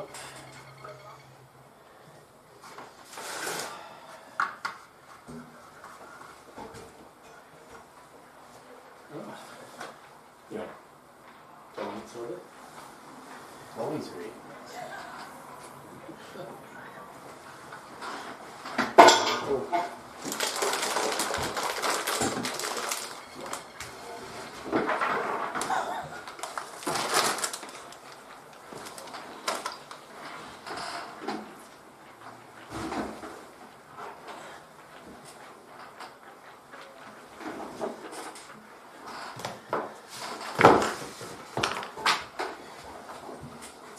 Welcome back to the Latrobe Recreation Ground. We're about to get underway for the third session on the first day of this Hershey Seafoods Cricket Northwest Grand Final. And it's the Ulverstone Black Caps with the decided advantage at the moment after bowling Burnie up to 98 during that second session. They've reached none for 28 when tea was taken. Reece French on 11 not out. Jacob Snare on 9 not out. Burnie unable to make the breakthrough they need. This game certainly in Ulverstone's favour at the moment. My name's Brad Cole. Great to be with you back on Cricket North West Grand Final live stream coverage. Big thank you to Gary Miles and guests for looking after the good ship over the first 2 sessions. Apparently ratings were good. I feel ratings in this 3rd session are going to be great because we've got the hometown hero here, the great Michael Bishop, in the commentary box with me. Bish, great to have you back. Good to be back, in the box. 2nd year running, and Lolly's provided this year. I must say, Gary Miles, yeah, not only did he provide some excellent commentary, he's left behind an absolute cavalcade of Alon's mixed lollies. 10 kilo bag of it. You can get rid of those black cats, they're no good. They're evil. But I brought my own supply as well, so throughout the next 2 and a bit days, I think sugar level should be at an all-time high. Blood sugar reading at 50. Might need to go for a walk tonight. So it'll be Sean Redmond, the Hurricanes coach, to resume from the northern end. And didn't make the greatest of starts to his opening spell. Sean bowled 5 wides, which when you're only defending 98, it's not a great start, Bish. Tough gig. You're trying hard. You probably tried a bit hard. Tried a bit too hard. He saw Burnie get 2 wickets in the first 2 balls. He thought, I can do this. Tough gig. Redmond comes into bowl.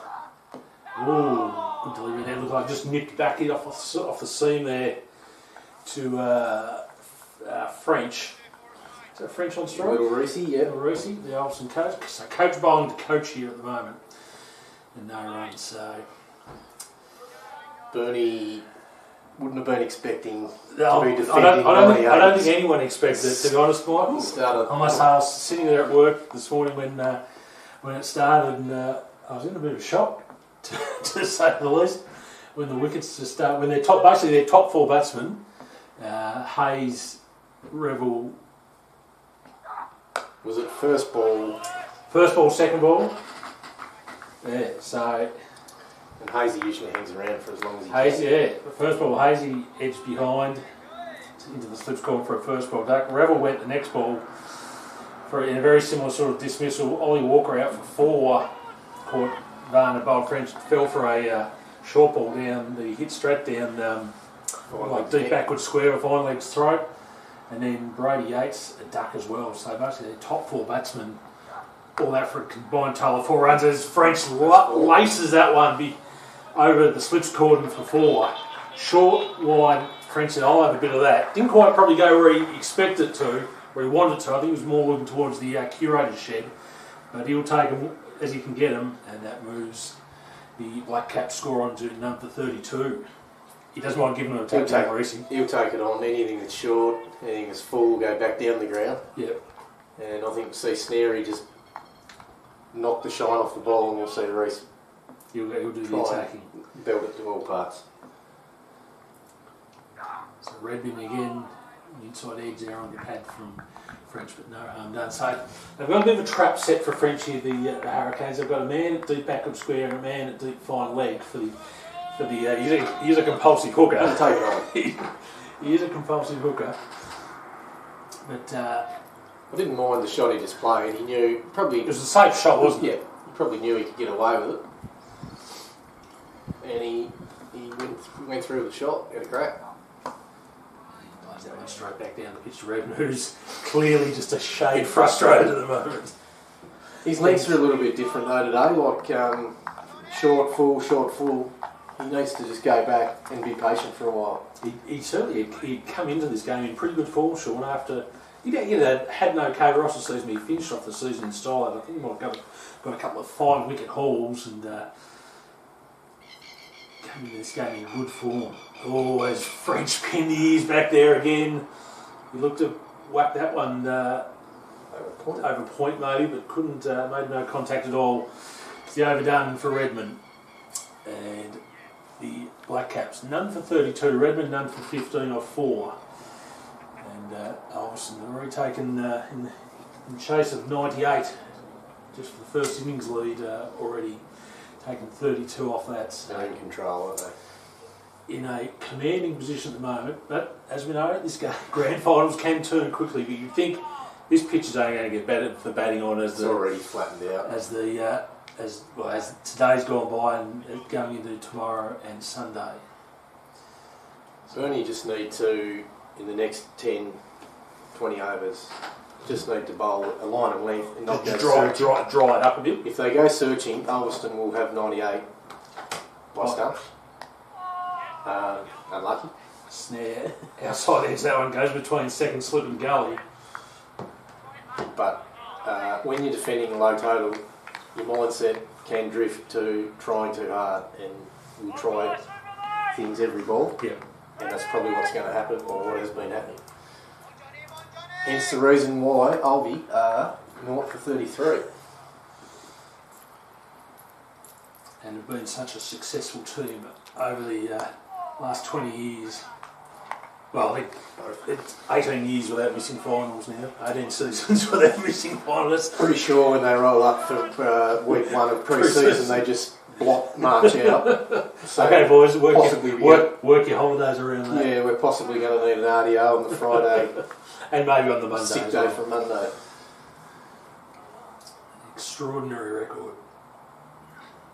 Oh, Snare. How many? Snare goes on the attack there, but no run. Ambitious shout. Yes, it's a very un-Jacob Snare shot though for the situation of the game. How many premiership wins for Josh? He'd have to be double figures, wouldn't he? Let's have a look here. If you've got the stat. Oh, I would work it out pretty quickly, I reckon.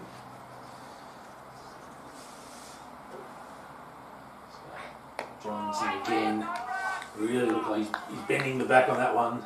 The Burnie co-captain, and Snare plays a beautiful forward defence shot there out to the offside. So 12 flags in all for the Black Caps, and I reckon Josh has been involved in 1, 2, 3, 4, 5, 7 of those. What a record. 7 flags, a decent and contributes in most and has contributed a few of those. Oh, well left outside off stump there. Did a little bit late. You can see where Brady Yates took that on his left hand side there. But, the luck just not running with the Hurricanes at the moment. They just need a little bit of luck, don't they? Just need that little that mistimed shot or that ball just to do a little bit more than what do you expect. Get 1 or 2 here and keep them under 40 or 50 and put some pressure on the new guys coming in. I know you're going to have Josh come in. But this is better. This is a good spell here. Good start to this spell here from Tyler Johns. And Johnsy will give you that. He'll run in for 50 overs if you need to and bowl in those areas. So Redmond just needs to get his consistency back. He's off a little bit. 2 off that over, now for 34. The Black Caps. So just to sort of reiterate how much of a shock that Burnie's batting performance was this morning. Their 2-day form was pretty solid coming in. They'd won 4 of their 5 2-days, lost a bit of a shock loss to Sheffield in the outright loss, which was very weird. But their lowest first innings score was Redmond French knocks it mid-on. So in the 2 days there, they've been progressive. You write that stat down. Olsen's lowest first innings score was 225 in the 2 days. In the first innings. I haven't followed it much again this year due to work, but I've seen where Snarey faces something like 280 or 300 deliveries. Does love it. So he obviously enjoys batting. Does just love being out in the field. And it will win you games. Basically, he was out in the field for every ball in the semi-final. He batted all day for his 138 odd, and then just casually took a sixer. I'd be too tired after 138 pitch. He's another one that just walks in on March. Look, I don't think it's any secret that the success Olsen's had over these past 18 seasons has a lot to do with the fact that they've had a bloke called Wormsley and a bloke called Snare in their team. Core guys. Obviously, early stages of that dominance has been they had a great bowling attack as well. They've been able to bring in guys as well and keep. They brought in any imports they brought in have all contributed. Well, that Varner, he's crazy. Like his stats are unreal. Varner's had an excellent season. Varner this year, coming in this game, 36 wickets at 8.64. Yeah, that's all right. and picks up a lazy 4 for 16 off his 15 overs today. In the grand final. To set the Black Caps on their way, and the early favourite for the Dale Baker medal. So Redmond comes again. Oh! Ooh, I thought he might have snuggled that. I thought he might. I think it was Revel there at second slip, I think. Flew to his right. But Or was it Big Ollie? might be Big Ollie actually. Rev was chasing the ball. Yeah, Rev was at first. He won't Walker like chasing that down there either, Rev, I wouldn't have thought. No. And that's just more frustration heaped on the Hurricanes Does bowlers here. Redmond look like he's coming in off his normal run? I don't think Redmond, since he had his bad knee injury, which he sustained playing footy a couple of seasons ago, I think he's probably just modified his run up a little bit. Yep. He just looked to me there like he was coming in a little bit short. Yeah, that certainly does seem a shorter run up than what I'm used to. Oh, French hits that one high up there though. Comes around, Lockie Roberts takes the catch. Come around there from mid-on round to mid-wicket. And that's the first wicket down for the Black Caps. Reece French rode his luck for the first few overs of this third session. Ran out there as he skied a pull shot. That's the way he plays? That's it. He's out for 19. The Black Caps are 1 for 39 here at the Latrobe Recreation Ground. I didn't think the big fella was going to get round there from... I thought he might. I actually thought, my first thought was French actually hit that quite well, but then... He did well to get there and took it very safely. So French slowly makes his way off the ground here. New batsman will be Braden DeVries for the Black Caps. Had a very good season. The obviously, played a bit of Great Northern Raiders. Made 29 in the last week's semi-final against Sheffield and 457 runs at 76.17. So he didn't play every game for the Black Caps this season, but when he did, he certainly contributed, and that's a very healthy average. He's another one of the guys they've brought in as a junior, been around the club a little while. Yeah. Obviously, is he son of Damien? Yes. Who didn't give you a lot to play. Wasn't he a miserly bowler, Damien? Certainly didn't give everything. Won a best on ground medal. I think that might have been a grand final at the Devonport Oval, I think. Might have been his first or second year at the club. He'd come in as a veteran rookie. Yeah. From after his days in the Burnie Cricket League, and just found turf bowling to his liking. Just put the ball on a 5-cent piece outside off for 30 overs straight. Try scoring off that, kids. And consistently found the edges of bats. Are we far away from seeing Lamprey, do you reckon? Kurt, it'll be an interesting move when they bring him on. Obviously, an attacking bowler, bowls at the stumps, bowls full and at the stumps. Can go for a few runs, but more often than not, does get a wicket or two. Just while we've got the new guy in, Worthy coming on, having a crack for a couple of overs. Certainly no shortage of options in the Burnie bowling attack. They have had a multitude of bowlers this year. They've had 10 bowlers in the team take at least one wicket this season. Yeah, right. Which is a pretty good effort. And I don't know much about Walker, but he's an all-rounder, is he? He doesn't mind having the bowl as well. Yep. Yeah, certainly in the team for his batting, and he's done that very well this year. But can bowl. He's Redmond around the wicket again. Oh, that one took off a little bit. Take off.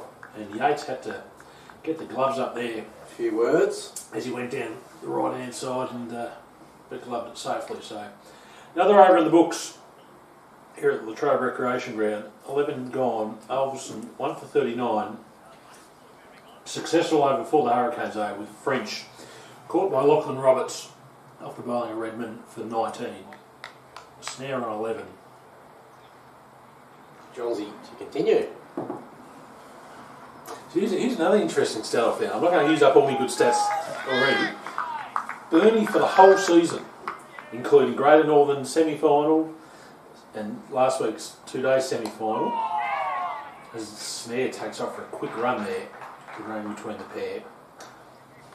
Burnie have only bowled 8 no balls all season. He's bowling. There'd be plenty of bowlers around the coast who like to bowl that themselves in the season. Yeah, no, they've obviously done some work. Burnie hasn't. Yeah. And I would have thought playing at West Park, not an easy place for bowlers either, because one side you're coming up a hill, and the other side there's a bit of a step that's you run down there. Yeah, it's you just come from the Bass Highway. Usually into a 2 kilometre an hour and wind. it's usually windy. So excellent job there by the Hurricanes bowlers to limit. Oh, that's a good delivery there from Johns. Half a pill there from the Burnie slips cord. You get the feeling Burnie will be appealing for anything that comes remotely close to the bat. In hope. We've got Scott Pearce and Darren Close out here umpiring, 2 umpires of the highest calibre in Cricket Northwest, and they've seen it all before. Fiercy nose. Fiercy nose. And Close has seen plenty of appealing in Big Bash cricket and down in Hobart. John's in again. Charging in, John. He's just got a bit more pep in the step, hasn't he? You see Sam O'Mahony walk past. Golly. We got to my ball yet? Or not? We're about there, aren't we? Another 10 black cats deep. Come in. I wasn't going to mention that delivery to Sam Bolty in that ground ball, but you end up with the medal around your neck, so. Fair enough. It was a fair nut. Unfortunately, there's no footage of it that we know of. So YouTube wasn't around then.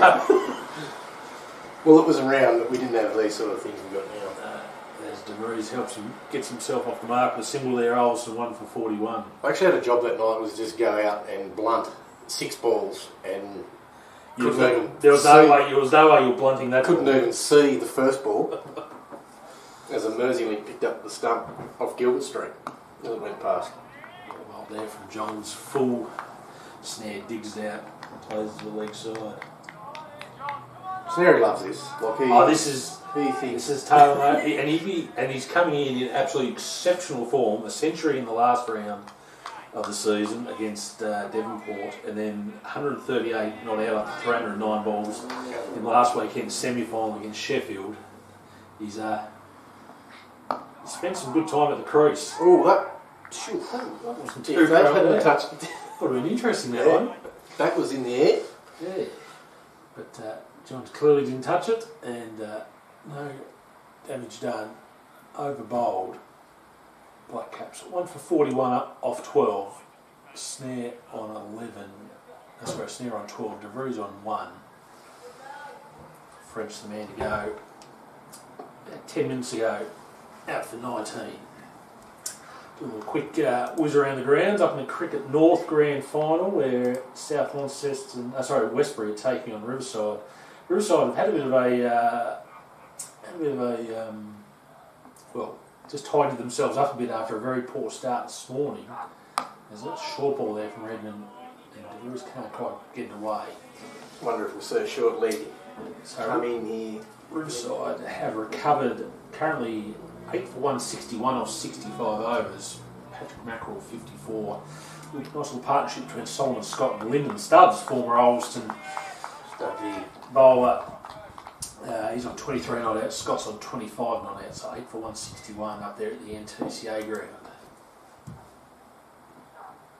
Oh, that one didn't quite go where it was supposed to. DeVries tried to get the bat out of the way and just ended up running off the face and just ballooned between point and gully there. Obvious plan, we'll go short, but I'm surprised the way he's playing the short ball. They just haven't got a man sitting in there with a lid on. They've got 2 men back. So down at Belrose Oval, Bronson Arena, Cricket Tasmania Premier League Grand Final, Clarence made a very nice start down there, 4 for 211. There's a short ball there from Redmond, well ducked under there by Snare. So Ryan Borsboom 67 not out, Harrison Allenby 26 not out there at the moment. So a few starts, no one's quite gone on a real big score yet, but you'd say Clarence in the box seat there to make a very nice score down there at Burnie Oval. How's the Tigers going? Yes, a bit I'll get to that one.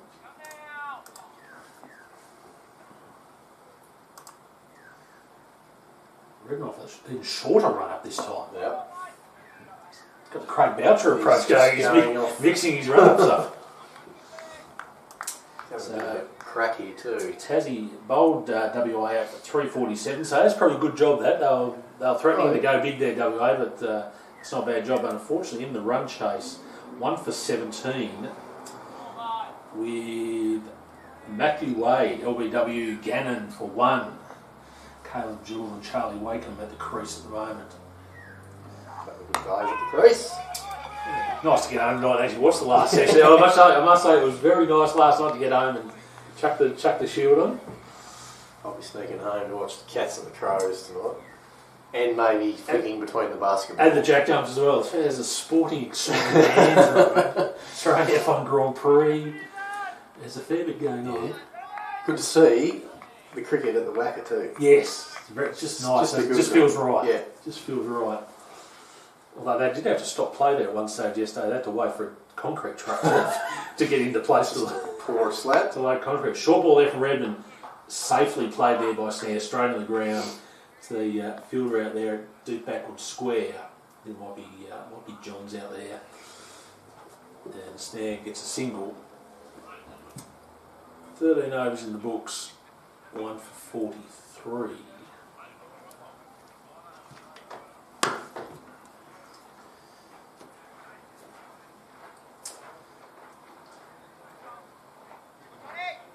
Johns to resume again from the Gilbert Street end. You'd bring Kurt Lamprey on for a little blast here, especially at De Vries. Just looks a little bit tentative at the moment. Awkward with a shorter ball, and Kurt has got a pretty good bumper, and then he follows it up with the Yorker. Pretty sharp ball at the base of the pegs. But Redmond's bowling pretty well, so even if you gave Kurt 2 or 3 and just said, look, we want ultimate effort here for a while, and then you can have a spell. Really like, it might be worth chucking a spinner on it, something like a Nick Revel or a Brody Hayes, just to slow it down as Snare squeezes one out to the leg side there behind square. He's got one, he's going to come back for a second as Roberts comes round from in front of square and fields. Snare moves along to 17, 1 for 45. Yeah, well, Yates's got the gloves on, so he can't bowl. No. Playing Devonport, he probably would though. He seemed always get a wicket against Devonport. He always bowls. No, but yeah, it's a team that has no shortage of bowlers in this Burnie team. They'll certainly throw the ball around if they need to find a wicket or two. Snare goes on the drive. Oh, they're going to get an overthrow though. Sloppy work there by Burnie, having a day to forget at the minute. That might have been Kurt Lamprey there at. Is that Josh? It might be Josh Lamprey down there at mid off. When Kurt, I think. Things are going against you, those sort of things will happen.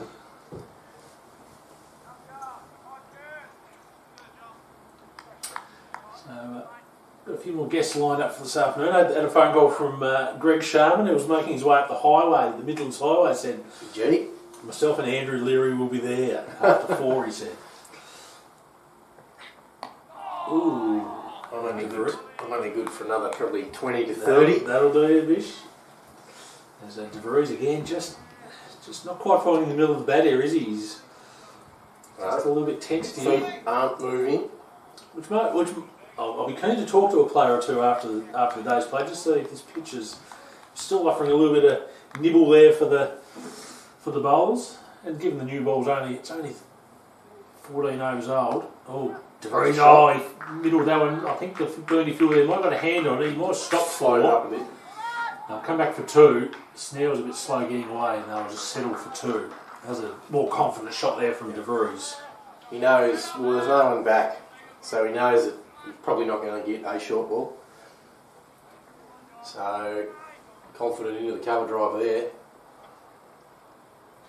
With Redmond, though, anything that's at his body at the minute, he's not overly comfortable with.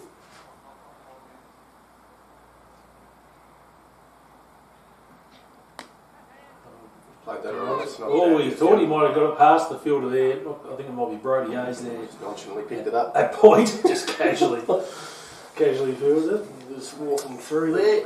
He's had a dirty day at the office this morning. Out first ball of the day, caught in the slips off the bowling of Varner. Normally pretty restrained too, like he won't play anything. No, I think the replay, I think he just got squared up a bit there by a good ball from Varner and found the outside edge, and Rebel was pretty much gully third slip maybe. I couldn't quite see who called it, and Rebel sort of was the same dismissal next ball. So Varner was he was on fire. Fired up, big fella, big South African. He's enjoyed a couple of good years. He's had a few. He's battled a few injuries. That's out. I heard something there. Umpire Darren Close says no, not out. Off the lid. Well, yes, that must have been what it was, because there was some sort of noise as it passed snare. Grabbed his helmet straight away. Yeah. Make sure. Make sure the umpire knew what it. I'm surprised he hasn't taken it off and just given it a little rub. I thought it might have just been glove, but well, given Darren Close has now signalled that was one over the shoulder. They're saying that's maybe what it did. I don't think Burnie at the end of the day has had too many qualms about that one. They got straight back to it. But got us a little bit excited here in the commentary box. Redmond, there's another short one just to test the snare out. Yes, had a little bit of up periscope there, didn't he? So snare this season, another fine season by the all-rounder. 600 moving into today's game, 630 runs at 42 to go with 27 wickets at about 14 and a half. Another fantastic all-round season. Steady. Oh, steady. Jeez, you're a tough judge, Bishop. You reckon that's steady? He does it every year. He's quality. And that one's gone very fine. That will be 4. Can you touch that? A bit of glove, maybe? Yep. Yeah, but off the gloves. No leg by or anything, simply there by umpire Close. And that went very fine down to the sight screen for 4. He's got to get used to seeing sight screens. Yeah. You don't see them all season. Got all everything in this facility now. It's a fantastic facility now in the Trade Recreation Ground.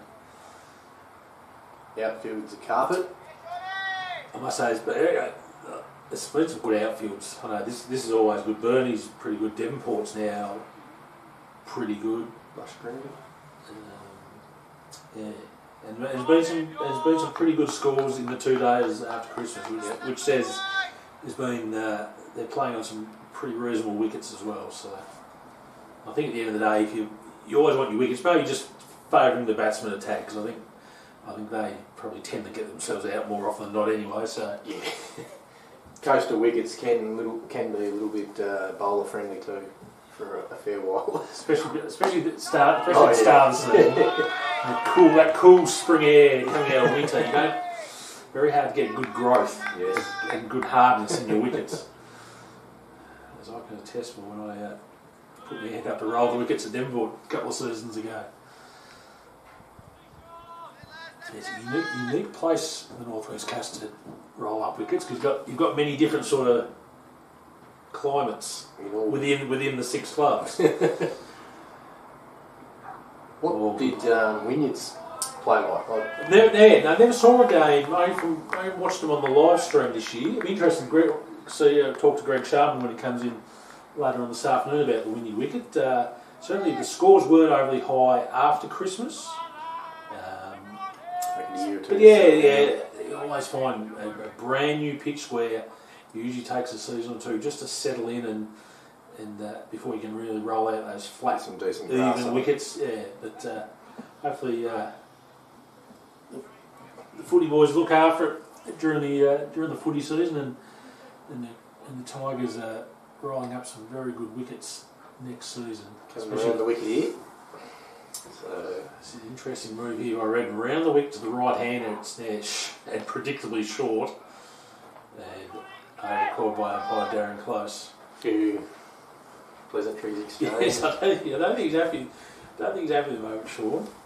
And Snary doesn't want a little gap out there either. So 1 for 52 off 15 overs here at Latrobe Recreation Ground in this Hersey Seafoods Cricket Northwest men's first grade grand final.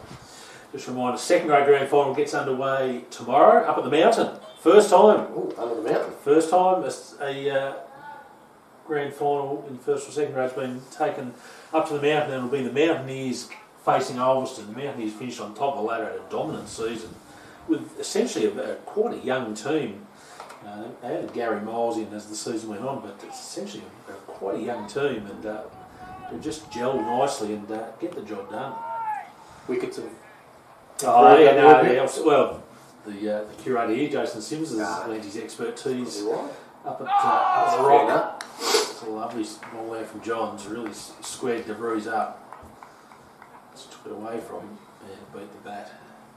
So yeah, that's Sheffield got the better of Ulverstone in the one-day cup final in second grade pretty easily. So I'll start warm favourites. They've been top of the ladder for the majority of the year, the Mountaineers, and had a couple of guys win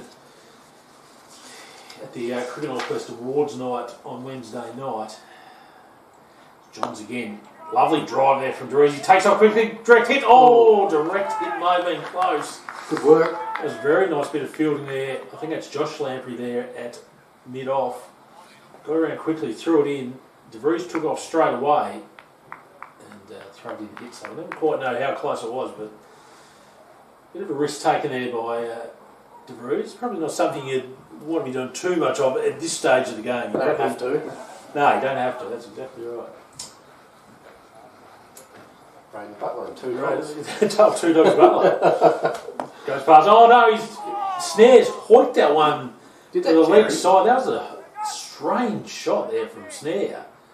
He's taken that from outside off stump, swiped across the line. It nearly was caught there by the fielder at mid-on. Just landed in front of Josh Lamprey. Or was it Hazy? I think might be Lamprey down there. We'll just see if we can have a look at a replay of that. Definitely not Hazy because he's at point. And well, here we go. Let's have a look at the replay here. Oh, just short. That's a strange shot there from Snare. Especially this time of the game where you're really just trying to back till stumps, get your team into a nice position then and go ahead with the run chase tomorrow. But Snare just taking a risk there. And again, they've ridden their luck this third session, the Black Caps. Burnie are creating chances, and that will buoy them if they can. Look, I think they're pretty much resigned to the fact they're going to have a bit of a deficit on the first innings. That's a nice shot there by DeVries. It's really quite middle, but might have the legs to go to the boundary. No, Wells fielded, just pulled him in before the line there. Didn't think he quite got all over there, DeVries. He helped himself to 3. Moves along to 8 and score 1 for 57. So back in that second grade there, the batting award went to Jordan Marshall, 304 runs at 50.67 for the Mountaineers, and the bowling award went to Josh Marshall, 36 wickets at 8.19. So when you've got the leading batter and bowler in the competition, I'd say you're probably going to start favourites. Then saying that, Ulverstone can never just get in a second grade grand final. And again, Ulverstone are in a grand final. And again, Ulverstone in a grand final. Got the likes of Drew Allen, a former first grade premiership player. Yeah. Andrew Van Tattenova knows what he's doing out in the field. So they've got some experience there, the Black Caps. I'm sure they'll put up a fight. So left-hand bat. Yes. No, I look forward to bringing the scores as they happen up from the Sheffield Rec Ground tomorrow. That game starts at 10:30 in the 2-day grand final. Redmond's still going here from the last spree end. He's maybe give himself maybe a couple more. He's had a nice little running battle going with Snare, but he involved with DeVries here, who's just looked isn't quite sure of things with the bowler with Redmond coming around the wicket to him. A short run up there from Redmond. DeVries tucks that off his hip just behind square for 1. Snare made it safely. And the score 1 for 58. Redmond, just that delivery looked a little bit tired. He's just looked a little bit. Whether it's just still an effect from that knee injury, he's just looking a little bit ginger. The run up seems to have shortened a little bit. He's had a crack after tee. He's tried. He has. So Redmond this year 24 wickets at 17.42 as he aborts the run up there on that one.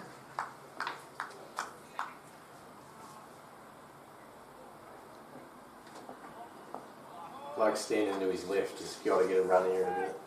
Lamps has to go on. Might be double lamprey. Although Johns would be very hard to get the ball out of his hands. Yeah, so he could still be there tomorrow at lunchtime bowling. The Linton Rowlands type. you would have started back when you started turf. Linton would have still been going around for Ulverstone in the twos, Vish. Possibly, mate. Yes. I remember he bowled for 2 sessions straight in the grand final. Didn't tire. No, he just kept taking wickets. Hello, look who's arrived. Nice double act too. Just wait your turn. Just wait outside, please. Redmond into bowl to snare and drive. Pearson's the gap there between extra cover and cover. Gets a run. Moves along to 22 and the Olsen score 1 for 59.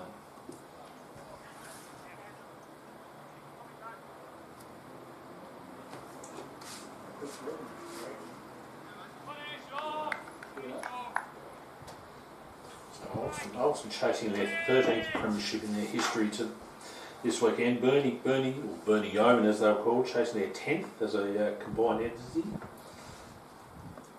Short there from Redmond, helped down the fine leg by De Vries. He gets through the fielder, he did. The fielder down there couldn't stop it. And that's just a poor delivery from Redmond. It was short, it wasn't overly quick. It wasn't adding. And De Vries just helped it on its way. Under his armpit, he was able to get inside it, roll round. I think Too short that one from Sean. Sean needs to just probably have a spell. Just for a little while. 1 for 63 now, the Black Caps. 35 runs behind the Hurricanes' first innings score. Redmond continues around the wicket. Oh! De Vries didn't really know much about that one.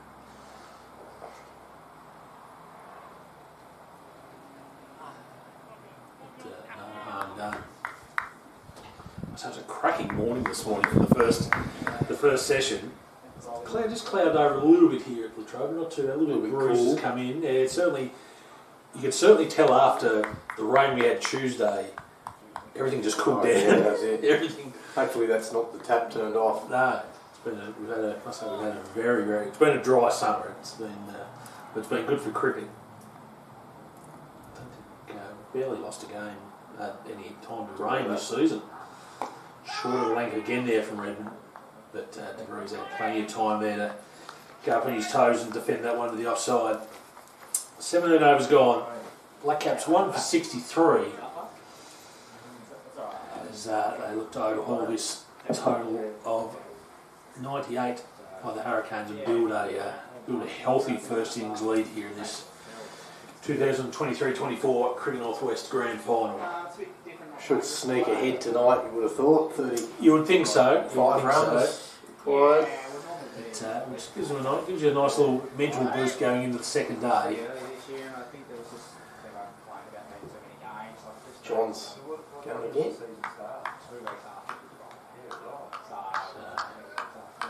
Johns again. 2 slips. Interesting fielder there I think it's Redmond himself. He's put himself into a very short gully. You should call it a short gully or maybe a 4th slip. Yeah, he's close. He's closer than regulation, isn't he? He is. Maybe expecting just a bat to be hung out there. Or yeah. Jones rumbles in again. Relay side off stump. Snare. Loose. Probably didn't quite get up that one. Actually took it on his knees. He's certainly no stranger to wicket-keeper Brady Yates, but it's been a while since he took the gloves on a full-time basis for the team. But just with the lack of a genuine keeper in the team, he's... I mean, it's amazing how many times you see that in first grade cricket, where you just don't. Sometimes you don't have a genuine keeper in your team. But you get a bloke to do it, and he's If you got fairly someone who's serviceable and love them, interesting how many buys. I know their no ball count was extremely low. Interesting to see how many buys they've considered this year, the Hurricanes, but with a pretty good bowling attack, I assume it's not many. So also a field there on the leg side and a short mid on for a snare. So Redmond trying a couple of different things, well more so Johns, being co-captain. Snare plays that one along the ground. hoping one of them balls just lobs up or Yeah, just something stops. just pops up a little bit. They're entitled to try things. I think Given they have to get a little bit funky, don't they, to try and prize a wicket or two here before stumps. So about... oh, that's a very interesting shot again from a snare. He played that shot last over and was nearly caught at mid-on, and he's really wound up on that one. Missed it altogether. Yeah. But for a bloke that can tried to flick it from outside off stuff. for a bloke that can stay at the crease for long periods of time, it's more of a 20-20 style shot, that, from snare.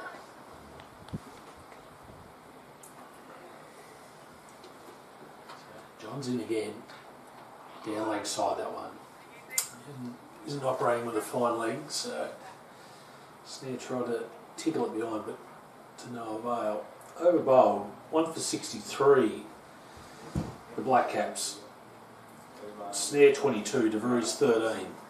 As they just look to set their stall out there this afternoon and get the team stumps and build a convincing lead.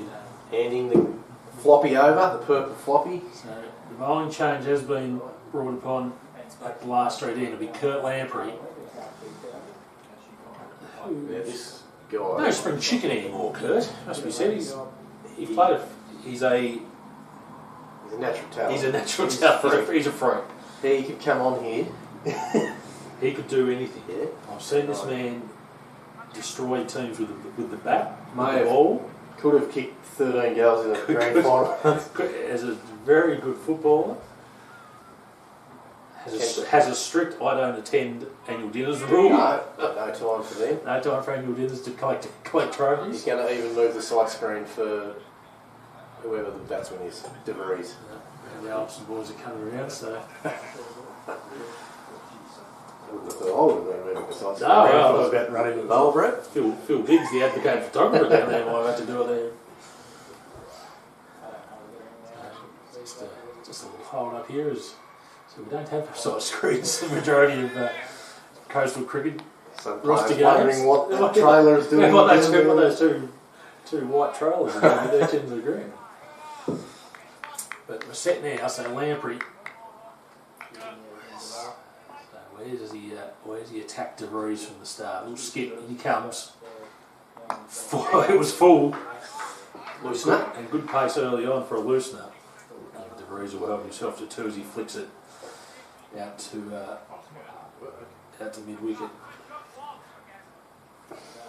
Yeah, I've seen this guy put, when he was playing for Natone, he put Alex McChristie onto the practice nets at the Wivenhoe Showground. Which is a fair distance from the centre of Wivenhoe. Which is a very big hit. Probably into a, no doubt, a stiff. It was probably, yeah. That's what I've stumped with that one. Yeah, I think if you ask around the list of the North West Coast's most talented sportsmen over the last 20 years, I think this guy would feature high on many a list. Cracking fella. Yeah. Great When you actually get to know him, he's actually quite a good conversation. But he does come across as quite shy and just lets his actions do the talking. Not going to the annual dinners is a good one. No, I like that. yeah, no. You've probably won 17 awards, Kurt, but we'll just put them all in the cupboard for your turn up next year.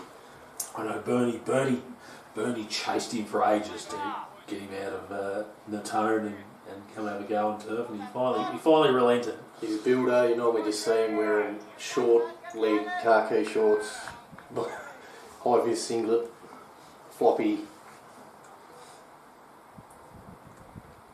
travels up on the weekend and plays cricket. does whatever he likes. Yeah. I'm sure if he put a golf club in his hand, he'd probably smash it. Yep. 300 metres down the fairway.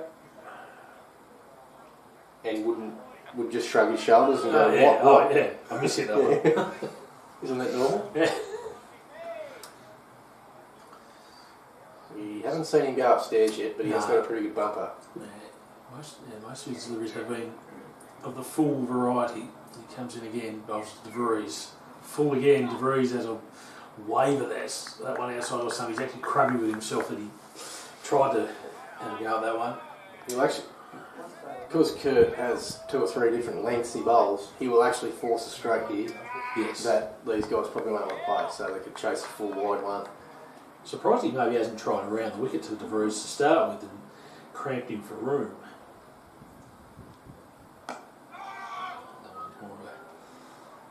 A normal length, and DeVries easily pats that one out to the offside. Lamprey's first over's done.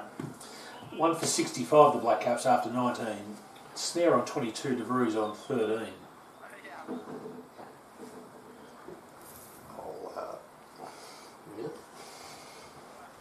So, these services of Michael Bishop for one more over, then substitute a couple of handy tops waiting outside the door. Couple of quality players and people. Yes.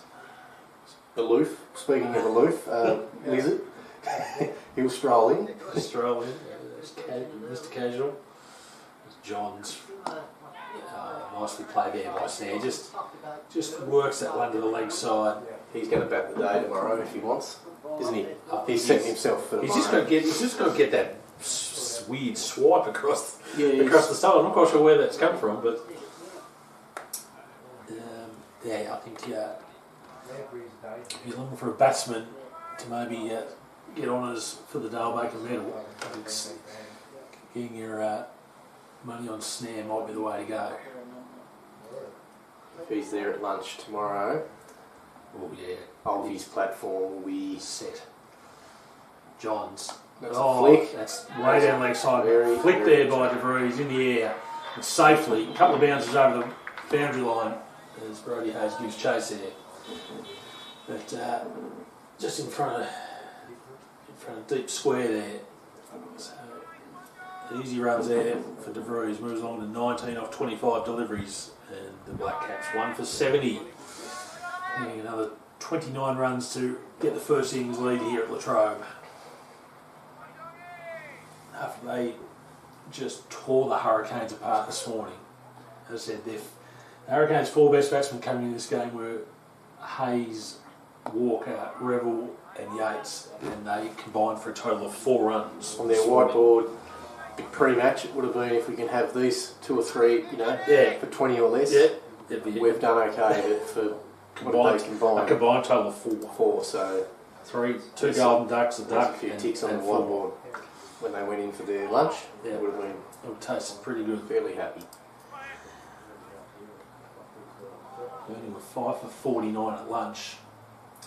And then Parker and Redmond had rescued them somewhat, but then the wickets started tumbling again after the interval. 98. No, 98. Defending. I mean, I've seen lower scores at a grand final. As you would have too. There's been some. I've seen some 40s and 50s in grand finals. As much as you probably don't want to admit it, that everyone in the Burnie camp would be thinking, really? We've mucked this up. All they can do is try and limit the damage, because they will be chasing, that's all. Olsen will be certainly looking to take some time out of this game and just bat Burnie out of it. That'll be the key tomorrow. I don't think we'll have any record-setting run rates tomorrow, but I think Olsen will just be looking to bat. A day for knocking it round early and then cash in. Forecast is pretty good, I think. Sunday's pretty good as well. A bit windy though on Sunday. Early 20s, I think. Yeah. Which isn't too bad. We've never been sport the last few weeks. Had some mid sort of 20s and some quite warm nights. But yeah, certainly, when you get up in the morning, it's still dark. We're running out of time. Yeah, no, this is probably a good weekend to finish the Pole season. fleeces are coming back into the wardrobes. Yeah, I pulled the trucky decks out the other day. John's around the wicket now to DeVries. Squares him up at DeVries. Plays that one back down the pitch. That's over. 1 for 70, the Black Caps after 20 overs. John's number 24 off 9. DeVries 15 not out. Snare 22 not out. Michael, pleasure having you for another stint, mate. And thanks for thanks Gary Miles for the big bag of Alon's lollies. 20 kilo bag of Alon's sweets. Thanks, mate. No problem. Catch up. We'll catch you over the weekend. Yep.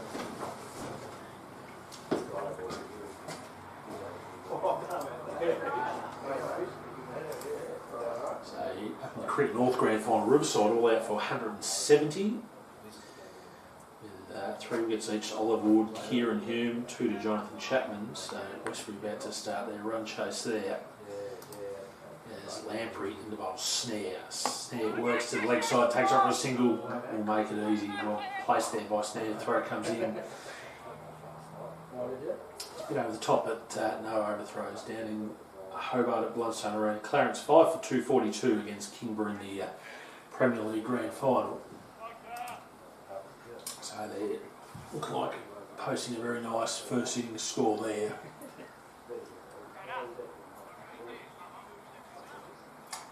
And here at Latrobe Recreation Grounds, Olsen with the upper hand at the moment. 1 for 71. As we have a double play coming in of one Andrew Lizard Leary and Greg Sharman. Good to have you both in the box, boys. Yeah, great to be here. Just pull up a pew there next to Lizard if you want. Obviously you would have kept track of the scores during the morning. After what Burnie's produced for most of the 2-day season, a very strange scorecard. Yeah, well, the great Les Allen sent me a text. I've been down at Hobart, or in Hobart, and Les reckons that Hazy should have stayed at school this morning. We've got 3 Marist Regional College staff members out here playing. Mr Yates, Mr Walker and Mr Hayes. They've contributed a grand total of 4 runs between them. Yes. Tough morning for the Hurricanes as Matt Varner ripped through the top order. Lamprey continues here from the northern end. Let go outside off stump there by DeVries. Lizard, as a former Ulverstone batsman and premiership player, mate, it's a handy start to say the least. Look, they couldn't have hoped for a better start. Bowling out for 98, really solid start with the bat. They'll obviously be looking to... Mr. Bruce hits one straight back down the ground. They'll turn for 2, no. Snare decided against it. And just the one there, DeVries moves along to 21 for 72. Yeah, they'll be looking to get to stumps with at 1 down. They'll be pretty happy with himself, but yeah, if Burnie can pinch 1 or 2 before the close of play, I'll take some confidence into tomorrow, that's for sure. It looks pretty obvious now, Ulverstone will have some sort of lead on first innings. How much is too much in a grand final? Lizard? Well, there can never be too much, can there? Snare plays that one down the ground as well and gets a single. Moves along to 25. Yeah, I guess the thing in Olsen's favour is that all their bats are scoring runs at the moment, so hopefully I can just put the mockers on them. But, they'll be looking to build a big total if they can. And Greg, this ground 12 months ago, you settled in for a rather long stay at the Cruise yourself. Obviously, unfortunately, came in a losing effort. But what are your recollections of 12 months ago and the Latrobe pitch? The pitch, not so much about the pitch. Matty Varner's obviously had a pretty good day. He was a bit injured coming into last year's grand final. A bit of a dicky hammy, but really, really great playing against a bowler of that calibre. He has a fair crack at things, and he's done well this morning. Wynyard themselves had a pretty good bowler of high calibre this year, and Vikram Sanjay, he looked to cut above on a lot of occasions, Greg. International player. It's hard to believe that he debuted against Australia, and I think he got out Finch, Henriques, and Klinger in the T20 on debut. So to bring him into the community, it's been a fantastic thing, and he has a 2-year deal with us. So we're looking forward to continuing with him.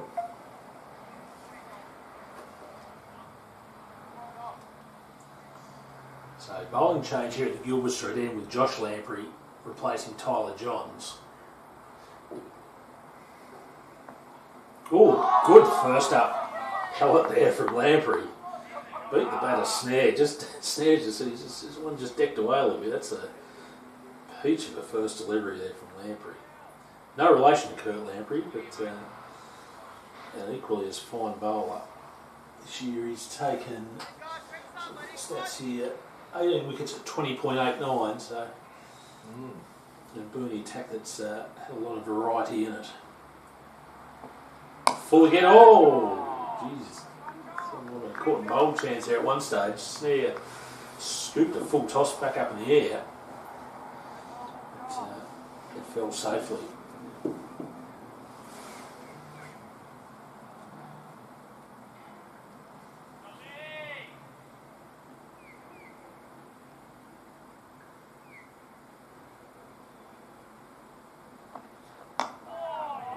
Short length again there from Lamprey. So just got that one up on the stickers of the bat, I think. It sounded a bit jarring, but he played it straight back down to the ground. Liz, I was talking to Michael Bishop before about the Ulverstone 18 seasons now in a row where they made finals. Such an amazing run of consistency. You were a part of that in the early stages. Obviously, it coincides with some very handy players you had in the team, as Greg will attest for. But when you rock up a pre-season, what's the mood like at pre-season? Is it just finals? Is it just an expectation? Look, early on, early on there were some lean years. Don't worry. There was a couple of wins. One winless year, wasn't there? I think we certainly went through a season without a win, and a fair chunk of the following season as well. But I suppose once we sort of started the kids started getting some games under their belt, and hanging around, that was the other thing. Like, we've managed to just keep a lot of our players, not many moved away. Started winning a few games, and then it became just a habit really, and enjoyable, obviously, when you're winning. All good delivery there from him. Peel, he's gone. Yeah, that's a big wicket. It's a good catch there. I think Yates had to dive across there first slip. Good catch. Very good catch down low. Big wicket there for the Hurricanes. The bowling changes worked. Snare caught behind for 25. And the Black Caps 2 for 73. We'll take a look at that one on the replay so we can pick up.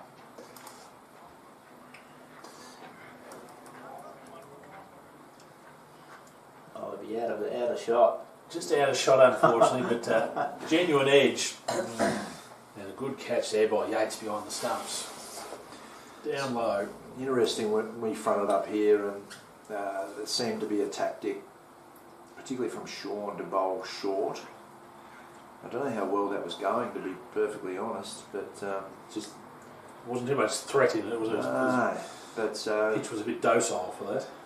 Both the Lamprey boys, I think what we're going to see from them is top of off stump, and then this bloke here, Kurt, he's a real danger man. He can make things happen pretty quickly. So the new batsman at the crease is Jack Pearce. He's had a good season, Brett. 365 runs at 24.33, so across coming into this game. So still, I think he had a period there. He was just trying to establish himself there in the first grade team. I think he's certainly in there now, and he's starting to flourish. played well against us at Ulverstone, drove the ball extremely well. Good straight drive there from DeVries, a full delivery there from Kurt Lamprey. Now himself to an easy 2. Jack, of course, the son of Ulverstone legend and coastal cricket legend Jason Pearce, who terrorised many a bowling attack. You would have caught the back end of Jason's career, Greg, as you were starting? Yeah, embarrassed us a few times, Jason. I did ask him one day, what's your favourite Wynyard Ulverstone moment? He said, smacking you for 6 over that hill.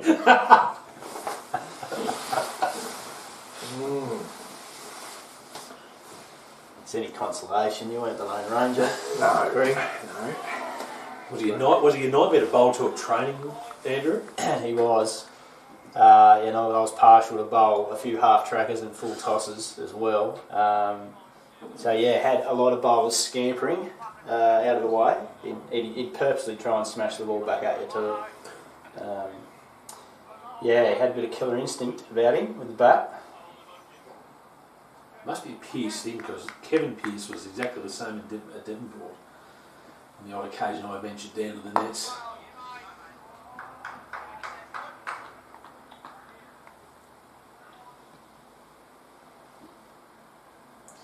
Pearce family been outstanding servants to the Ulverstone Cricket Club and coastal cricket in general. Actually, Scott Pearce umpiring, this would be about his 8th or 9th straight grand final. Cricket Northwest Umpire of the Year again, unanimously voted by the captains. Oh, big swipe outside off stump. Oh, he's given him. I think DeVries might have known he was in trouble. He was angry at himself. So 2 wickets in 2 overs for the Hurricanes. They've dragged themselves back into this game just as drinks are about to come onto the field. Just didn't quite move his feet there enough, I don't think, DeVries, and a little feather. Up went the finger of Darren Close, taken by Yates behind the stumps, and it's a big wicket. 3 for 75 now, Ulverstone.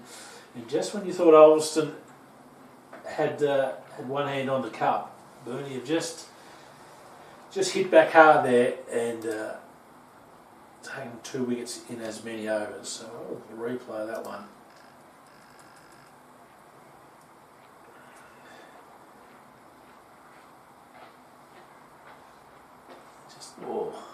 It's just a bit of a wild swipe, really, outside off stump.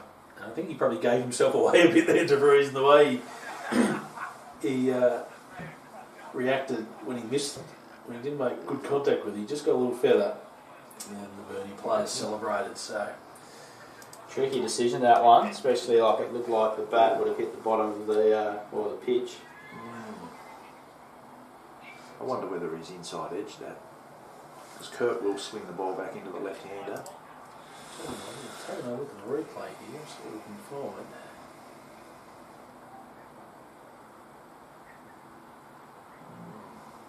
find. Kurt had to appeal a couple of times, but he finally got the answer he was looking for. And DeVries departs for 22 off 37 deliveries, 2 boundaries. And Black Caps 3 for 75. Just lost a couple of wickets here in as many overs. So we'll go around the grounds here up at the NTCA ground. Excellent start by Riverside in their defence of 170. Westbury 2 for 1 in the first over. A golden duck and a duck. Who's out? Aidan O'Connor's taken both wickets. James Jordan French and James Tyson, the batsman, out for the Shamrocks.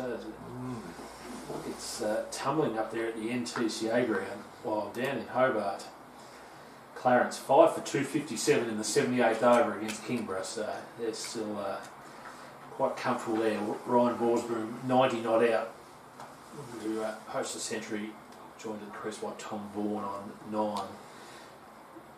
Just 1 wicket apiece amongst the Kingborough attack, who fell into the Premier League finals after the error was found with the ladder, and the Northern Raiders were unfortunately told of their fate midweek. And Kingborough came in then upset number 1 seed North Hobart in the semi-final. So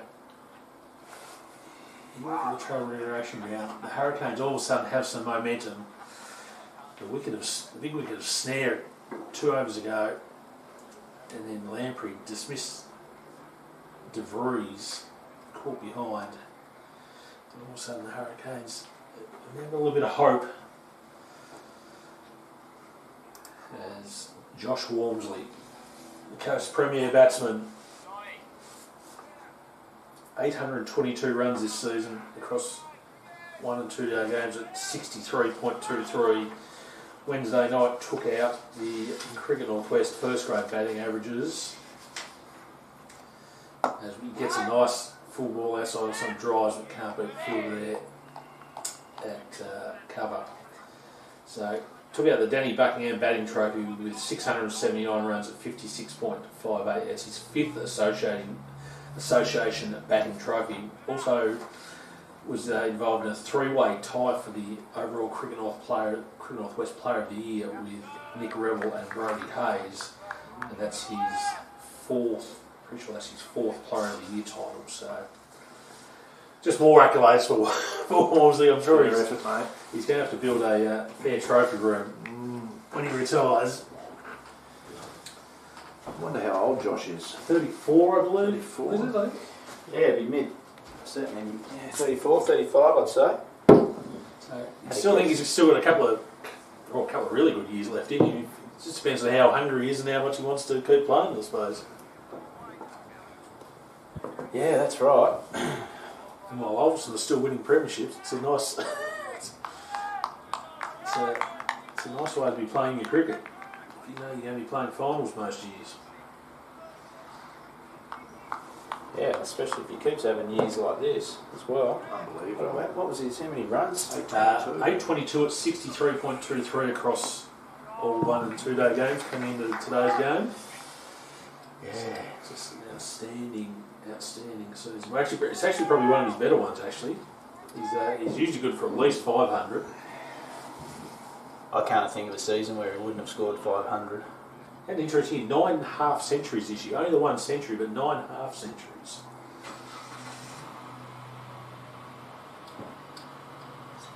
That's probably the only surprising thing. He hasn't converted a few more of those into big tons.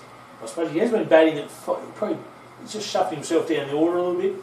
Batting at 5, sometimes 6. In the Ulverstone order with a few of the younger guys giving a chance ahead of him, which is good to see.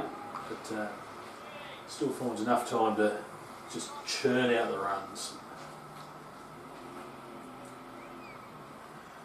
Josh Lamprey again to Jack Pearce. Played out to the offside. This year he broke Don Pearce's club record for most games played, which was 220-ish games. Andrew, maybe a few more? No, I think it was 60, more like 280. 280. Yeah. Probably just shows how durable he's been as well. He's rarely misses a game through injury, Josh. Probably helped that he gave the footy away. Yeah, I think that was probably causing him a few little niggles. Knee issues, didn't he? Yeah, I'm sure he has a knee issue. Certainly preventing him from bowling for a little while there. Yeah, I think he finished on about 97 senior games too. I couldn't convince him to just tick over the triple figures. Play another 3. He's a pretty handy footballer. Laconic. Played well in the grand final against us. Josh Lamprey. And again, Pearce outside off stump, slaps it through cover. Ooh, don't know if he quite got all of it. Might pull up before the boundary. It does. He'll get 2. I think he thought he might have. That was an automatic boundary, but he just pulled up a little bit quicker than he thought. 2 anyway. He's off the mark. 3 for 77. The Black Caps. That's his strength.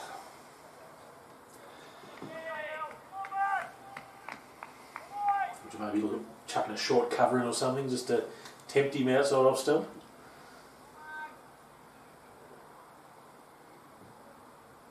Yeah, maybe. Oh, that one down leg side, but took off after it pitched. Brady has done a good job to get the gloves on that. Ended the over from Josh Lamprey Ulverstone 3 for 77. Lamprey with the figures of 1 for 2 off his 2 overs. So just going through a few of Josh's accolades. I said a 3-way tie for the Player of the Year award with Nick Revel and Brody Hayes from Burnie, all on 16 votes. In 4th place was Ollie Walker, the Hurricanes import, on 13 votes. 5th, Vikram Sanjaya from Wynyard on 12. 6th, Alex Ting from Sheffield and Jacob Snare from Ulverstone on 11 votes. And in 8th, on 7 votes, was Toby Hutton from Ulverstone, who's had a bit of a breakthrough season. It's Kurt Lamprey in again, full delivery there to Walmsley. He plays it to mid-off. The David Mullet Bowling Trophy this year went to Aidan Marshall, 27 wickets at 11.78. It's his first time he's won the Association bowling average, which is a surprise because he's been an outstanding bowler probably over the last 7 or 8 years. And this year he's actually had to miss a bit of time because of his new job in the police force, so he probably didn't have the rhythm and the flow of the season that he normally gets, but good to see Hobbit get rewarded for what's been an outstanding career so far up the mountain.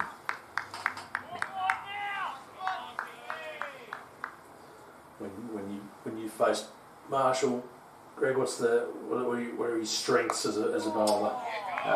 Looking to swing the ball away from the left-hander. I think it's his control. Anytime the ball's moving, you're in the contest. So yeah, he's been outstanding. Especially the red ball. He's an outstanding red ball bowler. And then when he gets a bat, he's not the worst. Bat, so no, he's opened the batting a few times for Sheffield in times of need. Yeah, good player.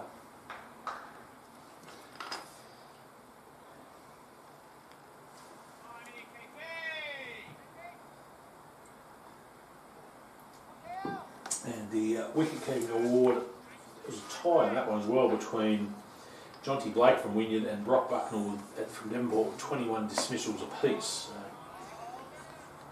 Good season. Young Johnny's coming on quite well as a wicket-keeper for the ones he's got some skills. Yeah. And something you always are, and Andrew can speak to this as well, if you can have consistently the same wicket-keeper in your team over a period of time, it goes a long way to having some success. That's a lovely shot there by Walmsley on the back foot, punched it out to cover there, and it's gone boundary for a 4. Beautiful shot there from Walmsley. Got up on his toes, at the top of the ball. Timed it. Pretty to watch.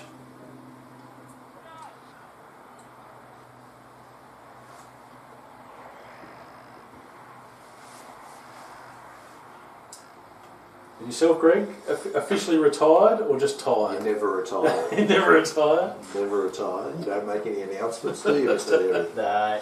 You just sort of drift off into the into the ether. Into the abyss. Yes. Occasionally you turn up for the odd 2 second-grade game. Yeah, I think that's where it's at. Yeah. That's what Mr. Leary did. He just sort of drifted off. So. He drifted off to the Ulverstone Golf Club. I think Mr. Leary. Well, you just never know, do you? You just never know when you get that itch and you want to play again. But I think I'm on you.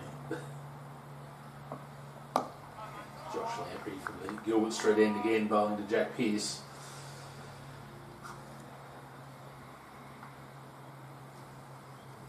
The Tigers as a whole, Greg, obviously the merger with Moyala's clearly been a success, and now the move to the Wynyard Recreation Ground full time. It's I was talking before to Michael Bishop just about the scores from up there through after Christmas, and the pitch just taking a little bit of time to settle down.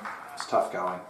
There's no doubt about that. But I think sort of to take the next step is to move our training up there. Yep. There was some underground infrastructure that wasn't considered for the slab. It needs to go down for the nets, so we'll get the nets up there for next season, and it'll feel more like home because we still do spend some time at Jackson Street.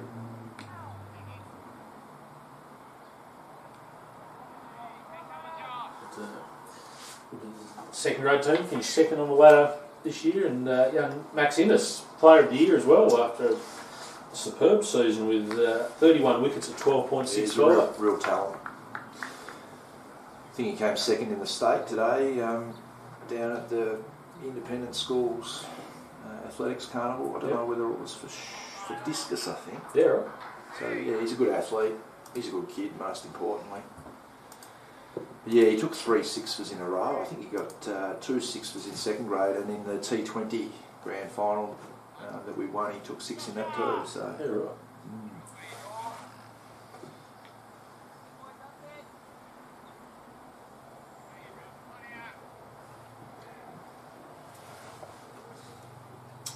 Josh Lamb reading in to Jack Pearce here.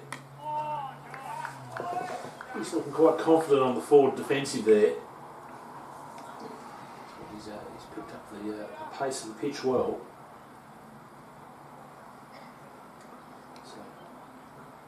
So, quarter 5 here on the northwest coast of Tasmania. After work crowd starting to filter in, and with no other cricket on over the coast, expecting some good crowds over the Saturday. Oh, great delivery there from Josh Lamb. Just as I said, as Pearce looked comfortable on the defence there, Lamprey's body with another cracker, beat the bat, but couldn't quite find the edge. And that'll be 26 overs in the books for Ulverstone. 3 for 81. Jack Pearce on 2, Josh Walmsley on 4. They trail the Hurricanes on first innings by 17 runs after skittling the minor premiers for 98 this morning. Let's have a look at the best bowlers from this morning. Matthew Varner, 4 for 16 off 15 overs. Jacob Snare, 3 for 8 off 9.1 overs. Reece French, 2 for 26 off 11. In the Shield final over at the WACA, Tassie, 1 for 36 in the 20th over, so slow going over there. Against a WA team who were bowled out for 347 in the first session this morning, or this afternoon our time. Cooper Connolly finishing on 90. But not a bad little way to make a debut, first class debut, just peel off a 90 in a Shield final.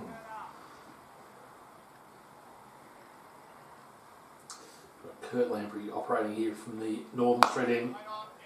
Walmsley goes on the attack. But couldn't beat the fielder there at mid-off, which is Redmond, number 34.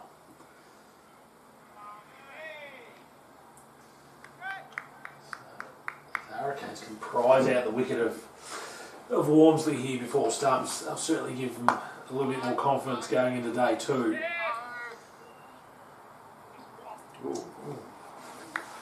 Fielders running everywhere here at the moment. But, no overthrows.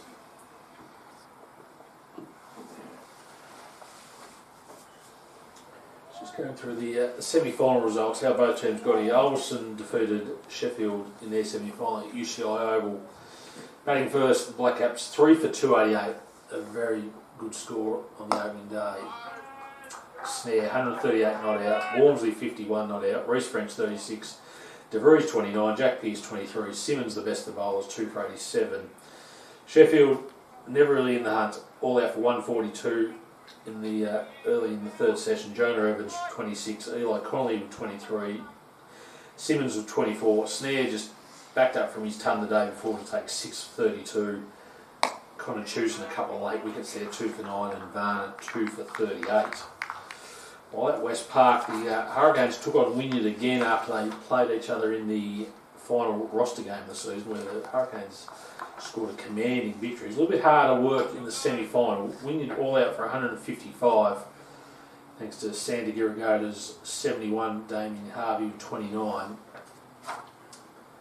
Redmond again. This time's that one. Sean Redmond, 5 for 27. Josh Lamprey, 2 for 26. Kurt Lamprey, 2 for 33. Burnie lost 6 wickets chasing down the target, but 6 for 156.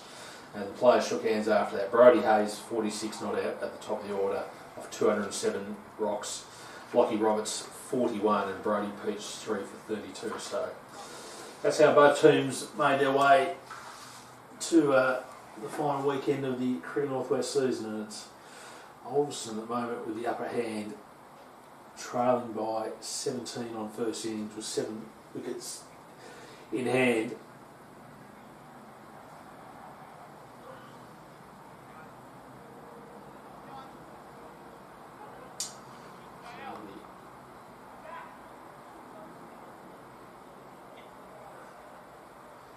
Lamprey in full delivery. Pearce punches out towards cover there but can't beat the fielder. It might be Tyler Parker out there at cover.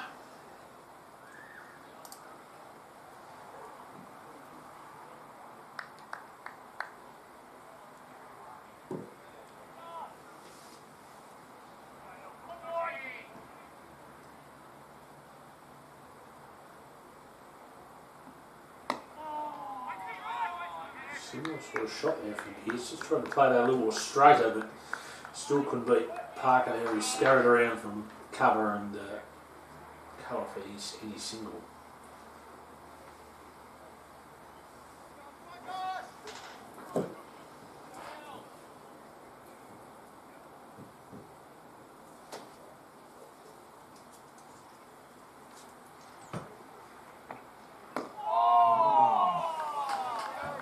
Delivery there from Lamprey, well dug out there by Pearce.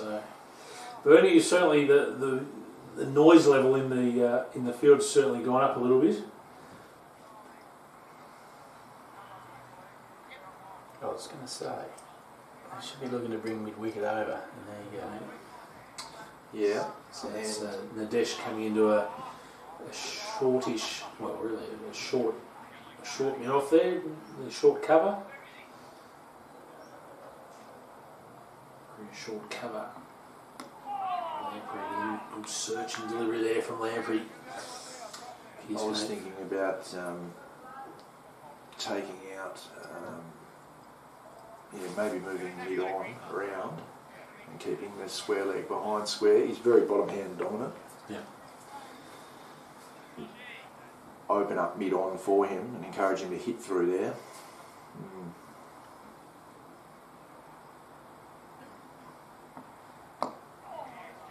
Full delivery there from Lamprey. Dug out there by Pearce. So nice little battle here between the two young 20-somethings. Lamprey just trying to get the 4th wicket for Burnie in this session. But Pearce and Hornsby will be keen just to see this one out for another 40 minutes to get through to stumps. Still plenty of cricket left in today's play. And Pearce works that one to the leg side for no run. Over gone, 28 got down. Lamprey figures of 1 for 2 and Olsen 3 for 81.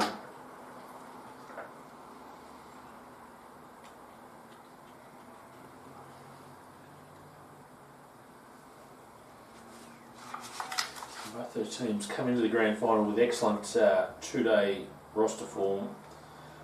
Ulverstone only had the one loss in the 2 days after Christmas, and that was to Burnie at the games at West Park, while Burnie, their only loss was a strange outright loss to Sheffield at West Park, where they got rock and rolled for only about 100 in both innings, but they soon made up for that and started scoring plenty of runs in the lead up to the finals, but it counted for little today as they were bundled out for 98.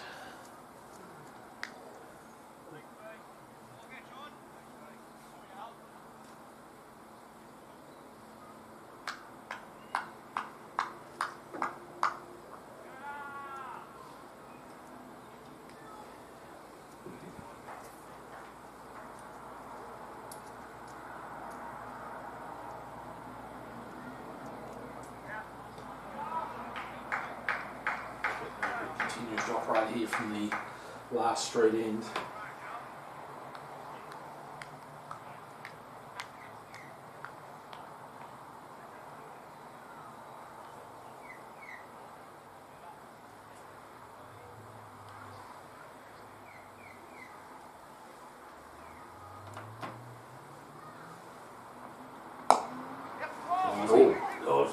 run. He might have just caught Lockie Roberts just on the wrong leg there. And Woodley scampered through for a single, goes up to 6, and score 3 for 82.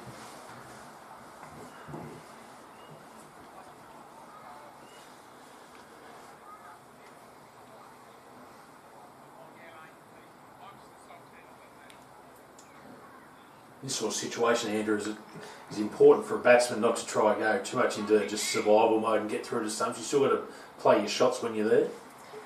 Yeah, I think you just got to try and play as naturally as possible. Ball's there to hit it. Not sure whether Ulverston's thinking about any night watchmen or man. Can't really see who's padded up next. Here up in the grandstand here with the binoculars in a moment as Lamprey comes in the bowl again. Pearce works that one leg side, an easy run there. There's only 2 fielders on the leg side. Pearce found a nice little gap there. Takes his score along to 3 and the Black Caps 3 for 83.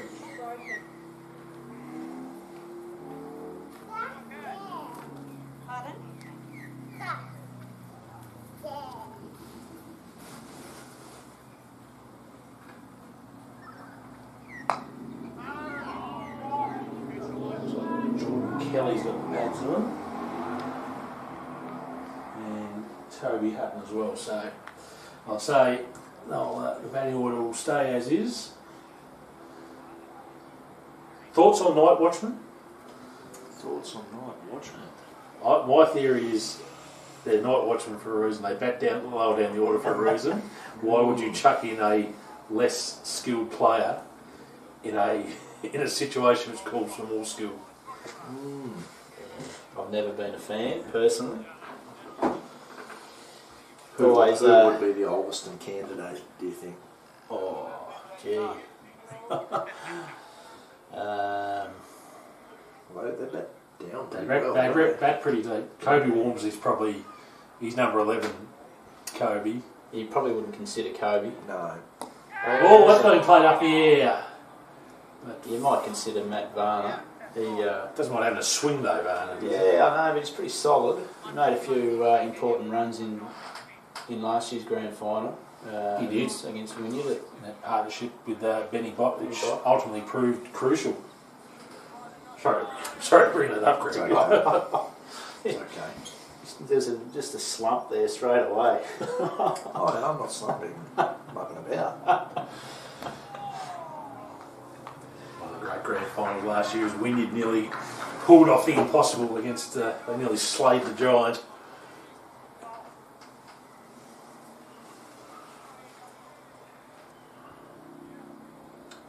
Jack just needs to maintain his concentration here. Because what is he, 3 off 22?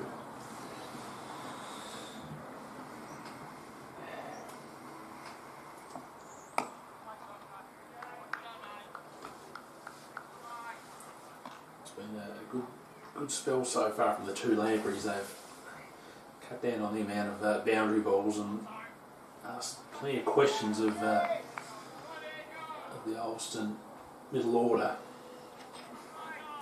Getting back to that night watchman scenario, when it was used, it certainly made for interesting banter for the batsman that was protected. Whether that be the next day or if it didn't work. If you lose a night watchman, do you send in another night watchman, or does that batsman then, the batsman who's been protected, forego any more protection and it has to go in? I think so.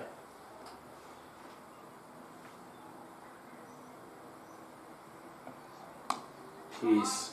Oh. Scampered through for a single there. Just hit a sprinkler head. Yeah, that really popped up in the air.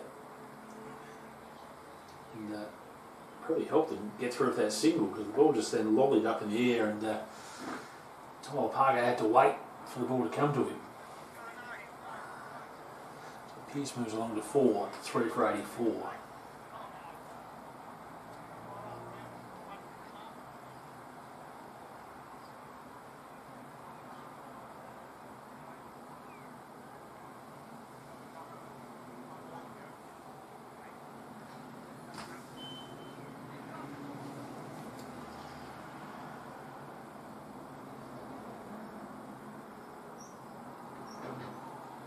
Oops, he just goes for a little walk outside the crease there to Lamprey, but leaves it alone outside off stump. That's the end of the over.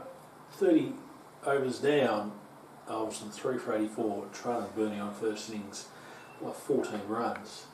So it's at the side of the former coastal cricket legend Dale O'Halloran's turned up, former Devonport and Latrobe all-rounder, played for his state. Still keeps a keen eye on coastal cricket.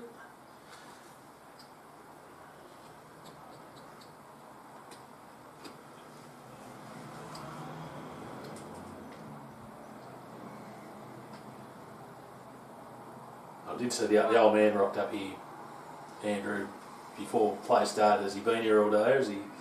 No, he actually has slipped away for a funeral, actually, but I think he's made his way back and he's sitting in the pavilion having a just cleansing ale, soft drink.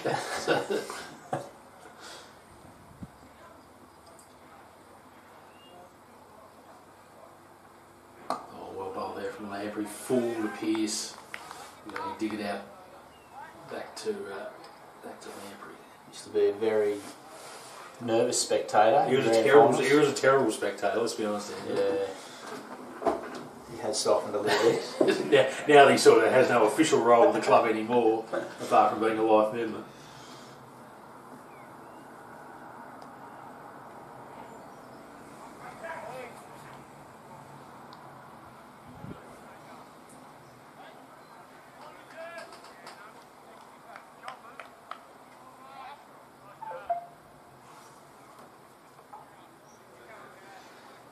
Now, this is the first message I've got today, and I expect it to be the first of many over the course of the weekend. Guy Gray, score please. Guy, or if someone's listening to this broadcast and knows Guy and has Guy's phone number, tell Guy to either download the Play HQ app on his phone or download the YouTube app on his phone, and he can get the scores automatically through there. This is the third straight grand final where I've been pestered by Guy Gray. It's a free app too, Chalky. You don't have to pay anything for it. Do you think he's potentially doing it on purpose, bro? Look, he's probably at the ground here for all I know, Andrew. He probably does know that he does know that he knows that I know, and he probably does do it on purpose. But, given his Guy Gray, I'll cut him a bit of slack.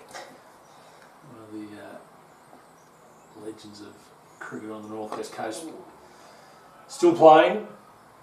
I think he's mid-50s now, Chalky.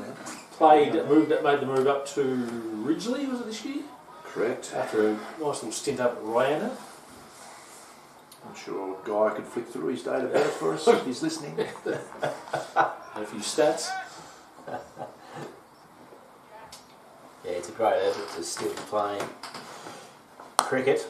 I wouldn't have thought it was great shot there by Jack Pearce on the offside. They'll go to the boundary for 4. Beautifully done. Pearce gets a warm round of applause from the Ulverstone players in the grandstand. Moves along to 8, 3 for 88. Nice little confidence booster, that one for Jack. And just to show you how old Guy Gray is, there is a premiership winning Burnie team here of 1988-89, which he featured in. So we're not talking yesterday there. There's some names in that Burnie. It's a fair Burnie team. It's a fair side, isn't it?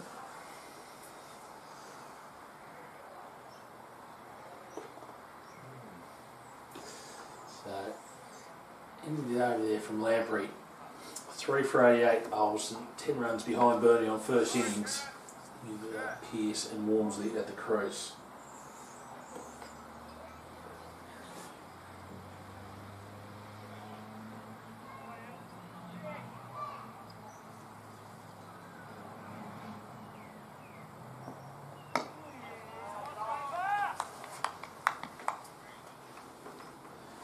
The history of not sure that won't be the first time we flick through the history book over the course of the weekend. Great effort putting that together. Yeah, Sean Ford and Neil Bramage, the long-time NWT statistician, goes up to 94-95.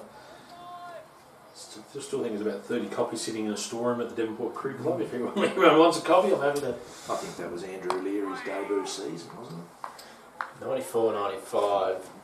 No, I debuted the following season actually. 94, 95. I did win a Colts premiership in 94, 95. Some decent names in the Ulverstone team that year.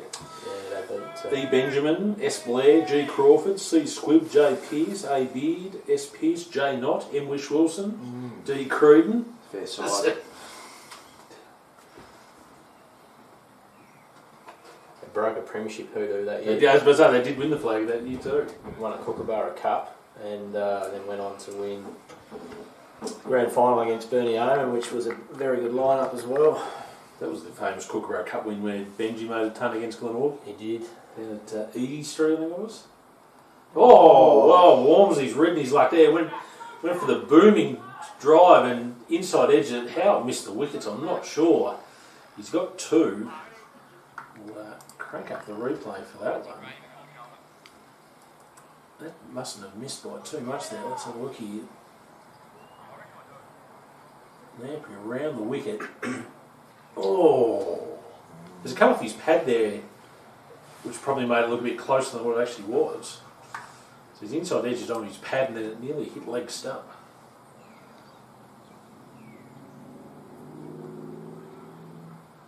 So Walmsley's like there's a good comeback delivery there from Josh Lamprey over the top of the stumps.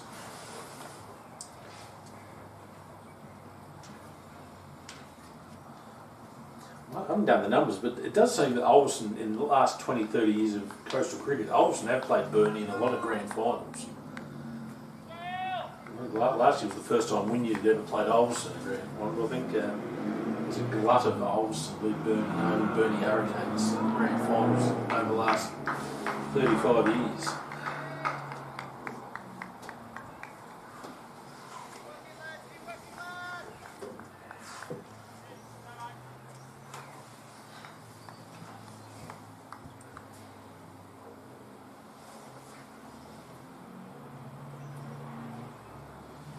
Lovely pictures in the lovely pictures in the 94-95 pages of the history book there. Tony Brown from Sheffield running a fierce mullet. Oh, another good delivery there from Lamprey to Walmsley there. He beats the bat. Lamprey can't believe his luck, or lack of it. Ultimately, at the end of the day, Walmsley's still there. Olsen 3 for 90 and 8 runs away from taking a first innings lead. So we had Scotty Blair running a full head of hair, Andrew Savalas looking like a bronzed Adonis, and Tony Brown running a fierce mullet with a lovely Adidas tracksuit ensemble there.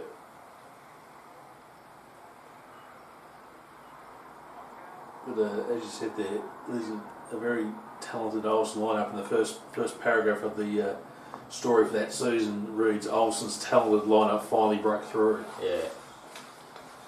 Yep. That's well bowled. An absorbing battle the last 20 or so minutes here with the two Lampreys taking a couple of wickets. Walmsley and Pearce have started the rescue mission. They've ridden their luck a little bit. If Burnie can prize 1 or 2 more wickets for stumps, it certainly gives them some hope going in the day too. Ooh.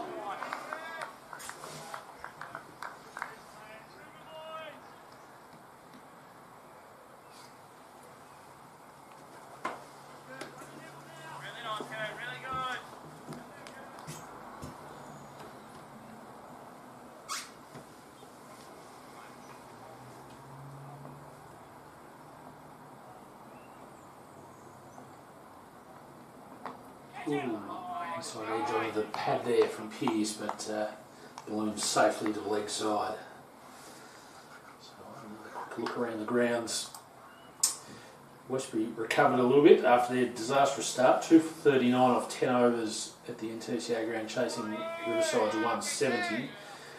Daniel Murphy and Oliver Wood, 2 quality players there at the crease, 19 and not out each. Pearce plays that one to the offside. Down in Hobart. Clarence have ticked over 300, 7 for 307. Ballswood didn't get that century, run out for 91. Sam Rainbird, the recently retired Tassie Tigers player, and Sam Leon at the crease at the moment have taken them over that 300 barrier and into a pretty solid position. And that one is Jack Pearce plays a wild shot outside off stump. He's playing a natural game just before stumps, listen, then there's that shot. Yeah, a bit of a rush of blood there. Meanwhile, at the whack, it's still slow going over there. It's 1 for 36. No, 2 for 75. I hadn't refreshed the screen. Oh, that one is out though. Pearce couldn't help himself. That's an easy wicket there for Kurt Lamprey. Caught in the slips, and Jack Pearce will be annoyed with himself. I'm sure the senior Ulverstone players will be annoyed too. He played a loose shot a couple of balls before that. Pretty much the same shot. Got the edge that time and easily pouched in the slips. Ulverstone 4 for 90. It's probably just not quite the shot you want 20 minutes before stumps. No, I think that the ball before played a very loose shot, and it was a very similar shot. Didn't quite get to. Look out! Night watchman. Night watchman alert. M. Varner. So I didn't see him in my look into the stands a couple of overs ago with the binoculars. I didn't see M. Varner with the pads on, but he's picked it. He's got them on. Leary. Purple Describe elephant. him as solid. Purple elephant stamp for A. Leary. And it'll be Matthew Varner, the South African, coming out to bat. 20 minutes to go before stumps here on day one of this grand final. And it's an interesting move here by the Black Caps. Will we be able to get through to stumps with Walmsley here, or can the Hurricanes prize out another wicket and just keep things interesting heading into day two tomorrow? It's a good reward for the bowlers. I think they've bowled pretty well the last 15 or 20 minutes. And as always as well, it's probably not the best ball that gets the wicket, is it? It's just kept it pretty simple. It's the lead-up work. It's all the lead-up work before that. Built the pressure.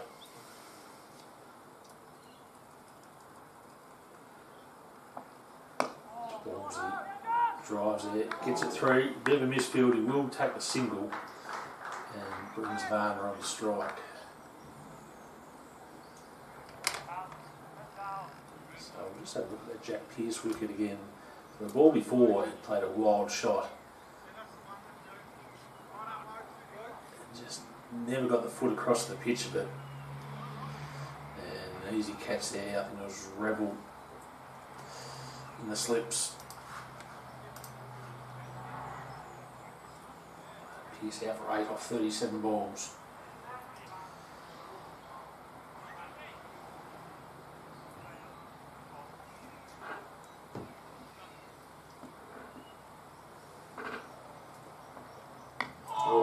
It was just solid. He just sort of hung the bat out there. There wasn't a lot of conviction with that opening shot there from Varner. Inside edged it onto his leg. But the Hurricanes they've got a sniff here. They've got a sniff.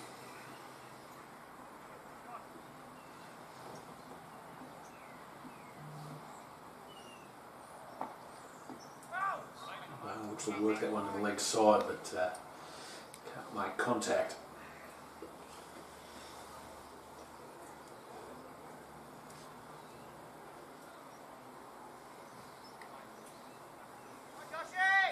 Who's left in the sheds, boys? So we've got Jordan Kelly and Toby Hutton, probably the last two recognised batsmen. And then it's Connor Chewson, who doesn't mind giving it a bit of a whack. Oh, Varner squeezes that one out there. Connor Chewson, Ryan George. Georgie's had some handy lower order runs this season. And then Kobe Walmsley coming in at number 11. So Jordan Kelly's 271 runs this season. Kobe Walmsley 2 runs. He had to bat 3 times, young Kobe. Barnes only had the 91 runs this season. Probably he's a better batsman than that. Ryan George 112 runs at 18.67. Connor Chewson 233 runs at 16.64.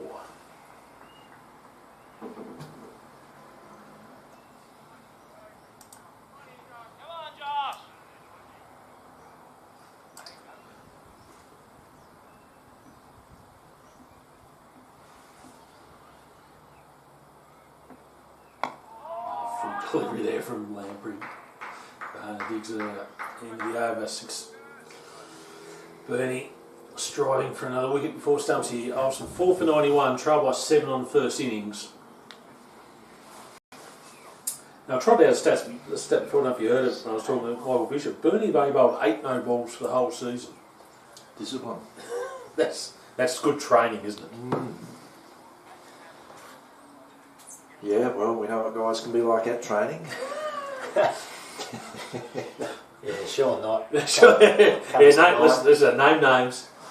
Name names. 1 metre no balls at your head or at your toes.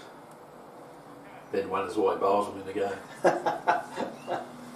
I remember playing with Hilfy actually down at Queenborough, and he got me before a game, and the lines weren't marked, the creases weren't marked. And I can tell you, that hurt. Inner thigh. It's got me. Back before inner thigh pads were invented. Did you ever wear one? No, I didn't actually. No. I still don't. Or didn't. What about you, Coley, when you were strapping them on? My 3rd grade days at Denport. Just the standard thigh pad. Out. Big wicket from Kurt Lamprey. 15 minutes before stumps. Walmsley departs. Caught behind. This is a great comeback here from the Hurricanes. After all looked lost when they were bundled out for 98, they've hit back hard with 5 wickets in this last session and have just secured probably the biggest one of them all. Josh Walmsley, the Danny Buckingham Batting Award winner for the Coastal competition this season, out for 8, caught behind, and Olsen 5 for 91, and it is game on all of a sudden, Andrew Leary. Well and truly back into it. We know it's probably going to go 2 innings. It's a 2 innings result. Yeah, they'd be really happy with this last hour and a half. The Burnie boys. And still 15 minutes to go as well, so... Sort of spoke facetiously there around the no bowls and they've bowled 8 in their full season, but what we've seen right now is discipline, real discipline. Yeah, Kurt's a great cricketer. I'm not sure where he hit the 6s earlier on in the day. I was listening to it coming back from Hobart, but he's hit a couple of bombs, hasn't he? Yeah, his 14 was included 2 6s, so he wasn't there to muck it out. Just knocked the ball around. He's struck with the ball here. That's Kurt Lamprey, 3 for 17 in his 9th over. Replaced Redmond at the top end here and has brought upon instant results. Scorecard showing Lamprey caught and bowled. Walmsley don't quite think that's the case, but he's got his tail up as Kurt Lamprey. And then bowls a full toss to young Toby Hutton.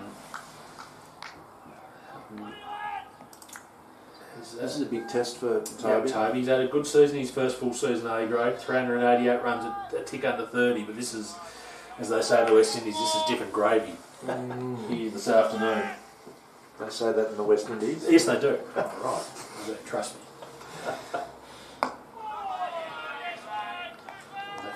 Left hand up.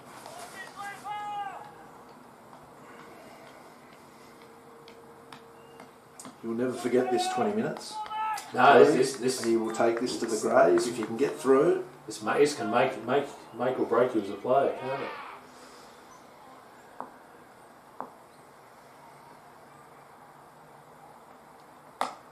Short ball there from Lamprey. Probably his worst ball of his spell.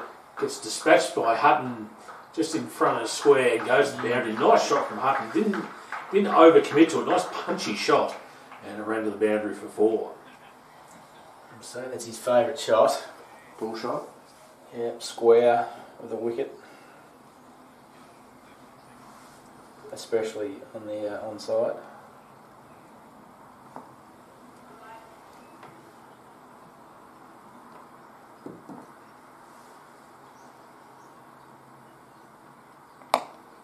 Goes on the drive now, Hutton, but can't beat the fielder there at cover. So another successful over for the Hurricanes. The big wicket of Josh Walmsley, caught behind off the bowling of Kurt Lamprey for 8. And Black Caps 5 for 95. After starting this session at none for 28 and looking to really back Burnie out of the game, the Hurricanes have enjoyed a very fruitful session, and this game is, I think, as you said there, Andrew, it's going to go the full distance and 2 innings apiece. Ulverstone might have a few runs to chase in the on the final day if they want to win this game. There's so much cricket left.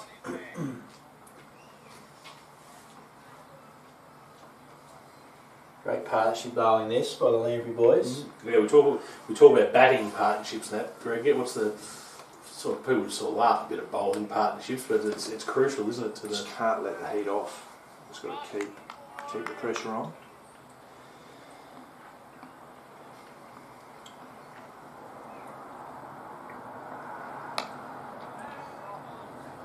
Faces up to Josh Lamprey, just plays it out into the offside.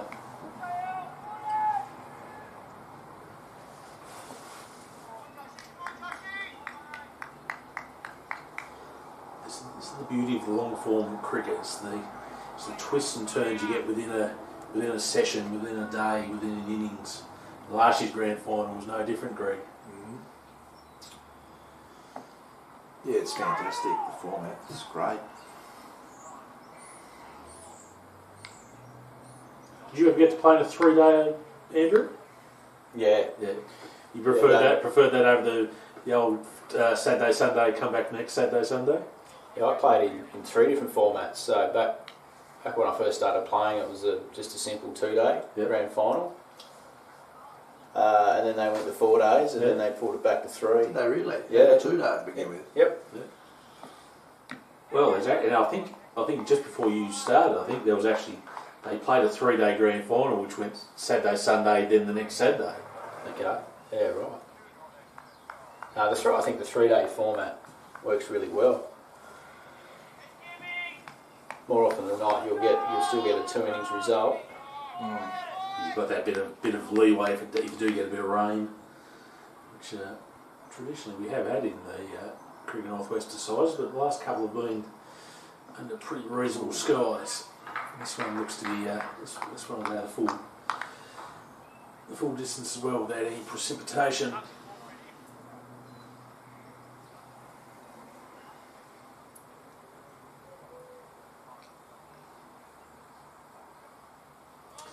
So 5:21 showing on the scoreboard clock here at the Latrobe Recreation Ground. So we think probably another 3 overs to go before. After this one, Burnie gets a short one and just fends it to the offside. It's a bit quiet out there, Greg. It's tense. It's just some teams though aren't naturally chatty though. But Burnie a naturally chatty team out there, Greg. Yes. Led by Mr. Yates. A wicketkeeper who loves a chat. And I've shared that with him at work. That he's chirpy. And then in doing so, the look he gave me, he was in disbelief. But no, he's quite chirpy, Mr. Yates. They're probably lucky they have a camera now on their frog box that doesn't do any sound. Yeah, I noticed that too. Yeah. No, so there is a story.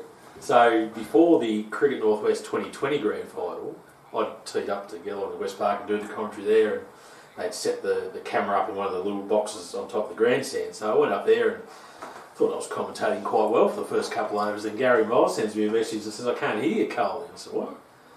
And they'd actually had to, because they usually have their camera outside, their camera had fallen over a few too many times and had broken, so they popped out the Harvey Norman and got a new camera, but it didn't quite have the same features as what the standard Frog Rocks camera did, which included not playing any sound during the broadcast, plenty of vision, no sound. So yeah, if you watch back the replay of the 2020 Grand Final, you'll see a myriad of camera options come on the screen as I'm trying to find the sound, but to no avail. What do you think of the bowling change, Mr. Leary? Well, yeah.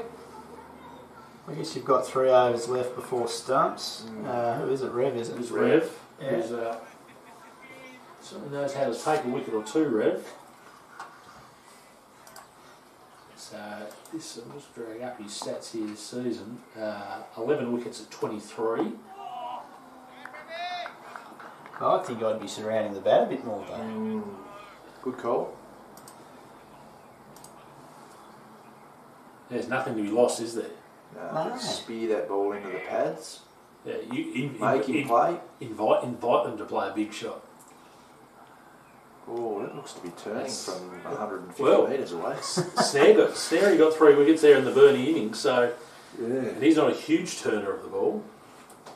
So it suggests maybe there might be a little assistance for the spinners. What the great Shane Keith Ward say? If it seemed it spun. So the maiden over there to start for Rebel. 5 for 95. 6 minutes left in the day. We'll just check what the minimum overs were. So Burnie faced. They're in the 56th over. We've had 37 here, so we're well ahead of the. No, it's 96 overs, isn't it? So 96, yeah. Take 3 off the changeover. No, they should get them in on time. I don't think we're playing any overtime today. It's an interesting move. Change of ends. Right, so Lamprey from the Gilbert Street end now, replacing Josh. I wonder if he just saw something and thought... Or maybe to specifically bowl to Varner, I don't know. Yeah. So it's just a little bit of...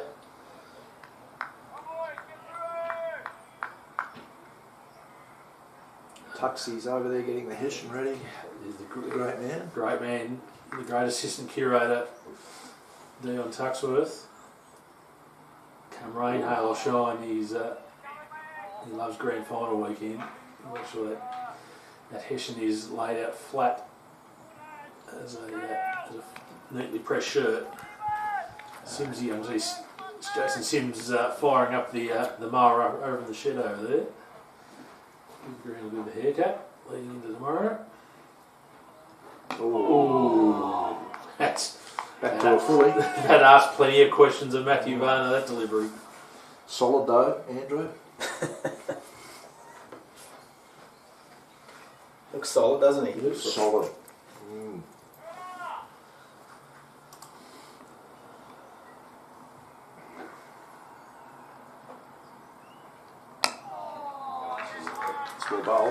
Excellent. It's been an excellent spell here from Lamprey.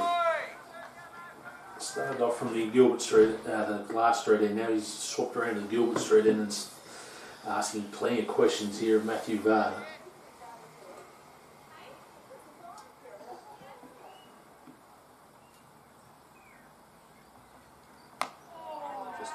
Just a shade too short, that one. Varner easily fends that one off to the offside. When he first arrived, Matthew, he quite often would say he thought he was batting a bit low.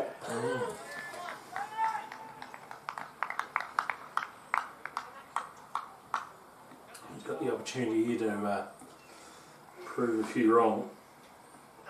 Oh yes. There's that now side off stump and good line there again from Kurt Lamprey. Over bowled. Kurt Lamprey 3 for 21 off 10. 38 overs gone, Ulverstone 5 for 95, Hutton on 4, Varney yet to score off his dozen balls, 5.27, so Rev can get through an over quickly if he comes on, but it doesn't seem to be too much rush here, and they'll have a bowling change. Tyler Parker. Right. Bowl, you would think the last over of the day. Bowl his little medium paces. Tyler Parker this season, again, just backs up the variety in the Burnie attack. 18 wickets at 15.28. So.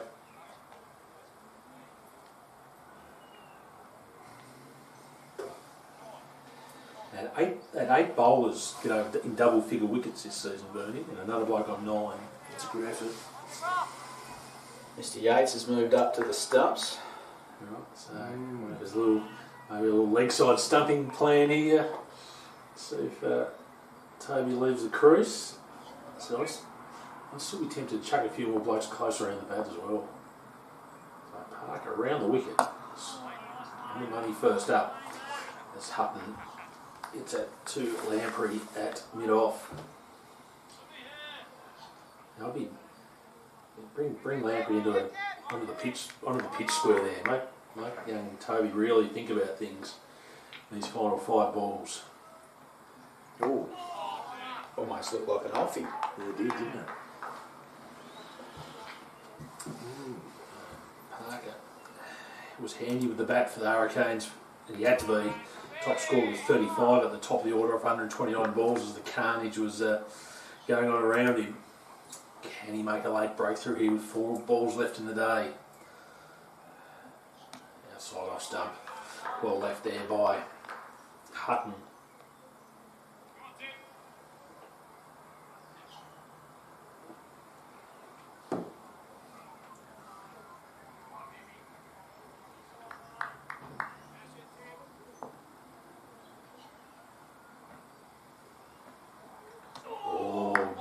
Much tighter line there from Parker.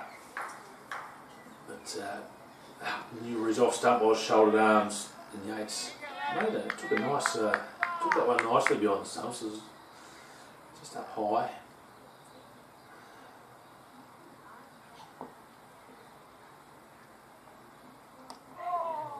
Outside off stump again. Hutton's not tempted. 5:30 on the clock, so it should be the final ball of what's been an intriguing opening day of the Hersey Seafoods Cricket Northwest Men's first grade grand final. Is there one last twist? In comes Parker. No. Right up to borders, Hutton just pulled away. Bit of yaffle behind the stumps potentially.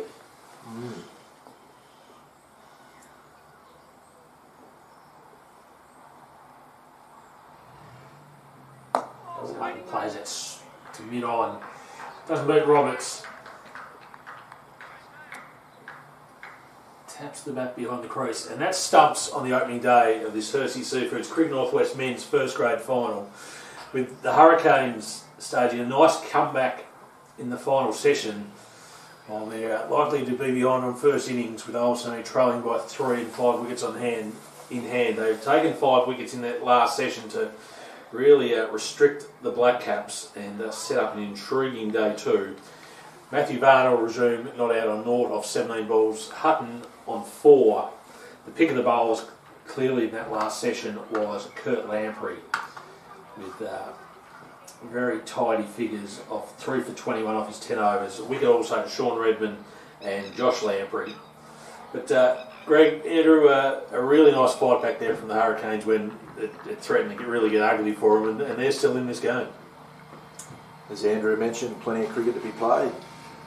2 full days. Weather forecast looks good, BC. Yeah, no, I don't think there's going to be no rain to interrupt things. So. No, it's a good game of cricket. I think both teams would go home tonight thinking they're still, well and truly in the game, even though Ulverstone would look better on paper. I think Burnie will still go home and think, a few early polls in the morning and well and truly back in it. Yeah, Burnie taking the momentum into day 2 is probably key for them, isn't it? If Ulverstone was still only 1-2 down at stumps, the air probably gets sucked out of them a little bit in the change rooms after the game, doesn't it?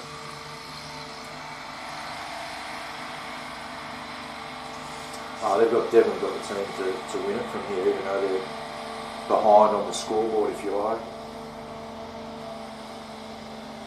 I think certainly they won't bat as bad in their second innings as they did in the first. And if they can they're able to set Ulverstone a target of 150, something like that. They'll really ask some questions of the Black Caps come the final stage of this match. So we'll wrap things up here from the Latrobe Recreation Ground. Big thanks again to Gary Miles for looking after the ship during the first two sessions. Thank you to Greg and Andrew and Michael Bishop throughout the last session. But from the Latrobe Recreation Ground, it's good night.